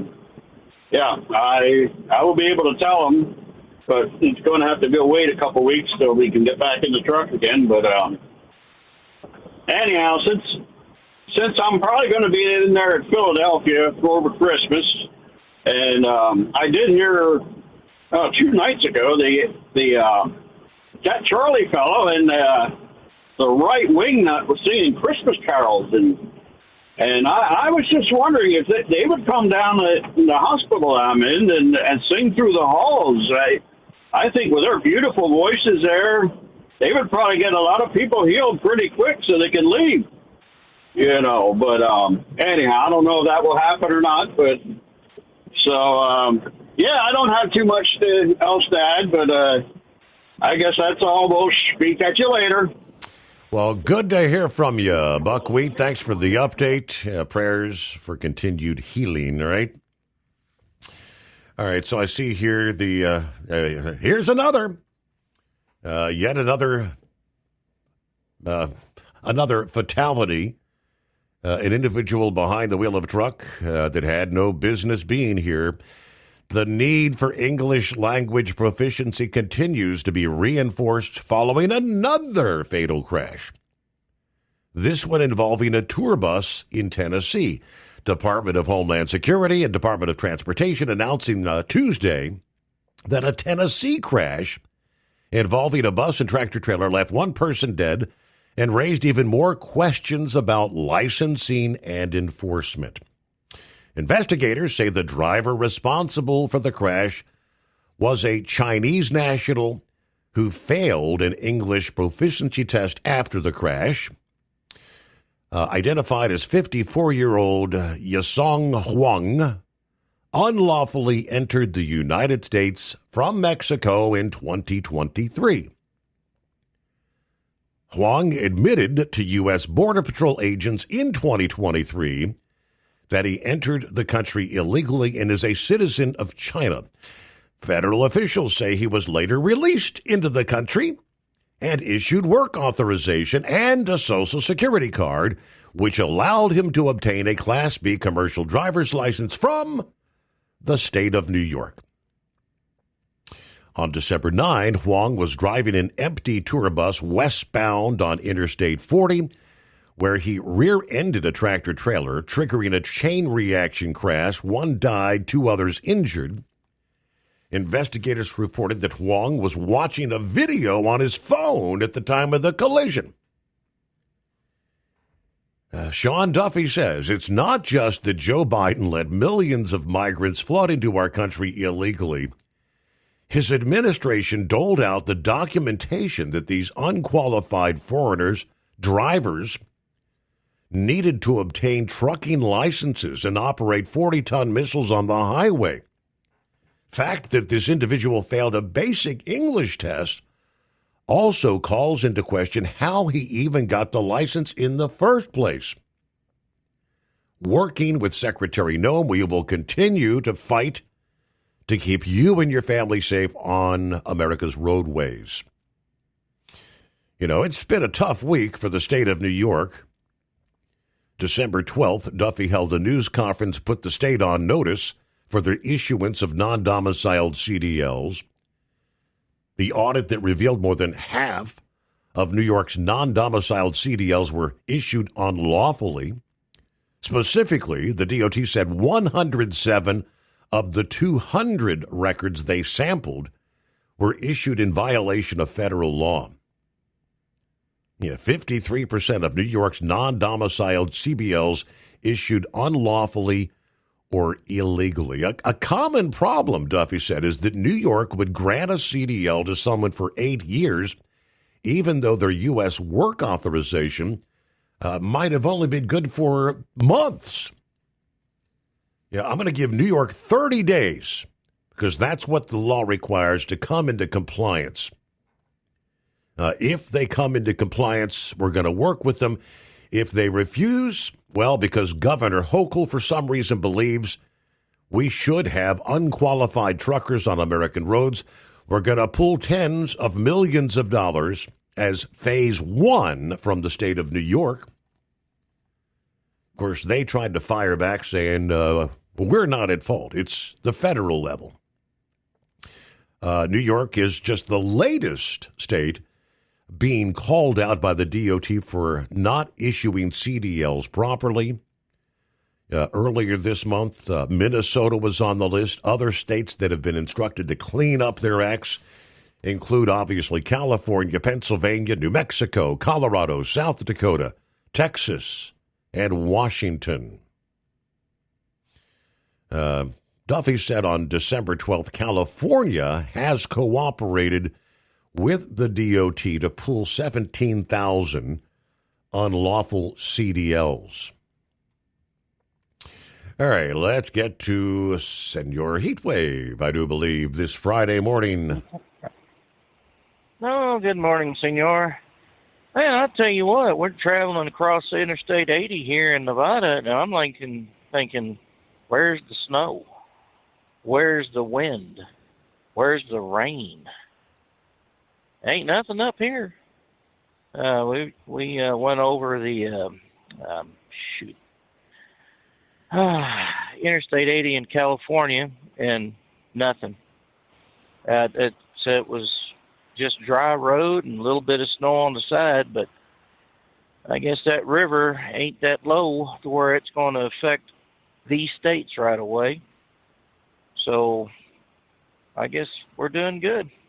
The atmospheric river, I guess your reference right now, I mean, you can see the stream coming in off the Pacific Northwest, northern California, kind of cutting right through western Oregon into southeastern Washington, up into northern Idaho and parts of Montana. Yep, and it's staying up there as long as that jet stream stays up there. I wouldn't mind it coming down. So, buckwheat. Man, if I were to call you and talk to your nurses and go, hey, baby, what's up? They would definitely kick you out. So we're not doing that, and I'm pretty sure if Lady Heatwave were listening, I'd be catching a bunch of grief when I get home. Thank you very much. I don't know if you've seen that. I posted here a couple of days ago where we had I think it was a 3.5 earthquake in New Mexico. And, of course, the first thing he thought of was, well, did you fall out of bed or what? It was like, you are very funny. Well, we know what comes after that. But, yeah, no, Dale, I hope you get your stuff together and come out of that all right. So we'll be praying for your recovery on that cancer surgery. Well, what else has been going on? I was told by my co-driver that a NASCAR driver and family died in a plane crash today. Did you hear anything about that? Yeah, it's got Greg Biffle. Really? Yes. Holy crap. Oh, that's too bad. Yeah, his wife, his 2 children. I think he had a brother and 2 other individuals on the plane as well. Now, was it a commercial plane or was it one of those private? Private. Private. I think a Cessna 550. I think that's a 2-engine prop plane, if memory serves. But well, we were talking about the Louisville plane crash, and I don't know if y'all ever considered what they have to do. We've had, when I was in Panama, we had one of our twin-engine, twin-pilot observation aircraft go down, and it is a process to figure out what went wrong. Basically, you're getting every little scrap, every little piece of material that is out there scattered, and they'll draw a diagram of that particular aircraft on a hangar floor, and they will, it's like a jigsaw puzzle. Yeah. They'll put these pieces where they're supposed to be found on the aircraft, and it is a painstaking process to go through. So, do they have any idea at all what caused it to go down right now, or are they still under investigation on that? That's obviously, it took off at 10:06 a.m. Obviously, they encountered it. They were trying to come around and come back. It crashed at 10:15, right there at the airport. So, and I saw it. I thought this was a Cessna prop plane. That's a jet. It's a 2-engine jet, private jet, corporate jet. Yeah. Okay. All right. Well, it's a shame, and all the deaths that are happening, especially right now during this season, is really, really a crying shame. Well, Christmas, it's called Christmas for a reason, and Christ is a reason for the season. Yeah. And we need to say Merry Christmas more often, and realize that, though we may perish during this time or during Easter or any time of the year, Christ is the reason. Yeah. For us. We got a pause there as we roll up on the midnight hour on the West Coast. Yeah, Friday, the Steve Summers Overnight Drive. Have you been searching far and wide, looking to advertise your business on a brand that will help you reach the very clients you want to walk through your front door? Well, they've done studies that 100% of the time, it works every time. We're talking about the Steve Summers Overnight Drive. Let us go to work for your business. The Steve Summers Overnight Drive currently broadcasts in radio markets all over the United States and was recently named one of the top 50 best late night shows and podcasts in America. Advertising on the Steve Summers Overnight Drive will maximize your ability to reach clients both on the air and through podcasting. Consider it the best of both worlds. Don't miss this chance to put your business on the Steve Summers Overnight Drive and expand your reach immediately. Before we go, I've got one question to ask you. Are you ready to get started? If so, email me, Ryan Wild at lubricationspecialties.com, and get started showing off your business today on the Steve Summers Overnight Drive. It's no secret, today's diesel isn't as good as it should be. Diesel lacks lubricity. That can lead to fuel system failure, costing thousands in repairs. But you can prevent those issues with Hot Shot Secret products. Clean injectors, boost cetane, increase fuel economy while adding 4 times more lubricity than the leading competitor. Claims proven by real-world use and confirmed by third-party ASTM testing. Available nationwide at truck stops, farm and automotive stores, and online at hotshotsecret.com. Hot Shot Secret. Powered by science. At TEL, we know what it takes to succeed as an owner-operator because we were founded by one. The big secret?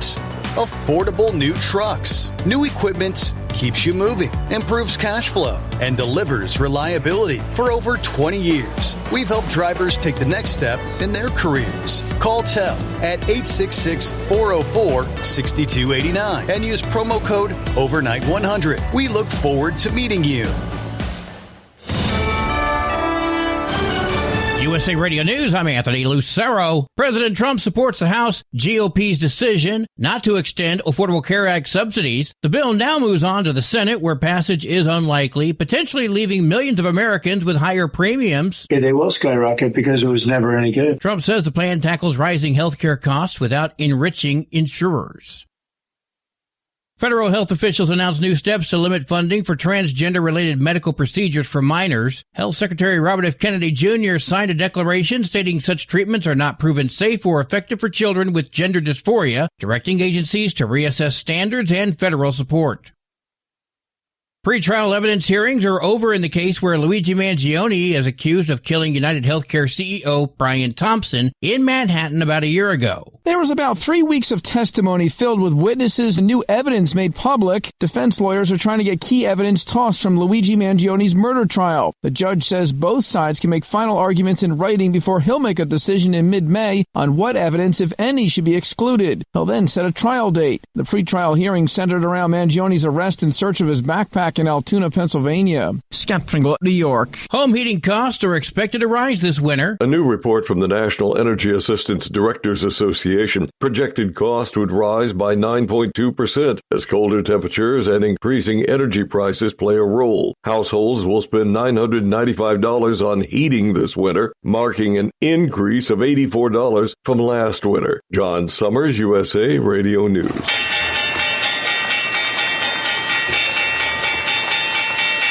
Wall Street closed with stocks in the green. At the closing bell, the Dow Jones Industrial Average rose 66 points. The S&P 500 is up 53, and the Nasdaq rose 313 points. I'm Sarah Lee Kessler. From America's News Network, USA Radio News.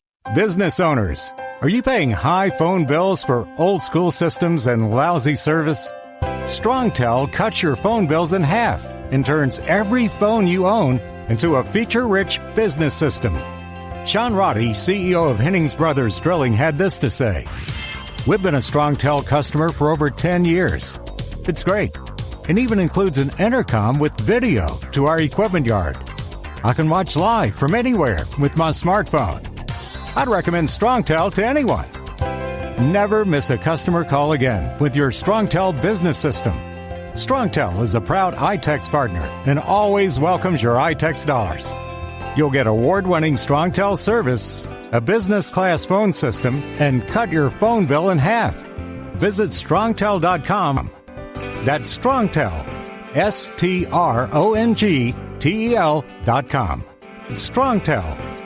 And has been on the rise track for the last 4 years to save more lives and create a culture of life. Since taking effect in 2021, the Texas Heartbeat Act, which bans abortions once a fetal heartbeat is detected, has led to an 18% drop in abortions, especially among minors. That's according to a new JAMA study. This study just confirms that Texas is on the right track. John Segal of Texas Right to Life says the law has saved thousands of lives. Hundreds mourned 10-year-old Matilda, the youngest victim of last weekend's Bondi Beach mass shooting in Sydney, Australia. When you need strength yourself, these kids are innocent, and she's so beautiful and so innocent. And the eternal question is, why? We all have to know there's no because. You cannot answer.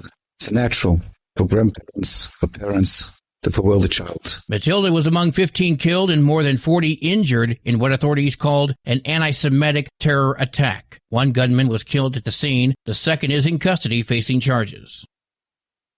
The last pennies to be minted have sold for over $16 million.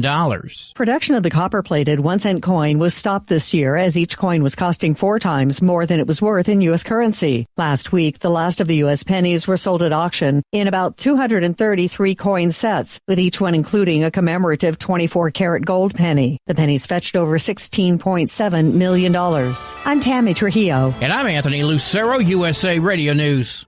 iLocal.net is offering a free website analysis to improve the online presence of your business. Business owners across the U.S. turn to iLocal.net to improve their search engine rankings. Search engines are constantly changing their algorithms. You need the professionals who know how to use those changes to benefit your business. Don't hope for new customers. Get found and be chosen. Visit ilocal.net/go for your free website analysis. ilocal.net/go. Truck downtime costs you money. One hidden killer on Cummins ISX-15 engines is weak injector cups. When they leak, coolant gets into the cylinders and suddenly you're facing a big repair bill. Industrial Injection has the fix. Our Torque Lock Injector Cup Kit with a threaded Torque Lock design. These cups stay sealed for good. No more coolant leaks. No more surprise downtime. Keep your truck on the road. Ask your shop for Industrial Injection Torque Lock Injector Cups today. At Hot Shot Secret, we share the science behind common diesel problems and their solutions. For example, Hot Shot Secret Diesel Extreme. Today's ultra-low sulfur fuels leave injector deposits causing frequent DPF regens and low throttle response. Diesel Extreme is a once every 6-month treatment that will clean your entire fuel system, including the tank, lines, pump, and the injectors. Hot Shot Secret Diesel Extreme is available nationwide at truck stops, fine farm and auto stores, and online at hotshotsecret.com. Because Channel 19's a little congested. Call Steve now at 844-844-3388. The Overnight Drive.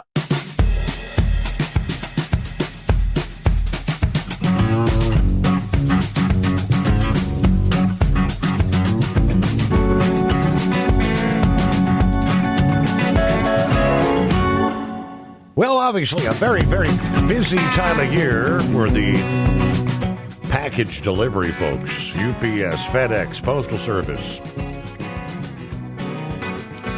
According to FreightWaves, FedEx showing some signs of strain from the mandatory grounding of their MD-11 aircraft fleet during the busiest shipping season. Apparently, travel managers unable to keep up with an unprecedented number of flight changes, which is leaving many arriving pilots without confirmed accommodations after long trips. Like, where am I going to sleep?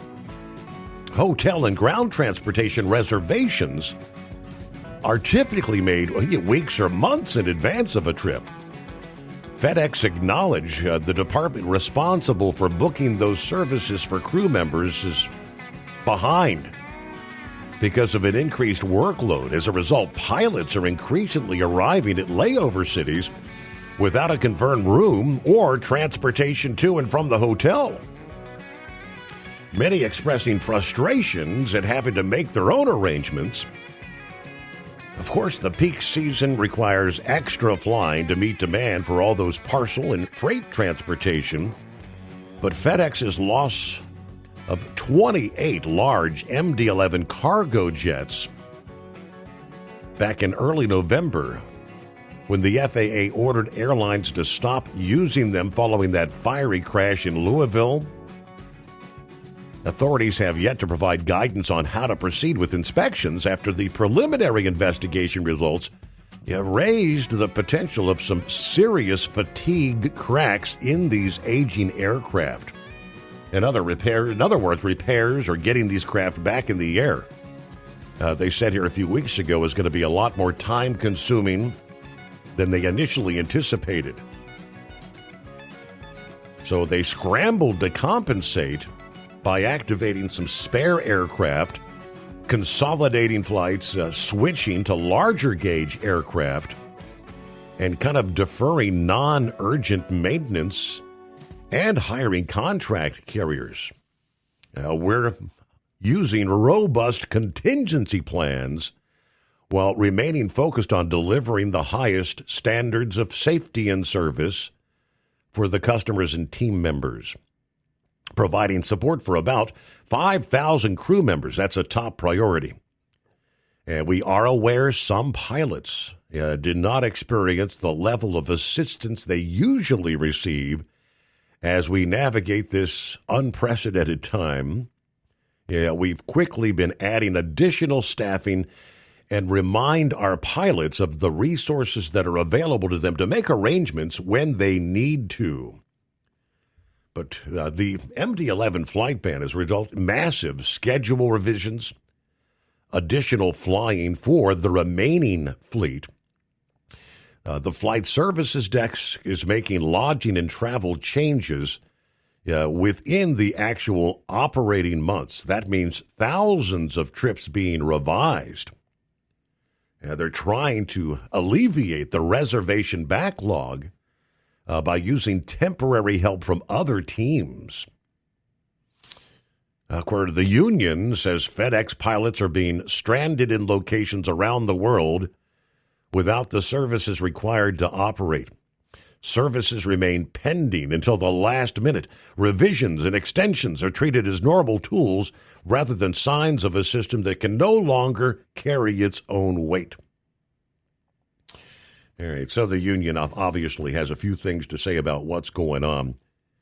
So imagine completing a 12-hour flight only to spend an additional hour upon arrival trying to sort out accommodations and transportation. That's the reality that many pilots are facing right now. It should be noted that unions in all industries often amplify problems to motivate rank-and-file solidarity or to elicit public support in hopes that they might pressure the company into concessions during contract negotiations. All right, back to the calls here on a phone. Oh yeah, we left off with Senor Heatwave, didn't we? And we're back. Thank you, Senor. Appreciate it. One quick note: 5-7. I'll call you after I get off the line here. Well, let's see here. What else has been going on? Really, not a whole lot. Just cruising down the highway, going, yep, no. My mind is a blank right now. I had a real good sleep yesterday, so I guess that's the reason why I'm a clean slate.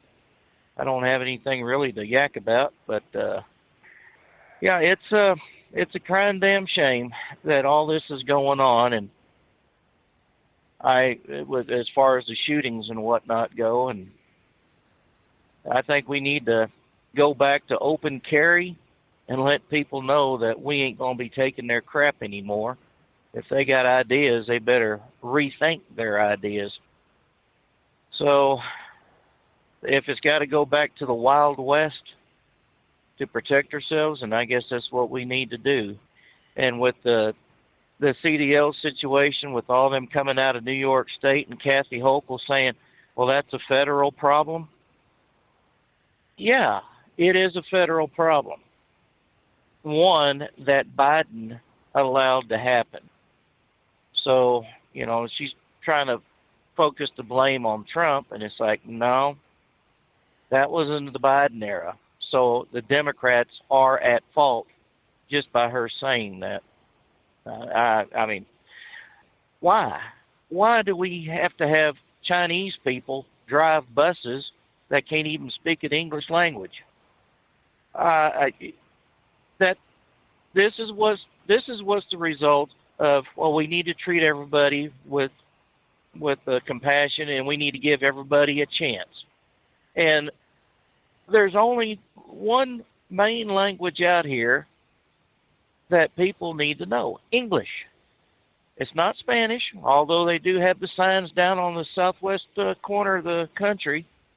That's up to about 20 miles inland. Some of them are a little bit further because of the Mexican drivers that come up with the tour buses and whatnot. But, I mean, if you're going to give the test in 187 different languages or have to have a translator to say, this is what this question is, what do you think, and then translate the answer, who in the right mind didn't see this as a problem coming? Yeah. So I guess that 54-year-old Chinese resident, since he killed somebody or people, is he going to be treated as a criminal that he is? And is China going to start raising Cain, saying, "Oh no, that's our citizen, we want him back"? And the company that hired him, how much do you think they're going to pay out for the deaths You think it'll be a nuclear verdict for that company that hired him? I mean, if they're going to do a nuclear verdict on that poor student driver and his trainer from Werner all them years ago, when an illegal alien going in the opposite direction there in East Texas on snow and ice lost control of his vehicle, hitting the Werner driver because he went over through the median. Yeah. And then killing one of his own people in that pickup and then severely injuring another. You know, if they're going to say, I don't know, you know, Werner got screwed on that deal. That's all I got to say. These nuclear verdicts like this, I'm sorry, for that company that had that driver in Texas in the Dallas area that got hit for $40 million or whatever. You know, there's a lot of blame to place out there. You know, the roads weren't salted or treated. Yeah, I mean, and just this week, the new Prime verdict, $44.1 million in that one. There's 144 vehicles involved in that. Yeah, but the one truck driver gets, the one trucking company gets picked out for a nuclear verdict. Doesn't make any sense. I told you at the time, first thing I said was, obviously, this is going to be appealed. And indeed, I guess this past day that occurred. This was the crash back in 2021. I-35, Dallas County. The historic ice storm that ravaged the state. Christopher Verdi was killed in one of those 133 accidents reported on that stretch of I-35 when the truck driver, Stephen Ritter, crashed into the back of his vehicle as he was stopped in the pileup traffic.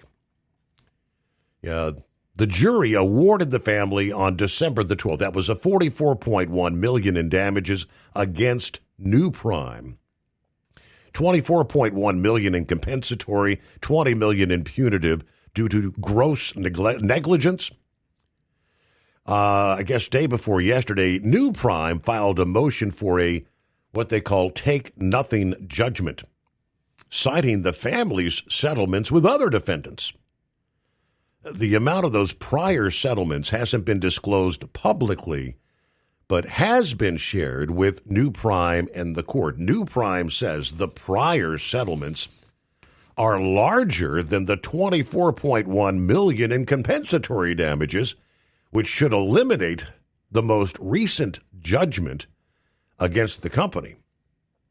They also argued that because the jury unambiguously and unanimously determined that Ritter was not grossly negligent prior to the fatal crash, and because there's no evidence of him being a reckless or incompetent driver, there's no reason for the $20 million in exemplary damages. They also argued that Texas law caps exemplary damages at $750,000 or double the compensatory damages, whichever is the lower amount. Prior settlements by the family have already reached that legal cap. So both New Prime and the Verdi family have yet to issue any additional comments regarding that take-nothing reversal request. But that's going to be tied up in the courts here, undoubtedly, for a time to come. Details. Heatwave was asking about any idea what caused the accident. All right, so it's the Cessna C-550 business jet. Now, while attempting to land back at Statesville Regional Airport, resulting in multiple confirmed fatalities, leaving the aviation and motorsports community in shock. Register to a company affiliated with retired NASCAR driver Greg Biffle went down about 10:15 a.m., erupting into a large fire on the runway. According to the preliminary automatic dependent surveillance broadcast data, The airplane departed runway 10 at KSVH at 10:06:51. Entered a climbing left turn, reaching approximately 2,000 feet. Within the next minute, the aircraft accelerated to 205 knots ground speed, then decelerated to about 179 knots as the turn concluded. At that point, it entered a 1,000 foot per minute descent, while ground speed continued to decrease. What followed was a series of aggressive climbs, descents, and turns. A climb back to 4,000 feet, with one segment averaging an extreme 5,440 foot per minute. A wide descending left turn at roughly 2,500 feet per minute. Multiple rapid transitions between climbs and descents, with large airspeed swings, and continued maneuvering at relatively low altitudes by 10:14 at 11 seconds a.m. So like 8 minutes. The plane was approximately at 1,225 feet, 139 knots ground speed, when it entered a descending left turn toward runway 28. At 10:15 and 2 seconds, the aircraft rolled out on course for runway 28 at 975 feet, 106 knots ground speed, descending at 1,200 feet per minute. The final ADS-B turn was recorded at 825 feet, about 1,500 feet short of the runway threshold.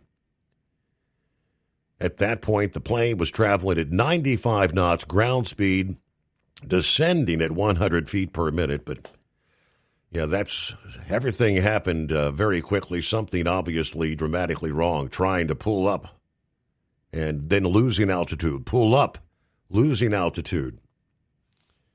Trying to get back to the airport. Well, let's head on down to Florida, see what Philip has going on. Brain Dead got you coming up with some sports stuff just ahead. Morning, Philip.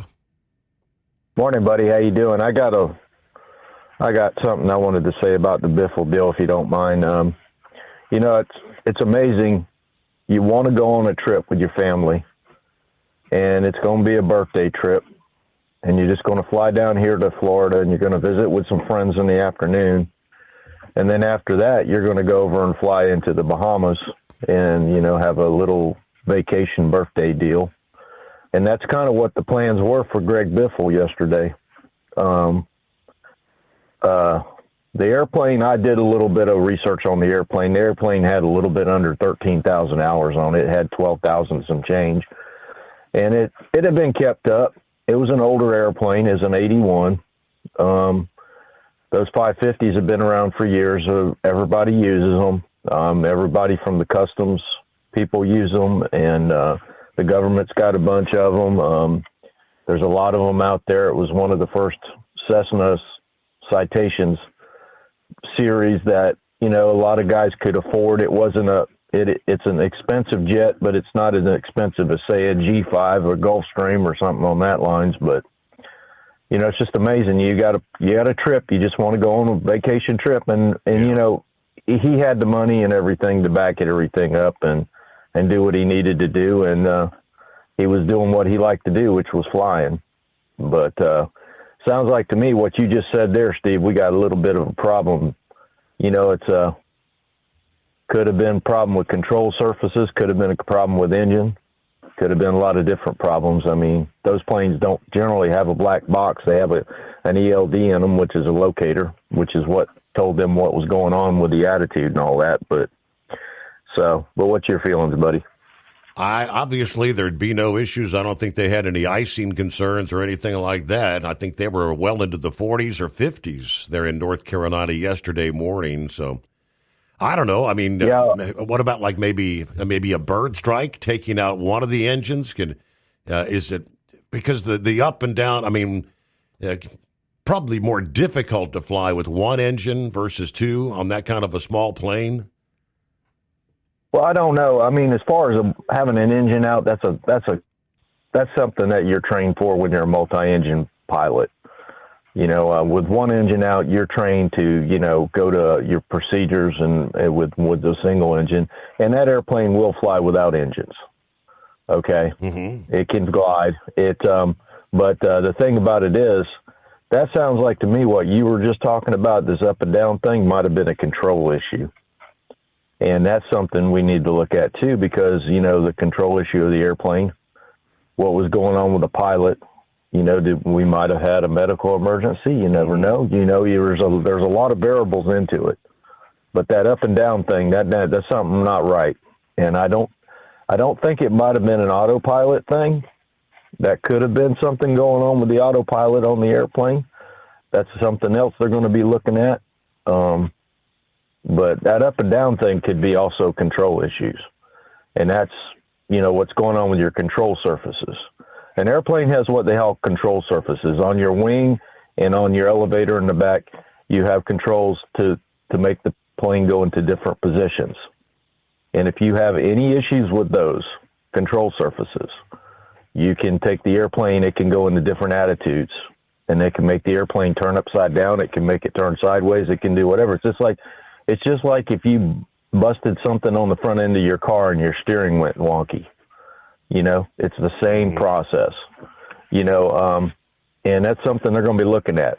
The NTSB will be looking at this very thoroughly.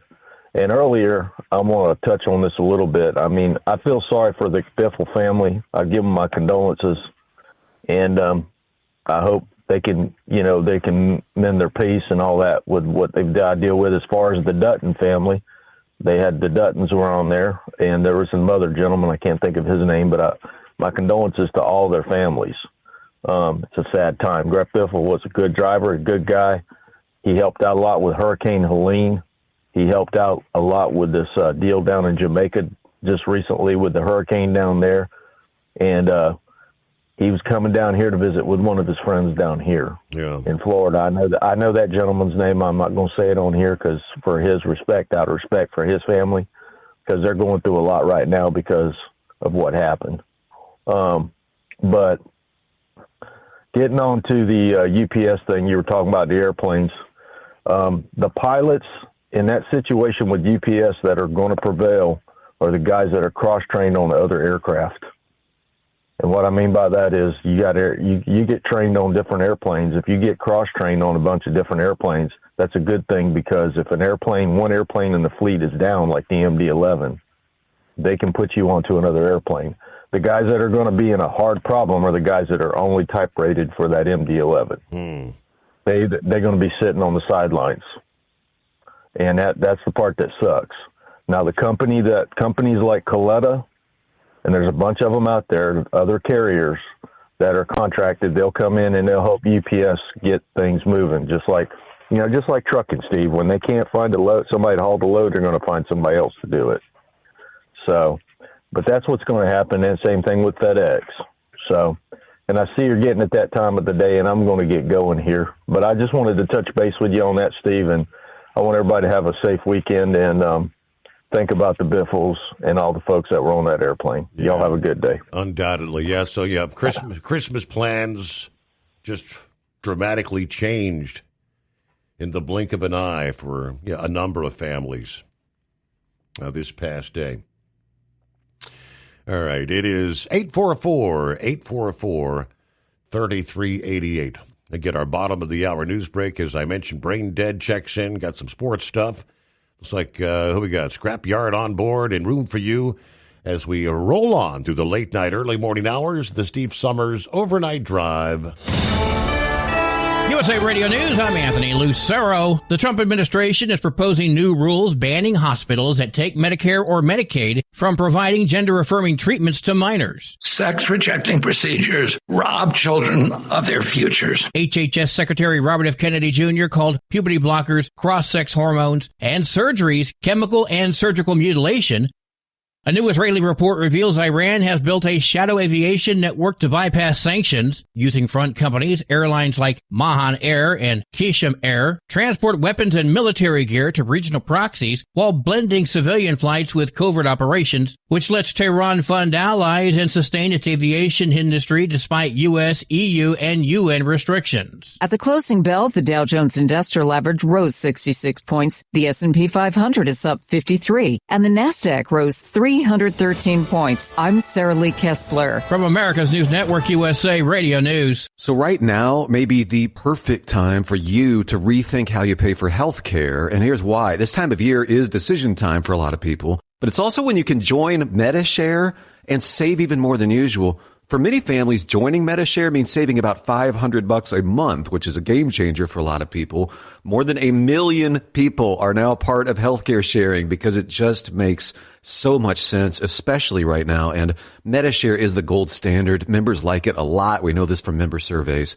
MediShare has been around for over 30 years. It is a proven thing. And if you join before December 31st and you mention the promo code SHARE, they'll waive your application fee, so you save $100 right off the bat. I'll give you the number here in a second, but just call. You'll get a price within 2 minutes. And again, the deadline is December 31st, so call now. You'll save even more. Here's the number. Call 855-SHARE-40. That's 855-SHARE-40. 855-SHARE-40. Have you been searching far and wide, looking to advertise your business on a brand that will help you reach the very clients you want to walk through your front door? Well, you know they've done studies that 100% of the time, it works every time. We're talking about the Steve Summers Overnight Drive. Let us go to work for your business. The Steve Summers Overnight Drive currently broadcasts in radio markets all over the United States and was recently named one of the top 50 best late night shows and podcasts in America. Advertising on the Steve Summers Overnight Drive will maximize your ability to reach clients both on the air and through podcasting. Consider it the best of both worlds. Don't miss this chance to put your business on the Steve Summers Overnight Drive and expand your reach immediately. Before we go, I've got one question to ask you. Are you ready to get started? If so, email me, Ryan Wild at lubricationspecialties.com, and get started showing off your business today on the Steve Summers Overnight Drive. Truckers, meet the SpeedMax Pro Max, the tire built for serious hauls and serious peace of mind. With rugged construction and performance you can count on, Pro Max is made for the long road ahead. And here's the best part. It comes with an 8-year warranty. That's right, 8 years of confidence, mile after mile. Ask SpeedMax. Drive far. Drive strong. For more info, call 860-436-4100 or buy online at digitire.com. Truck downtime costs you money. One hidden killer on Cummins ISX 15 engines is weak injector cups. When they leak, coolant gets into the cylinders and suddenly you're facing a big repair bill. Industrial Injection has the fix. Our Torque Lock Injector Cup Kit with a threaded Torque Lock design. These cups stay sealed for good. No more coolant leaks. No more surprise downtime. Keep your truck on the road. Ask your shop for Industrial Injection Torque Lock Injector Cups today. It's no secret, today's diesel isn't as good as it should be. Diesel lacks lubricity. That can lead to fuel system failure, costing thousands in repairs. But you can prevent those issues with Hot Shot Secret products. Clean injectors, boost cetane, increase fuel economy while adding 4 times more lubricity than the leading competitor. Claims proven by real-world use and confirmed by third-party ASTM testing. Available nationwide at truck stops, farm and automotive stores, and online at HotShotSecret.com. Hot Shot Secret. Powered by science. Did you miss an episode of the Steve Summers Overnight Drive? Or just want to relive a little bit of the magic? Don't worry. You can download the Steve Summers Overnight Drive wherever you get your podcasts. Don't miss a single second of the show that was recently named one of the best late night shows in America. Make sure you like and subscribe to the Steve Summers Overnight Drive so you don't miss a single episode. The Steve Summers Overnight Drive. Available wherever you get your podcasts or online at overnightdriveradio.com.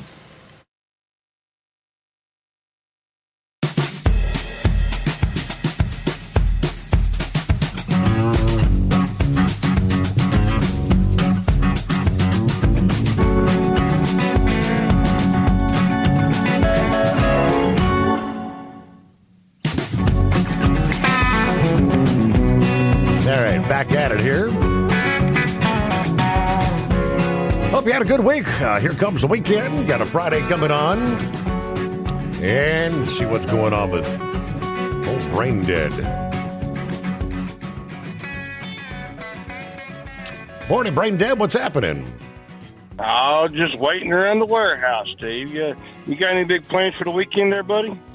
Not much. Not really, per se. I think the princess still wants me to put some lights outside. And I'm like, well, it's getting cold again. We're supposed to have below zero wind chills later this morning. Yeah, I mean, yesterday I came home from playing FedEx driver over one of my relatives' house, and it was really nice and comfortable outside.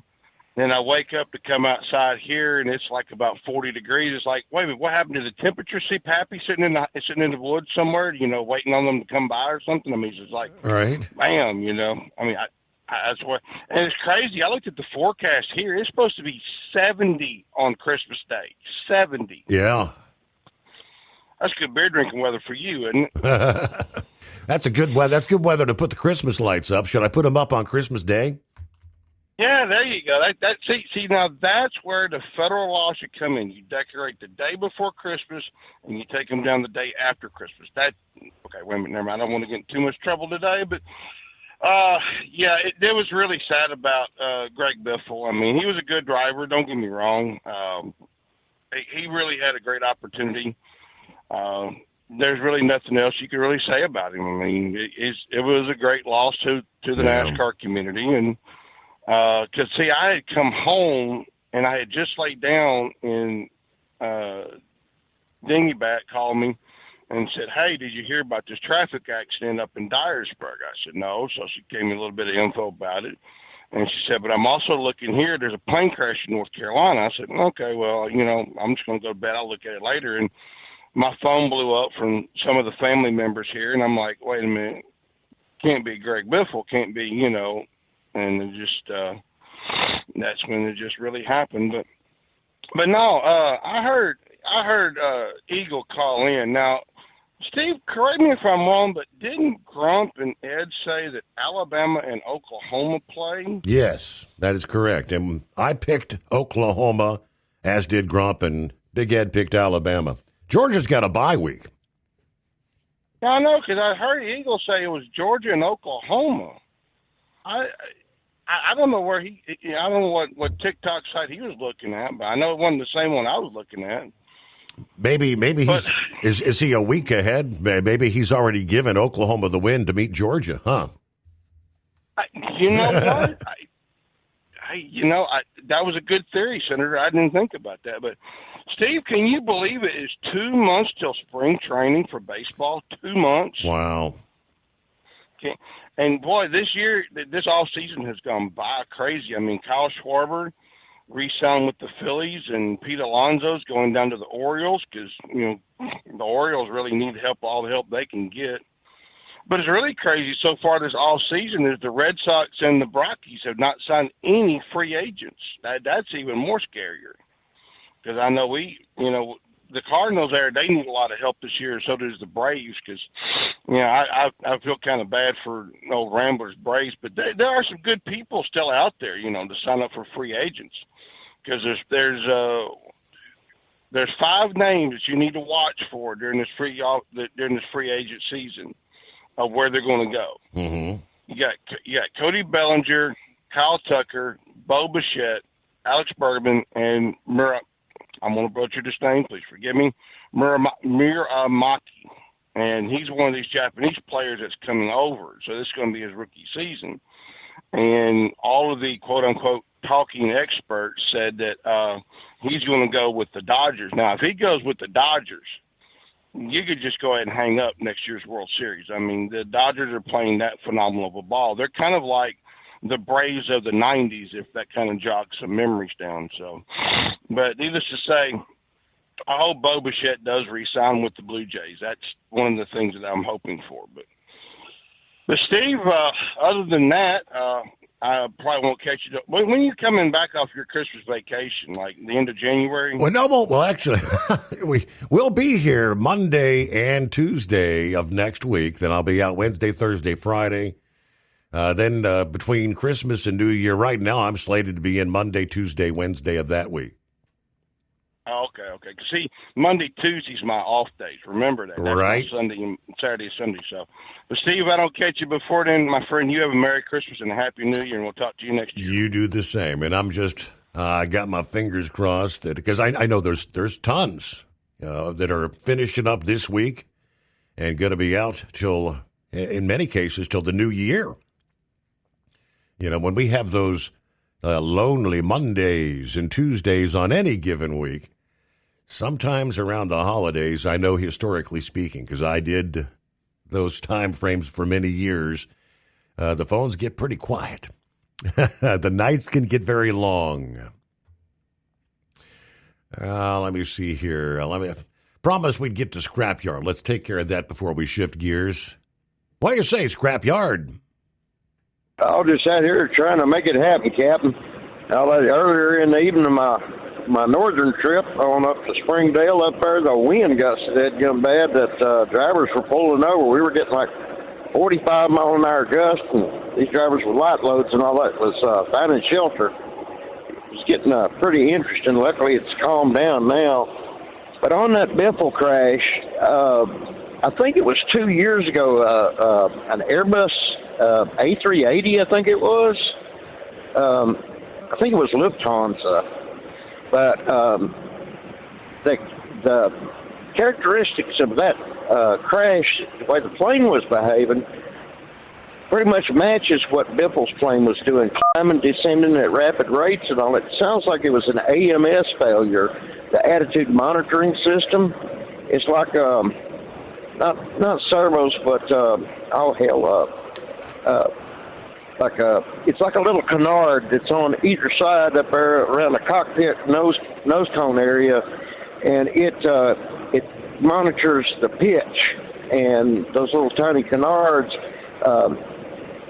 rotate. It's a rheostat that's in there, and if one or both of them had shorted out and were reading incongruous readings, it would cause a feedback loop, and that sounds like, based off what you said there about it ascending and descending, sharp angles, and it will cause a feedback loop in the flight computer, and then you try to wrestle the controls, and the computer will fight you. But that Canadian fellow that makes these funny and informational videos, AVE. Have you ever heard of him? Not familiar with him. I know of Captain Steve. Yeah, Captain Steve will be dissecting it. Yeah, well, that's AVE, and I had a video out a while back and all that about that specific crash. He does like tool reviews and stuff, but he's also he's a heavy industrial mechanic technician. What this guy is, he goes all over the world, but you never see his face, and all. He protects his identity in order to protect his family. But everything that he described, that the way that you put it, he broke it down in the video about how that plane was behaving, and it's pretty much spot on. And those rheostats, like I said, they stick out in the airflow, just these tiny little wings on them. And it's what tells the flight computer what the pitch of the aircraft is. And if the rheostats internally on the sensing units, if they short out, it can cause the plane to do all kinds of crazy antics. It's pretty much a no-win situation and all that. Sad. Yeah, it is, and that's why I don't fly on the darn things anymore. Many years ago, the last flight that I took and all, it was the Yellowstone fire in 1988, going out there and coming back. And we hit a dead air pocket out there, and ended up everybody on that. I think it was a 737. Anything that wasn't nailed down hit the roof, and we were all beat half to death. taking that flight back, you talk about frazzled nerves. I could have threaded a sewing machine that was running wide open and not got a scratch. So I stay off them damn things if I can. Yeah. I'll let it. If I can't get there by road or by boat, I'm not going. Okay. Now that shout out there to Senior Heatwave. It was good talking to y'all. Talking to you yesterday morning and all that. And you can give me a call if you want to. All right. Well, thank you for checking in. Scrapyard, have a great morning and a better weekend. So, shifting gears to the Reiner scenario. Let me start with when they say, well, the story begins at a party, Christmas party, drenched in glamour, flashing lights, laughter, the polite small talk, masked a growing sense of unease. Amid the luxurious setting, Nick Reiner kind of stood out, oddly disconnected. He was approaching guests with the same unsettling questions over and over again. What's your name? What's your last name? Are you famous? At first, many dismissed it as eccentric behavior, but as the night wore on, confusion slowly gave way to concern, they say. The atmosphere of the party began to shift. Conversations faltered, replaced by wary glances and hushed whispers. Nick grew increasingly agitated, reacting sharply to comments that seemed harmless. The tension reached its peak during a strange confrontation with a former Saturday Night Live comedian, a moment that left onlookers stunned. The encounter ended abruptly when Nick stormed off in anger, leaving behind an unsettled silence that no one could quite explain. Less than 24 hours later, the disturbing signs from the night took on a chilling meaning, as Nick was arrested on charges of murdering his own parents, Rob and Michelle Reiner. From a glittering party to an unspeakable family tragedy, the story of Nick Reiner serves as a stark reminder that behind all the glow and the fame can lie profound darkness, one that can collapse without warning and consume everything in its path. And then let me take you to word from some of the officers first making contact with Nick. In a revelation that sends shivers through investigators and the public alike, the first police officer to approach and apprehend Nick Reiner during his arrest heard 3 bone-chilling words muttered under the suspect's breath. They deserved it.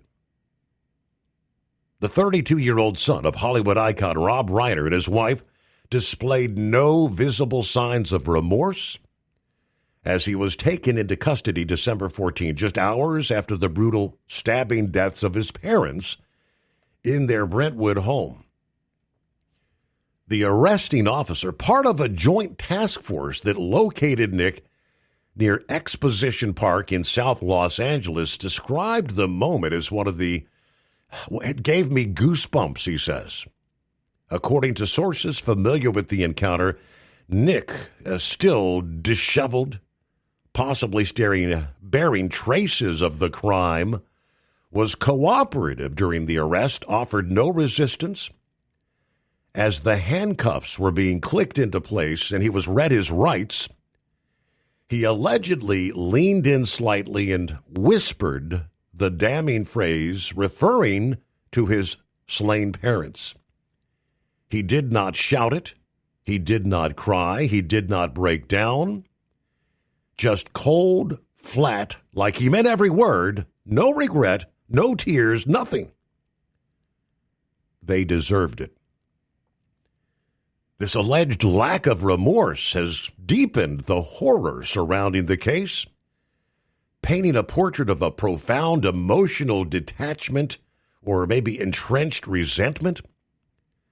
Prosecutors and law enforcement have noted that this sort of demeanor in the immediate aftermath of a familial homicide often signals deep-seated issues, potentially amplifying the tragedy's psychological layers. Nick, now charged with 2 counts of first-degree murder with special circumstances, including multiple murders and use of a deadly weapon, facing the possibility of life without parole or the death penalty if convicted. Of course, we know the rest of the story, shocking the nation when the details emerge. But Nick's arrest came swiftly that evening after the bodies were discovered about 9:15 p.m. after tips and tracking led officers to him in a public area far from the affluent Brentwood neighborhood. Blood evidence reportedly found in a motel room that he had checked into early Sunday morning, further tying him to the scene. From the moment of capture, his flat effect stood out. No panic, no denial, just the eerie calm punctuated by those whispered words that now haunt the responding team. Nick's troubled history provides a bit of painful context, open about his addiction struggles since adolescence, enduring numerous rehab attempts, homelessness, relapses. Of course, Nick expressed frustration over the years over some of the tough love approaches, feeling unheard as his parents followed the professionals' advice. To which Rob and Michelle actually later voiced some regrets, admitting that sometimes they ignored his pleas, that certain programs were not helping him, but simply saying, like he knew what was going down, they deserved it.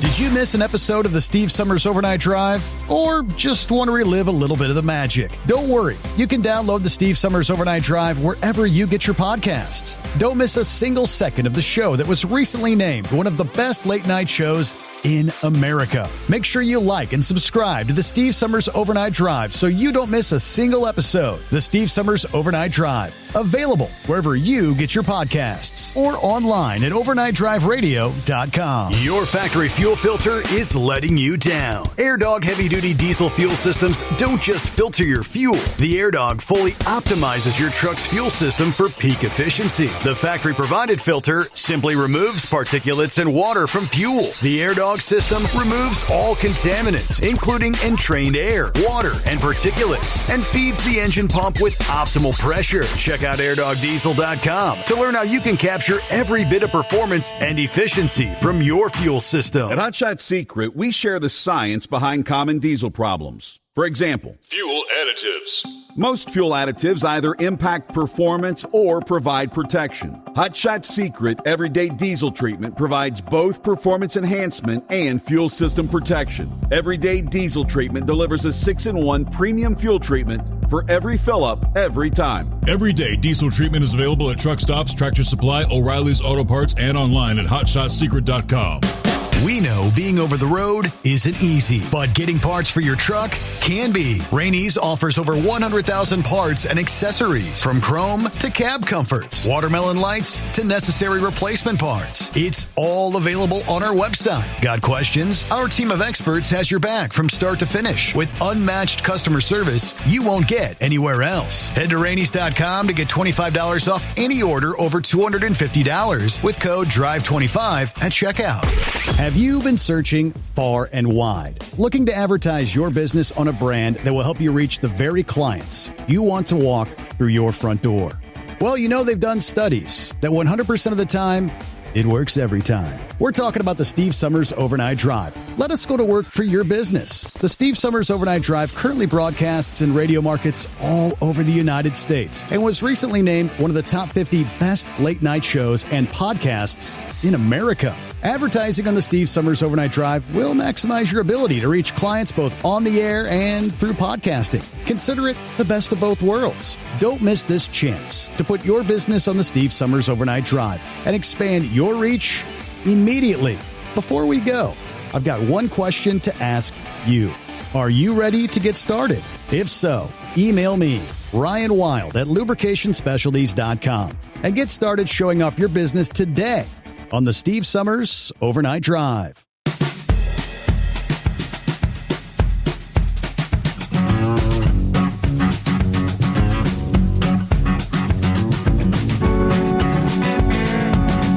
I don't know, for those who said Trump's tariffs, inflation's going to go through the roof. Tariffs are going to kill us. I don't know. All those predictions seem to be coming in incorrect. A new report on inflation released Thursday show it falling well below the experts' predictions. The Consumer Price Index for November showed annual inflation of 2.7%, according to the Wall Street Journal. September's figure was 3%. Now, due to the government shutdown, there was no report for October. Now, economists, the Wall Street Journal previously questions were predicting a 3.1% rate. The core inflation rate of 2.6% was also lower than expected, the lowest since early 2021. What is core inflation? That's the one that excludes food and fuel prices, which are more volatile. But adding to the positive news was a report from CNBC that initial claims for unemployment dropped to 224,000 for the week ending December 13, down from 237,000 the week before. That number also beat predictions that the number would be about 225,000. The positive news sent stock futures rising. Futures linked to the Dow Jones up 188 points. Harvard professor of economics Ken Rogoff says, "I was surprised. It was a better number than anyone was expecting." People were expecting it to be above 3%. It was well below 3%. "I think the president will take this as good news," he says. Economist Stephen Moore says it was positive news. There's no other way to spin it. Amazing. Good news for Main Street. This, he says, good news for Wall Street, good news for Main Street, good news for the Federal Reserve Board, he said, suggesting the figure could lead to an interest rate cut. I got a big smile on my face right before Christmas with this number. Again, that was economist Stephen Moore. So we got a final hour coming your way just ahead. More news you can use. And clear lines at 844-844-3388. Rolling into the greatest day of the week, Friday, the Steve Summers Overnight Drive, live from the Hot Shot Secret Studios. Did you miss an episode of the Steve Summers Overnight Drive? Or just want to relive a little bit of the magic? Don't worry. You can download the Steve Summers Overnight Drive wherever you get your podcasts. Don't miss a single second of the show that was recently named one of the best late-night shows in America. Make sure you like and subscribe to the Steve Summers Overnight Drive so you don't miss a single episode. The Steve Summers Overnight Drive. Available wherever you get your podcasts or online at overnightdriveradio.com. Truckers, meet the Speedmax Pro Max, the tire built for serious hauls and serious peace of mind. With rugged construction and performance you can count on, Pro Max is made for the long road ahead. And here's the best part. It comes with an 8-year warranty. That's right, 8 years of confidence, mile after mile. Ask Speedmax. Drive far.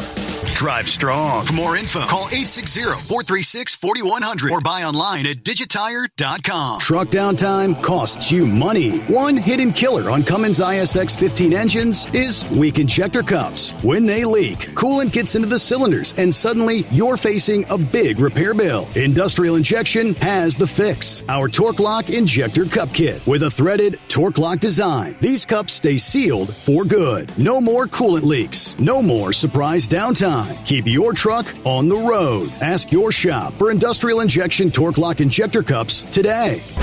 Like the men and women who power America, the people at Hot Shot Secret work hard and play harder. We're the fastest growing diesel and oil additive brand in the country.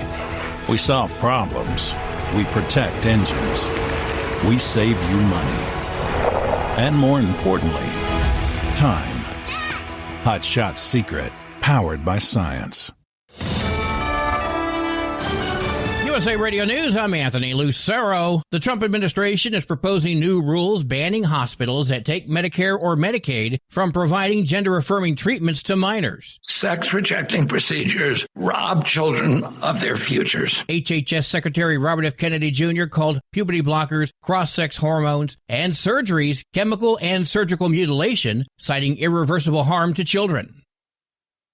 A new Israeli report reveals Iran has built a shadow aviation network to bypass sanctions, using front companies, airlines like Mahan Air and Kishim Air, transport weapons and military gear to regional proxies while blending civilian flights with covert operations, which lets Tehran fund allies and sustain its aviation industry despite U.S., EU, and UN restrictions.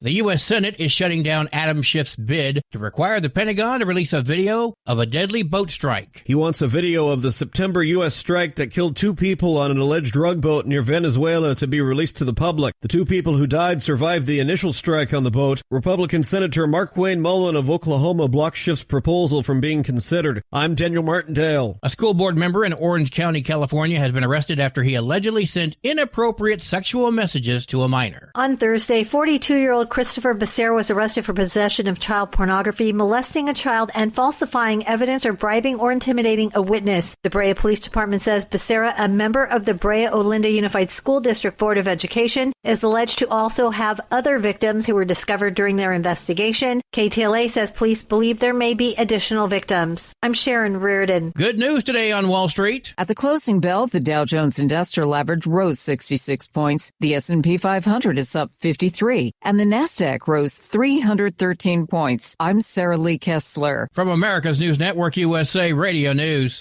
Commerce moves fast. Your business should too. If you're not on the first page of search results, you're losing customers. Out of sight, out of mind is true. Don't let that be you. iLocal.net has helped local businesses dominate search results since 2009. For a limited time, iLocal.net is offering a free website analysis to improve the online presence of your business. Local business owners across the U.S. turn to iLocal.net to improve their search engine rankings. Search engines are constantly changing their algorithms. You need the professionals who know how to use those changes to benefit your business. Don't hope for new customers. Get found and be chosen. Call 888-699-2407 for your free website analysis. Don't wait. Call 888-699-2407. That's 888-699-2407. For your free website analysis, call 888-699-2407. Norovirus, a highly contagious stomach virus, some call the stomach flu, is surging in California, with cases up 50% due to a new strain. UC San Francisco's Dr. Peter Chin Hong advises disinfecting surfaces with bleach as the virus spreads through sick individuals and contaminated surfaces. The main rule about norovirus is that you can't use hand sanitizer to prevent it. It's just old-fashioned washing your hands with soap and water. Outbreaks are most common from November through April.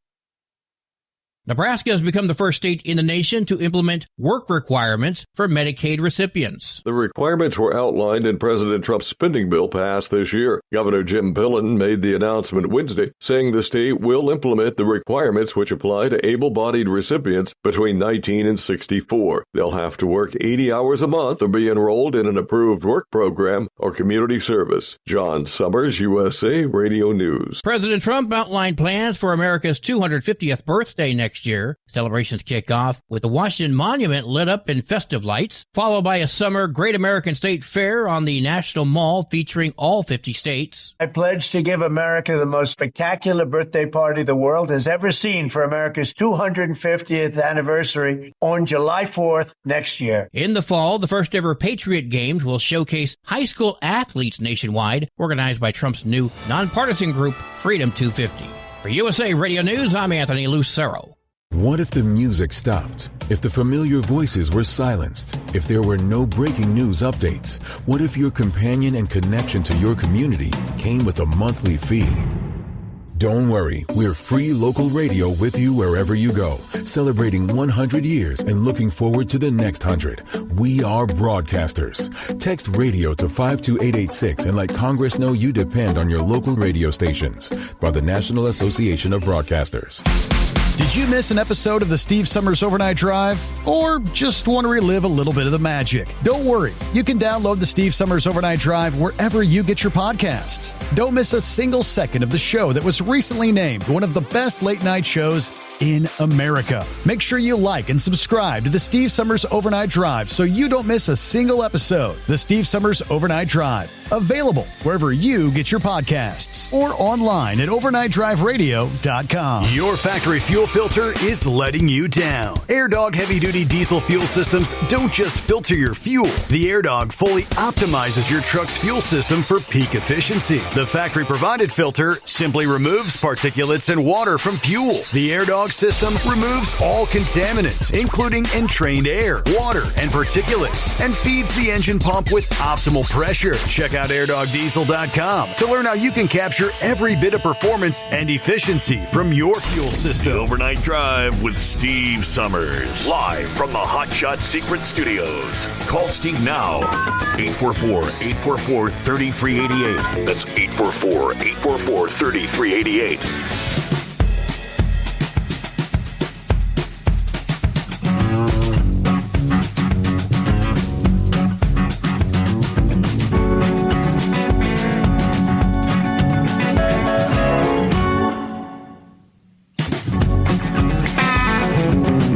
Get that final hour underway.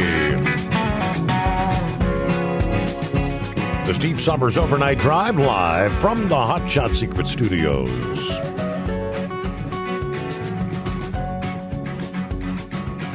I mentioned last evening, on the heels of the president addressing the American people, I was kind of surprised. No mention whatsoever of Venezuela in that speech. Someone suggested that President Trump just executed the mother of all trolls. He loves to do that, right? And the media walks straight into it.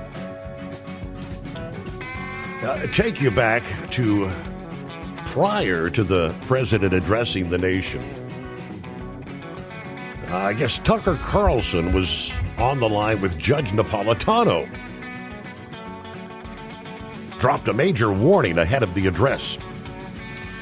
Tucker said a member of Congress told him lawmakers were being briefed that a war is coming and that it might be announced during the president's national address that evening at 9 p.m.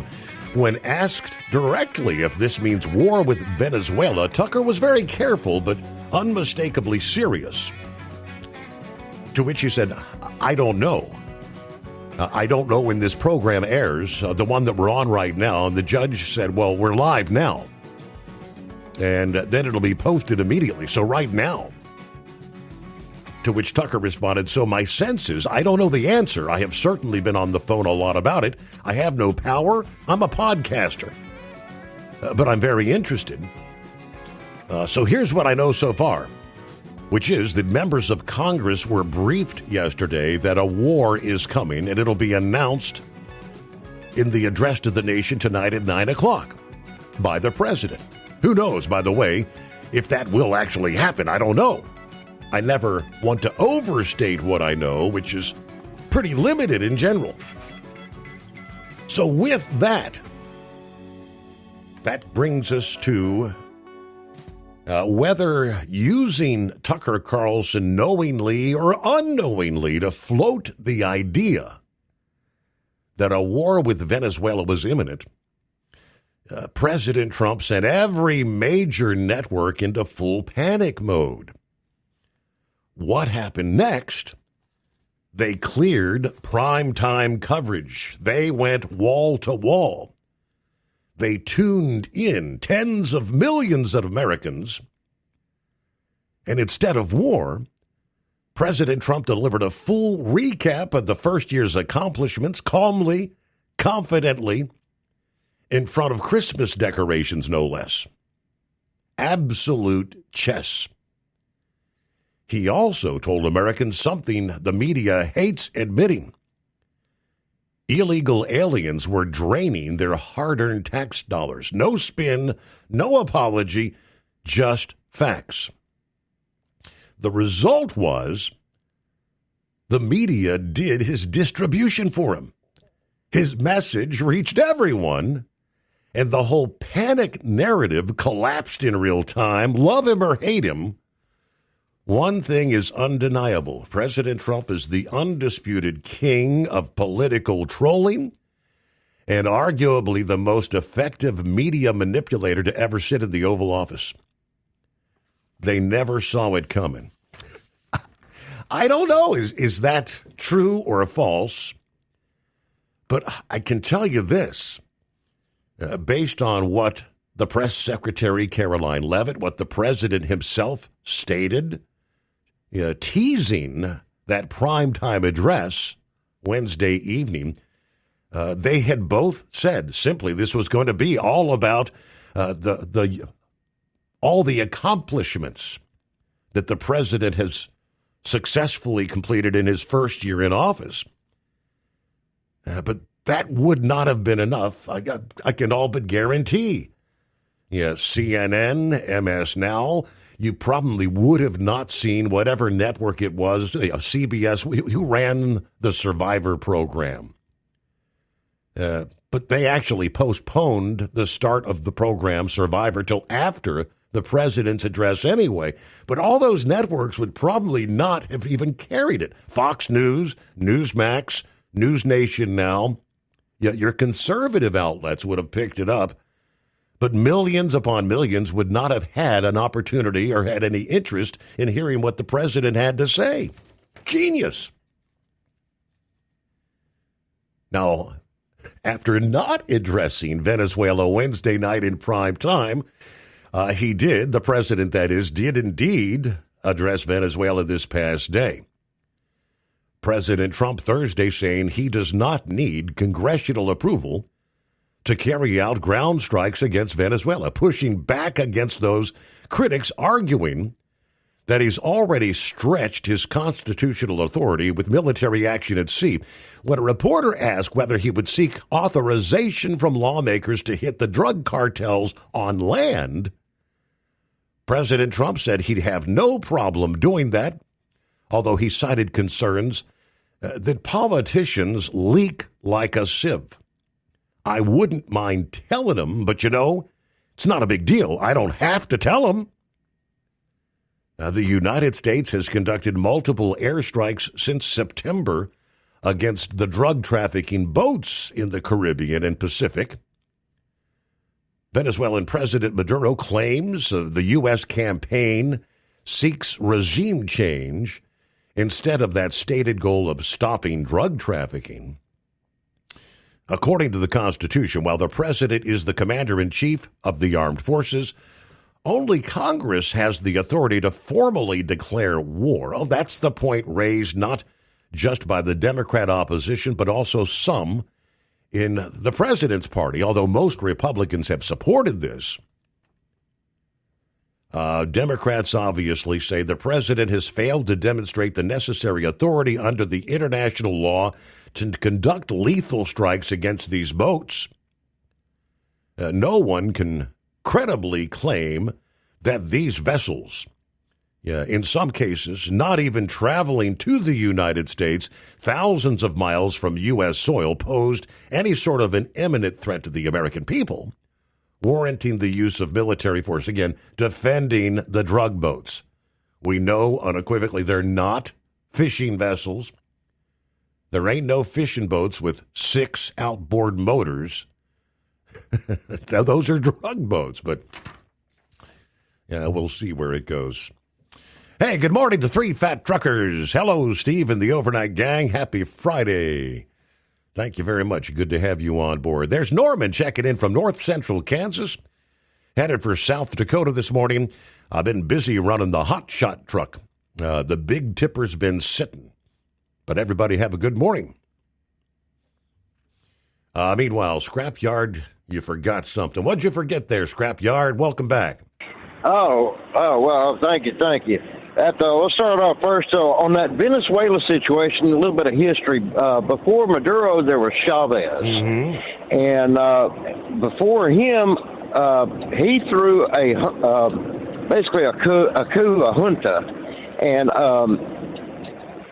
Venezuela was a democratic republic before then. Well, of course, the American oil companies and even like British Petroleum was down there. But mom and pop oil companies, people invested here in the United States, went down there and actually it wasn't just leases; they purchased properties down there, and then paid all the necessary fees, the taxes, and everything. Paid for all the infrastructure to drill and to pump and export the whole 9 yards. Invested a lot in there and actually owned the land and the rights, the mineral rights. Well, then whenever Chavez came to power, he nationalized. Yes, nationalized. Basically, communism, a communist. And it's like, so, Trump was talking about the stolen American oil. That's the case. That oil was already paid for many years ago, and it's American property as well. A lot of these families, in fact, I know a family in South Texas that had land down there. So that's whenever people question why Trump is talking about stolen American oil, that's where that come from. So, but also on the previous show, I remember somebody was asking you about what type of phone you had, being an Android. Something that I found and did. Any of y'all that have an Android phone and you have to go, between towns and all where signal's kind of spotty, here's what you do. You go into settings and you go down in settings to About Phone. Click on that and look up build number. Click on that 10 times as fast as you can, and it opens developer options, and then it'll pop up and say that it's been activated. So you back out into settings, go to connections, go down in there to mobile networks, turn 5G off. That 5G only works in the big cities, or if you're within like a mile of a 5G rated tower. And so your phone is actually struggling trying to make connection and maintain connection on 5G. And because of the frequency bandwidth that it occupies and the amount of power that it's trying to put out. Mm-hmm. And, when you're in these major cities and you don't hardly see any towers, well, there's actually 5G towers on the building rooftops, and a lot of times it looks like, on your light poles, fire poles. Those antennas are just absolutely everywhere whenever you're in a good-sized town. But whenever you get out in the country, it goes by the wayside. There's Senior Heatwave. You want me to throw him in here? Sure.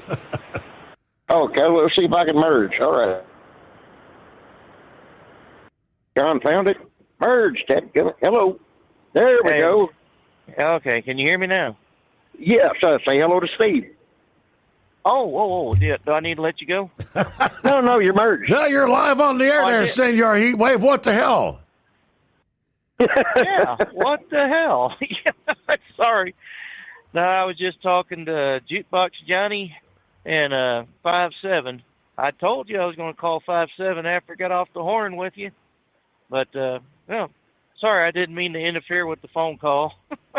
Oh, that's nothing. I was just trying to tell people with Android phones how to convert their phone over so it's not running in 5G when you're out in the countryside and struggling. And it's quite easy to do. Yeah. And if you'd been tuned in, you'd have heard it. rather than gibber. I'm sure you'll let me know once the show's over. You'll call me up saying, and this is what you got to do. You got to hit A, B, C, 2, 3, 4, and whatever. So. Oh, it's actually quite easy. It's none of that, just in settings. Yeah. Okay. But you can, and all that. So, but yeah, but if you use that method as I described and all that, and turn 5G off, it'll go into 4G and 4G LTE, and so you won't be losing signal as badly. But when you're in a major town or whatever, say like Little Rock or anything like that, there's going to be 5G receivers all over the place, or transceivers, excuse me.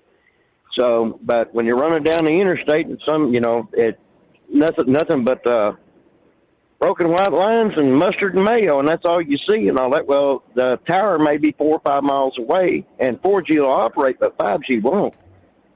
So if you use that method, you'll find that you'll get better signal propagation. Well, we know Senor Heatwave has the iPhone because he doesn't like the upgrade on it. So I don't know if you can explain him how to get a better signal on the iPhone, but maybe you can give it a shot.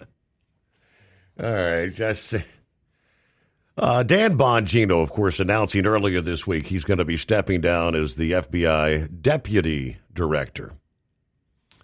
I guess this past day he said, I gave up everything for this. I mean, he gave up a job, the podcast.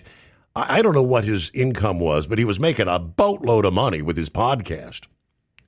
And he gave that up to take whatever that deputy FBI director position plays, probably, maybe $150,000 a year. So I'm not sure, but he said, I gave up everything for this. He said, my wife is struggling. I'm not a victim. It's fine. I'm proud that I did this. But if you think we're here for tea and trumpets, we're there all day. I stare at these four walls all day, separated from my wife in D.C. Officially announced he has going to resign. Now, they said President Trump likely won't have to look far to find Bongino's full-time replacement. The Gateway Pundit reported, Dan, of course, confirming he's resigning in January. Of course, the next question is, who's going to replace him as he returns to the world of podcasting? Fortunately, the replacement appears to be in the FBI building already. According to reports, FBI co-deputy director Andrew Bailey appears to be poised to ascend to Bongino's position. He will assume additional responsibilities in the role, including overseeing the Bureau's daily operations and making key decisions. Bailey was hired as co-deputy director back in September of this year. Before that, he served as Attorney General of Missouri. This appointment suggested to some on the outside that Bongino's departure was inevitable and Bailey was being groomed as the full-time replacement. After all, this dual role was considered quite unusual. But during his tenure as Missouri Attorney General, Bailey was regarded as a conservative stalwart and a loyal supporter of Trump. For example, he ardently defended Trump against the lawfare that was launched by Democrats to jail him for the rest of his life. Bailey also fought to restrict efforts by leftists who wanted to castrate minors. defend the unborn, and stop public school DEI programs. With his legal background and loyalty to President Trump, Bailey is a wise choice for that position. But of course, Trump is always capable of throwing a curveball. You just never know. Have you been searching far and wide, looking to advertise your business on a brand that will help you reach the very clients you want to walk through your front door? Well, you know they've done studies that 100% of the time, it works every time. We're talking about the Steve Summers Overnight Drive. Let us go to work for your business. The Steve Summers Overnight Drive currently broadcasts in radio markets all over the United States and was recently named one of the top 50 best late night shows and podcasts in America. Advertising on the Steve Summers Overnight Drive will maximize your ability to reach clients both on the air and through podcasting. Consider it the best of both worlds. Don't miss this chance to put your business on the Steve Summers Overnight Drive and expand your reach immediately. Before we go, I've got one question to ask you. Are you ready to get started? If so, email me, Ryan Wild at lubricationspecialties.com, and get started showing off your business today on the Steve Summers Overnight Drive. It's no secret, today's diesel isn't as good as it should be. Diesel lacks lubricity. That can lead to fuel system failure, costing thousands in repairs. But you can prevent those issues with Hot Shot Secret products. Clean injectors, boost cetane, increase fuel economy while adding 4 times more lubricity than the leading competitor. Claims proven by real-world use and confirmed by third-party ASTM testing. Available nationwide at truck stops, farm and automotive stores, and online at hotshotsecret.com. Hot Shot Secret. Powered by science. At TEL, we know what it takes to succeed as an owner-operator because we were founded by one. The big secret? Affordable new trucks. New equipment keeps you moving, improves cash flow, and delivers reliability. For over 20 years, we've helped drivers take the next step in their careers. Call TEL at 866-404-6289 and use promo code OVERNIGHT100. We look forward to meeting you.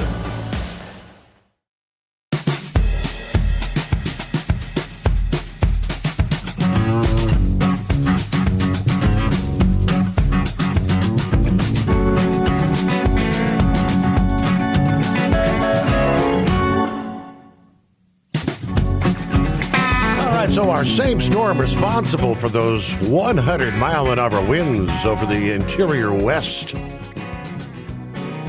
shifting through the Midwest overnight, begins moving into the northeast here on our Friday. We're not going to see winds like we saw out west in the northeast, but we will be watching a new storm, meanwhile, bringing another round of high-powered, potentially damaging winds to the interior west from now into Friday night. At one point on Wednesday, nearly 750,000 customers were without electricity in the Pacific Northwest. That number dropped to about 250,000 as of Thursday afternoon. We had a gust of 102 miles per hour measured at Berthoud Pass in Colorado before the instrument there stopped recording. Gust hit a 98 miles per hour in Buffalo, South Dakota. Winds will increase over the Ohio Valley and Great Lakes region. Of course, where the ground is moist, trees may topple. Where the landscape's dry, downed power lines could ignite fast-moving wildfires. But obviously, through the day ahead, through Friday evening, those blustery conditions shift eastward into the northeast. All right, winds along the Atlantic coast will shift from south to the west and northwest. When those stiff southerly winds are in action into early Friday, we could see some minor coastal flooding at times of high tide.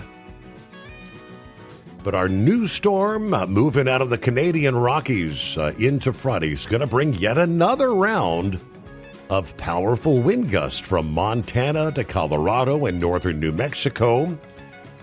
Gusts reaching 50 to 80 miles per hour. Now, the highest wind gust confined to the mountainous areas and foothills To the west of Denver. Yeah, it could cause some property damage, hazardous driving conditions, vehicle rollovers, and additional power outages. We could see delays, likely possible cancellations, including at Denver. As in the Northeast, some of the ski lifts in the region may be forced to shut down. Of course, the risk of fires remains elevated across eastern Colorado and New Mexico, where strong winds combine with dry brush and very low humidity. We shall take care of a news break and back at it on a Friday morning. The Steve Summers Overnight Drive. USA Radio News, I'm Anthony Lucero. The Trump administration is proposing new rules banning hospitals that take Medicare or Medicaid from providing gender-affirming treatments to minors. Sex-rejecting procedures rob children of their futures. HHS Secretary Robert F. Kennedy Jr. called puberty blockers, cross-sex hormones, and surgeries chemical and surgical mutilation. A new Israeli report reveals Iran has built a shadow aviation network to bypass sanctions, using front companies, airlines like Mahan Air and Kishim Air, transport weapons and military gear to regional proxies while blending civilian flights with covert operations, which lets Tehran fund allies and sustain its aviation industry despite U.S., EU, and UN restrictions. At the closing bell, the Dow Jones Industrial Average rose 66 points, the S&P 500 is up 53, and the Nasdaq rose 313 points. I'm Sarah Lee Kessler. From America's News Network, USA Radio News. So right now may be the perfect time for you to rethink how you pay for health care. And here's why. This time of year is decision time for a lot of people. But it's also when you can join Medi-Share and save even more than usual. For many families, joining Medi-Share means saving about $500 a month, which is a game changer for a lot of people. More than 1 million people are now part of healthcare sharing because it just makes so much sense, especially right now. And Medi-Share is the gold standard. Members like it a lot. We know this from member surveys. Medi-Share has been around for over 30 years. It is a proven thing. And if you join before December 31st and you mention the promo code SHARE, they'll waive your application fee, so you save $100 right off the bat. I'll give you the number here in a second, but just call. You'll get a price within 2 minutes. And again, the deadline is December 31st, so call now. You'll save even more. Here's the number. Call 855-SHARE-40. That's 855-SHARE-40. 855-SHARE-40. Have you been searching far and wide, looking to advertise your business on a brand that will help you reach the very clients you want to walk through your front door? Well, you know they've done studies that 100% of the time, it works every time. We're talking about the Steve Summers Overnight Drive. Let us go to work for your business. The Steve Summers Overnight Drive currently broadcasts in radio markets all over the United States and was recently named one of the top 50 best late night shows and podcasts in America. Advertising on the Steve Summers Overnight Drive will maximize your ability to reach clients both on the air and through podcasting. Consider it the best of both worlds. Don't miss this chance to put your business on the Steve Summers Overnight Drive and expand your reach immediately. Before we go, I've got one question to ask you. Are you ready to get started? If so, email me, Ryan Wild at lubricationspecialties.com, and get started showing off your business today on the Steve Summers Overnight Drive. TEL's Independent Owner-Operator Program gives you the power to operate under your own authority or choose the carrier you want to run for. Drive a new truck with full factory warranties, solo or team. TEL has a lease that fits your business. Call us at 866-404-6289 or visit tel360.com and use promo code OVERNIGHT100. Winter is here. When the temperature drops, so does your truck's performance. Avoid fuel gelling by using Hot Shot Secret's EDT Plus Winter Defense, a 7-in-1 fuel booster and anti-gel that improves cold weather performance. The 7-point cetane boost decreases DPF regens and increases fuel economy. Be confident that your engine is running smoothly and trouble-free, even in the coldest temperatures. Hot Shot Secret EDT Plus Winter Defense, available at Pilot Flying J, Amazon, O'Reilly Auto Parts, and HotShotSecret.com. Hot Shot Secret, powered by science. Truck downtime costs you money. One hidden killer on Cummins ISX 15 engines is weak injector cups. When they leak, coolant gets into the cylinders, and suddenly you're facing a big repair bill. Industrial Injection has the fix. Our Torque Lock Injector Cup Kit with a threaded Torque Lock design. These cups stay sealed for good. No more coolant leaks. No more surprise downtime. Keep your truck on the road. Ask your shop for Industrial Injection Torque Lock Injector Cups today. Did you miss an episode of the Steve Summers Overnight Drive? Or just want to relive a little bit of the magic? Don't worry. You can download the Steve Summers Overnight Drive wherever you get your podcasts. Don't miss a single second of the show that was recently named one of the best late night shows in America. Make sure you like and subscribe to the Steve Summers Overnight Drive so you don't miss a single episode. The Steve Summers Overnight Drive. Available wherever you get your podcasts or online at overnightdriveradio.com. The Overnight Drive with Steve Summers. Live from the Hot Shot Secret Studios. Call Steve now. 844-844-3388. That's 844-844-3388. So as we know, 24 hours ago, he was at the home 20. Thought he was done driving truck. Dead now. On our way somewhere in Texas this Friday morning. Hey, Knucklebuster. Hey, thanks for taking me back, Mr. Steve Summers. Yeah, I'm just about down here at Waco, so we ain't coming out, right? I'll deliver here in the morning and head back up at Arlington, Texas, pick a load of that fake beer Modelo and carry it back to Memphis, and then I should be done for the rest of my life there. I want to tell Dan Bongino, quit crying like a baby, boy. Hey, at least you got a wife and kids to go home to at night. Just wait. Someday, one of you ain't going to be there. Yes. And then I deleted that post I was talking about the other night, Steve. I just totally trashed it out so nobody can hold it against me there, right? So, man, let's get a simplified shout out to Truck and Field, Captain Ron, Donut Man, and all my Marine Corps brothers and sisters, and especially Mr. Steve Summers there, our gracious host. Hey, Steve, the Marine Corps is the president's own. He can send the Marine Corps to do whatever they need to do without congressional approval. So if he sends the Marines in there, he don't need no act of Congress to declare war on somebody or like Toby Keith said, put a boot in their ass, because that's the American way there. So. Mm-hmm. All right, Mr. Steve Summers, I'm going to back out of here and get quiet and listen to the end of the show there as I pull into this customer down here in Waco. So maybe I'll meet Chip and Joanna Gaines there. I ain't too worried about meeting Chip, but Joanna's a good-looking baby doll anyway. So. All right, have a great week there, Mr. Steve Summers. All right, safe travels. Get back to And I should say. Oh, yes. Yes, and get back to the home 20 safely. Well, today, I guess, isn't today the day technically we were supposed to be invaded by aliens? We spent much of the summer and the fall and online speculation about this interstellar comet known as 31 Atlas, right? You remember all the reports over the summer? It's actually an alien ship. They're going to send a probe to the United States.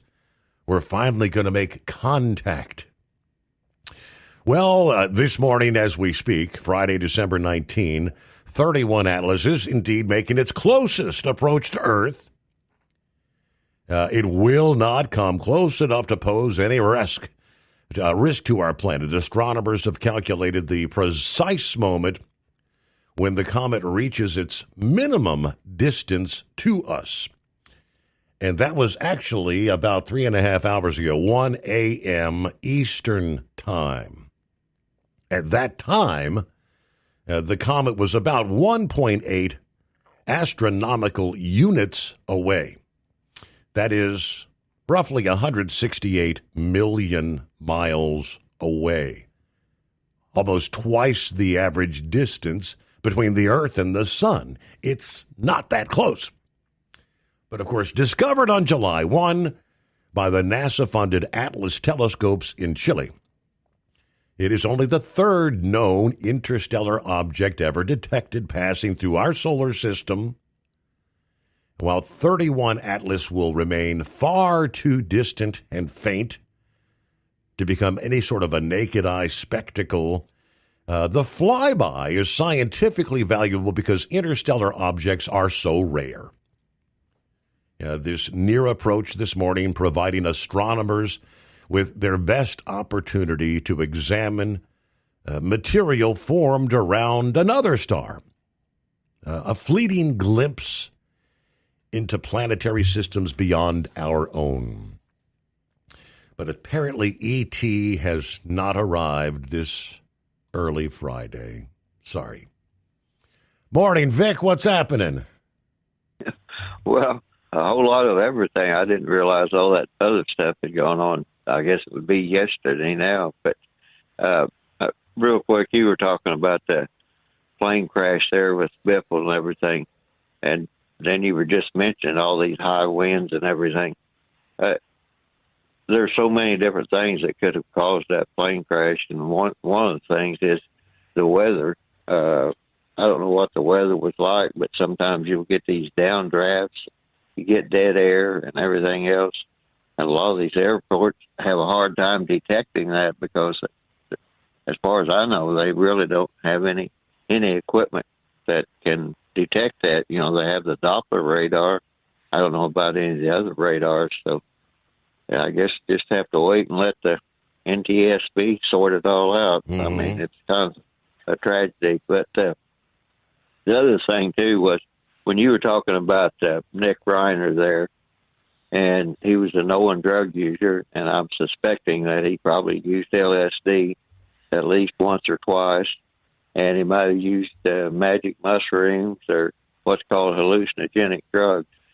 And if you've used any of those, especially LSD, flashing lights can trigger, I don't know what they call it, a flashback or whatever. And you were talking about Nick Reiner was acting weird at that party, and I guess like all those parties, they probably had some, you know, like the disco flashing lights or lasers or something of that nature. So I'll just throw that out there. And when you were talking about aviation, do you remember the pilot that wanted to shut down the engines on a? I was trying to think where it was. I was saying they said it was Horizon Airlines. I'm not sure, but it was back there about the same time that we were going through that government shutdown and all the ground stopped. And it was before that. I know that, but anyway, that he said he had used some magic mushrooms before. I think within 24 hours before that he did that. I think they sentenced him or was going to sentence him or do something here in the last few days. But I know you've been talking a lot about drug use, and that's one of the things that I don't think a lot of people remember because way back when LSD use was pretty high, we had some pilots and the Air Force had some pilots, and they were also commercial pilots, that they basically lost their livelihood because somebody thought it would be funny to put LSD in their, whatever it was, food, drink.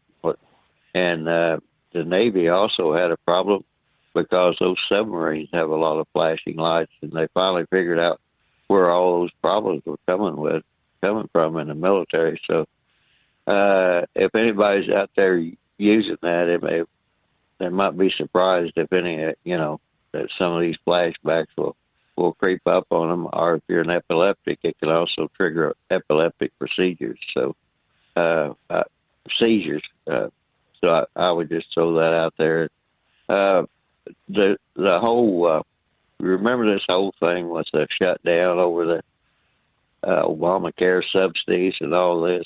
That already totally upset the whole airline distribution thing. And then I was listening there about the Iran's now going to try to use shadow airplanes to carry military equipment or something. That's really going to throw a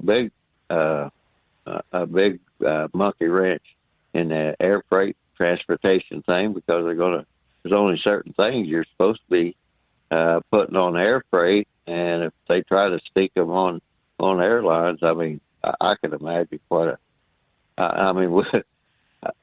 I wouldn't be counting on packages getting anywhere very quick. And with FedEx, usually this time of the year, I used to have to carry roller trailers, just keep repositioning roller trailers, because somebody take a roller trailer and go to some of their outlets and stuff that were in I guess you would say, kind of a desolate area. Wasn't a lot of freight coming back out of it.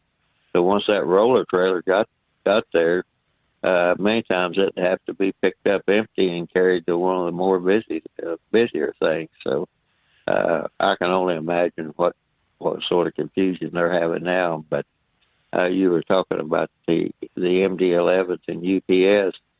I don't understand how that particular plane could have came out of a heavy overhaul and they didn't catch the stress crack on those pylons and everything. I'm still wondering about that, because that's one of the things they should have caught right off the bat.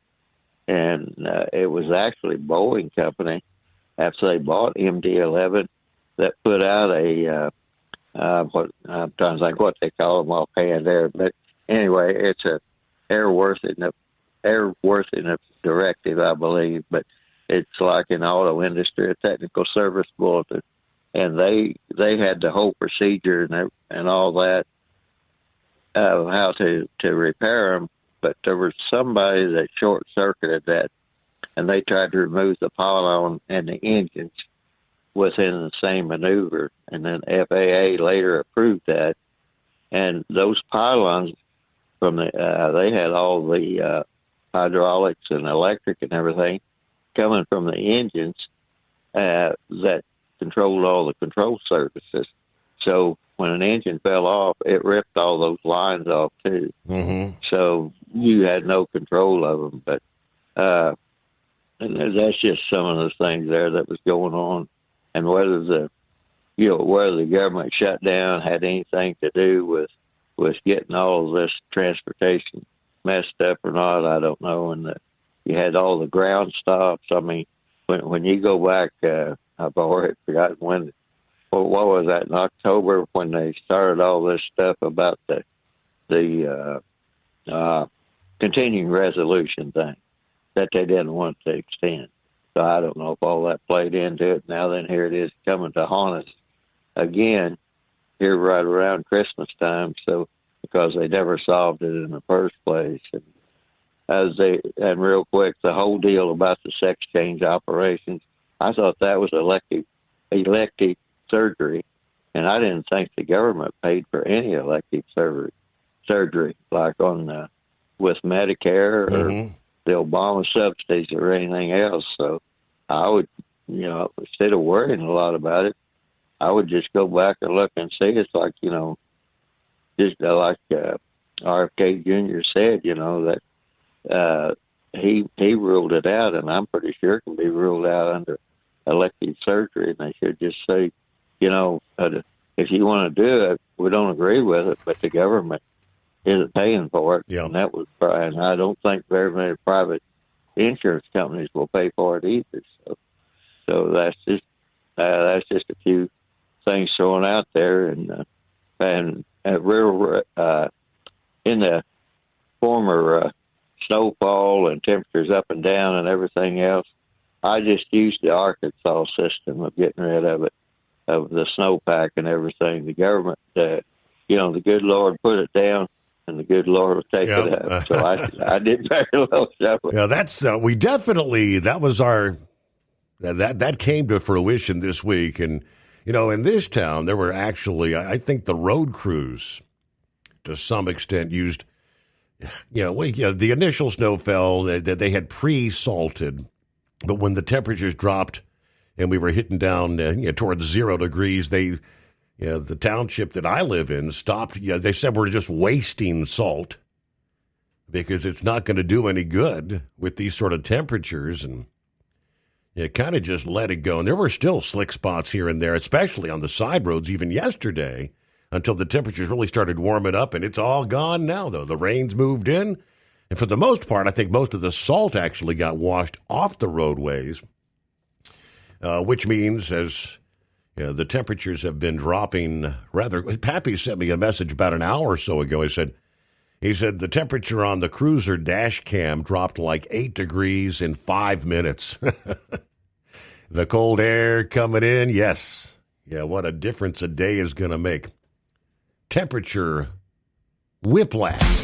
Did you miss an episode of the Steve Summers Overnight Drive? Or just want to relive a little bit of the magic? Don't worry. You can download the Steve Summers Overnight Drive wherever you get your podcasts. Don't miss a single second of the show that was recently named one of the best late night shows in America. Make sure you like and subscribe to the Steve Summers Overnight Drive so you don't miss a single episode. The Steve Summers Overnight Drive. Available wherever you get your podcasts or online at overnightdriveradio.com. Your factory fuel filter is letting you down. AirDog heavy-duty diesel fuel systems don't just filter your fuel. The AirDog fully optimizes your truck's fuel system for peak efficiency. The factory-provided filter simply removes particulates and water from fuel. The AirDog system removes all contaminants, including entrained air, water, and particulates, and feeds the engine pump with optimal pressure. Check out airdogdiesel.com to learn how you can capture every bit of performance and efficiency from your fuel system. At Hot Shot Secret, we share the science behind common diesel problems. For example, fuel additives.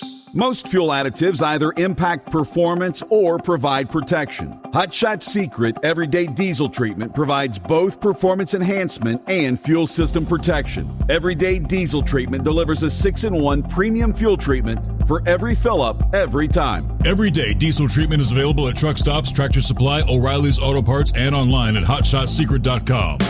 We know being over the road isn't easy, but getting parts for your truck can be. Rainey's offers over 100,000 parts and accessories, from chrome to cab comforts, watermelon lights to necessary replacement parts. It's all available on our website. Got questions? Our team of experts has your back from start to finish with unmatched customer service you won't get anywhere else. Head to Rainey's.com to get $25 off any order over $250 with code DRIVE25 at checkout. Have you been searching far and wide, looking to advertise your business on a brand that will help you reach the very clients you want to walk through your front door? Well, you know they've done studies that 100% of the time, it works every time. We're talking about the Steve Summers Overnight Drive. Let us go to work for your business. The Steve Summers Overnight Drive currently broadcasts in radio markets all over the United States and was recently named one of the top 50 best late night shows and podcasts in America. Advertising on the Steve Summers Overnight Drive will maximize your ability to reach clients both on the air and through podcasting. Consider it the best of both worlds. Don't miss this chance to put your business on the Steve Summers Overnight Drive and expand your reach immediately. Before we go, I've got one question to ask you. Are you ready to get started? If so, email me, Ryan Wild at lubricationspecialties.com, and get started showing off your business today on the Steve Summers Overnight Drive.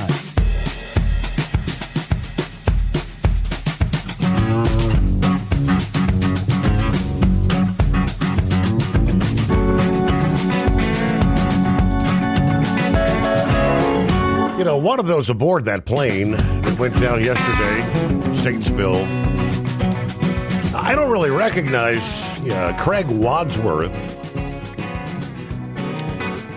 But I was looking here from the website Dirt Behind the Scenes, the Dirt Racing Series, which they said, as reported by Kenny Wallace, one of the victims in the tragic plane crash involving Greg Biffle, his family, was Craig Wadsworth. He said, today I just want to make sure that Craig is remembered as well for the life that he lived and the person he was someone that was loved as well, and at one point had spent 6 years driving Kenny's motorhome. Someone who left the world far too soon. The Bible tells us that precious in the sight of the Lord is the death of his saints. While everyone's hearts will be grieving here on earth, we can take some kind of comfort in knowing that Craig is now at peace and resting in the presence of God. So he says, rest in peace, Craig. May heaven welcome you home.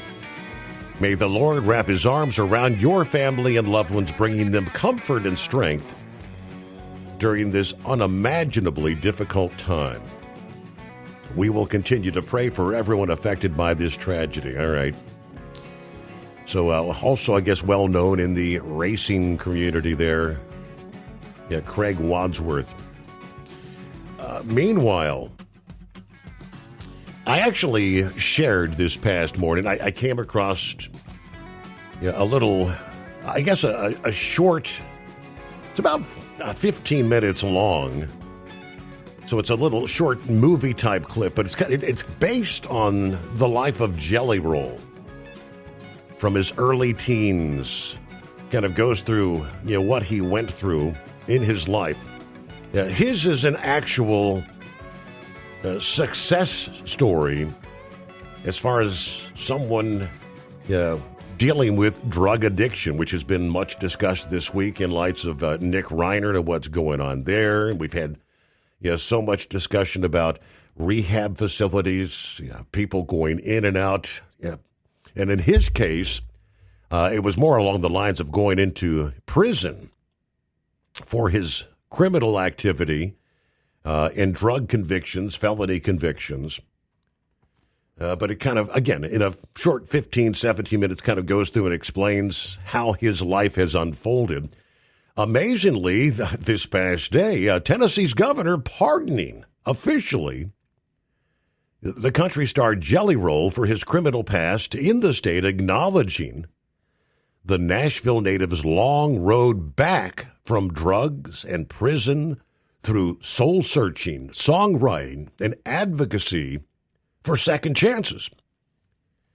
The rapper, now turned singer, whose legal name is Jason DeFord, has been now speaking for years about his redemption arc before various audiences. He will go into juvenile detention facilities and other prison scenes and try to give them advice on how you can turn your life around. Republican Governor Bill Lee issuing the pardon after friends and civic leaders of the Grammy-nominated musician joined in an outpouring of support. Jelly Roll's convictions include robbery and drug felonies. He has said a pardon will now make it easier for him to travel internationally for concert tours and to perform Christian missionary work without filling out burdensome paperwork, I guess. Now, he was actually one of 33 people to receive pardons yesterday from Governor Lee, who for years has issued clemency decisions right about Christmas time. Lee said Jelly Roll's application underwent the same months-long thorough review as other applicants. The state parole board gave a non-binding, unanimous recommendation for his pardon back in April. But his is a remarkable story. Lee said he never met the guy till yesterday when he visited the governor's mansion over the pardon news. The two hugged in front of the little Christmas tree and a fireplace decorated with holiday gifts. So how about that? Unlike recent high-profile federal pardons, which let people off the hook while in prison, a Tennessee pardon actually serves as a statement of forgiveness for someone who has already completed their prison sentence. So anyone receiving a pardon has done the crime, as they say. They've done their time, but get an opportunity to have that, I guess, removed from their record. How about that? So Hey, have a great weekend. Thank you so much, and we'll be back indeed Sunday night into a Monday morning for our next edition of the Steve Summers Overnight Drive.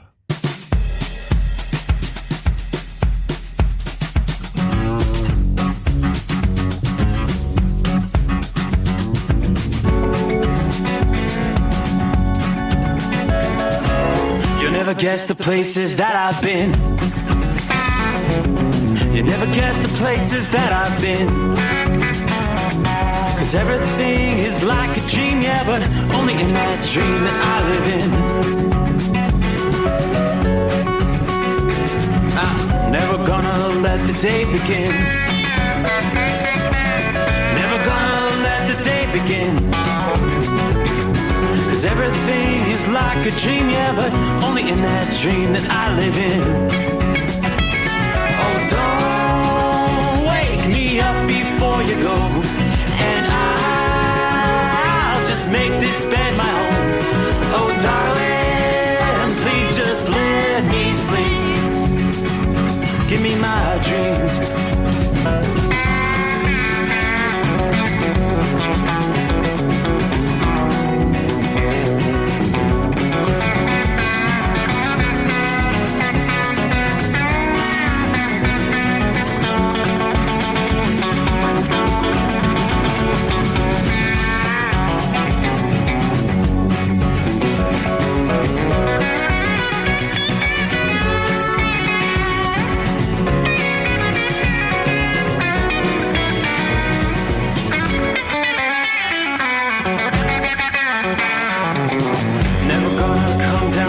Above,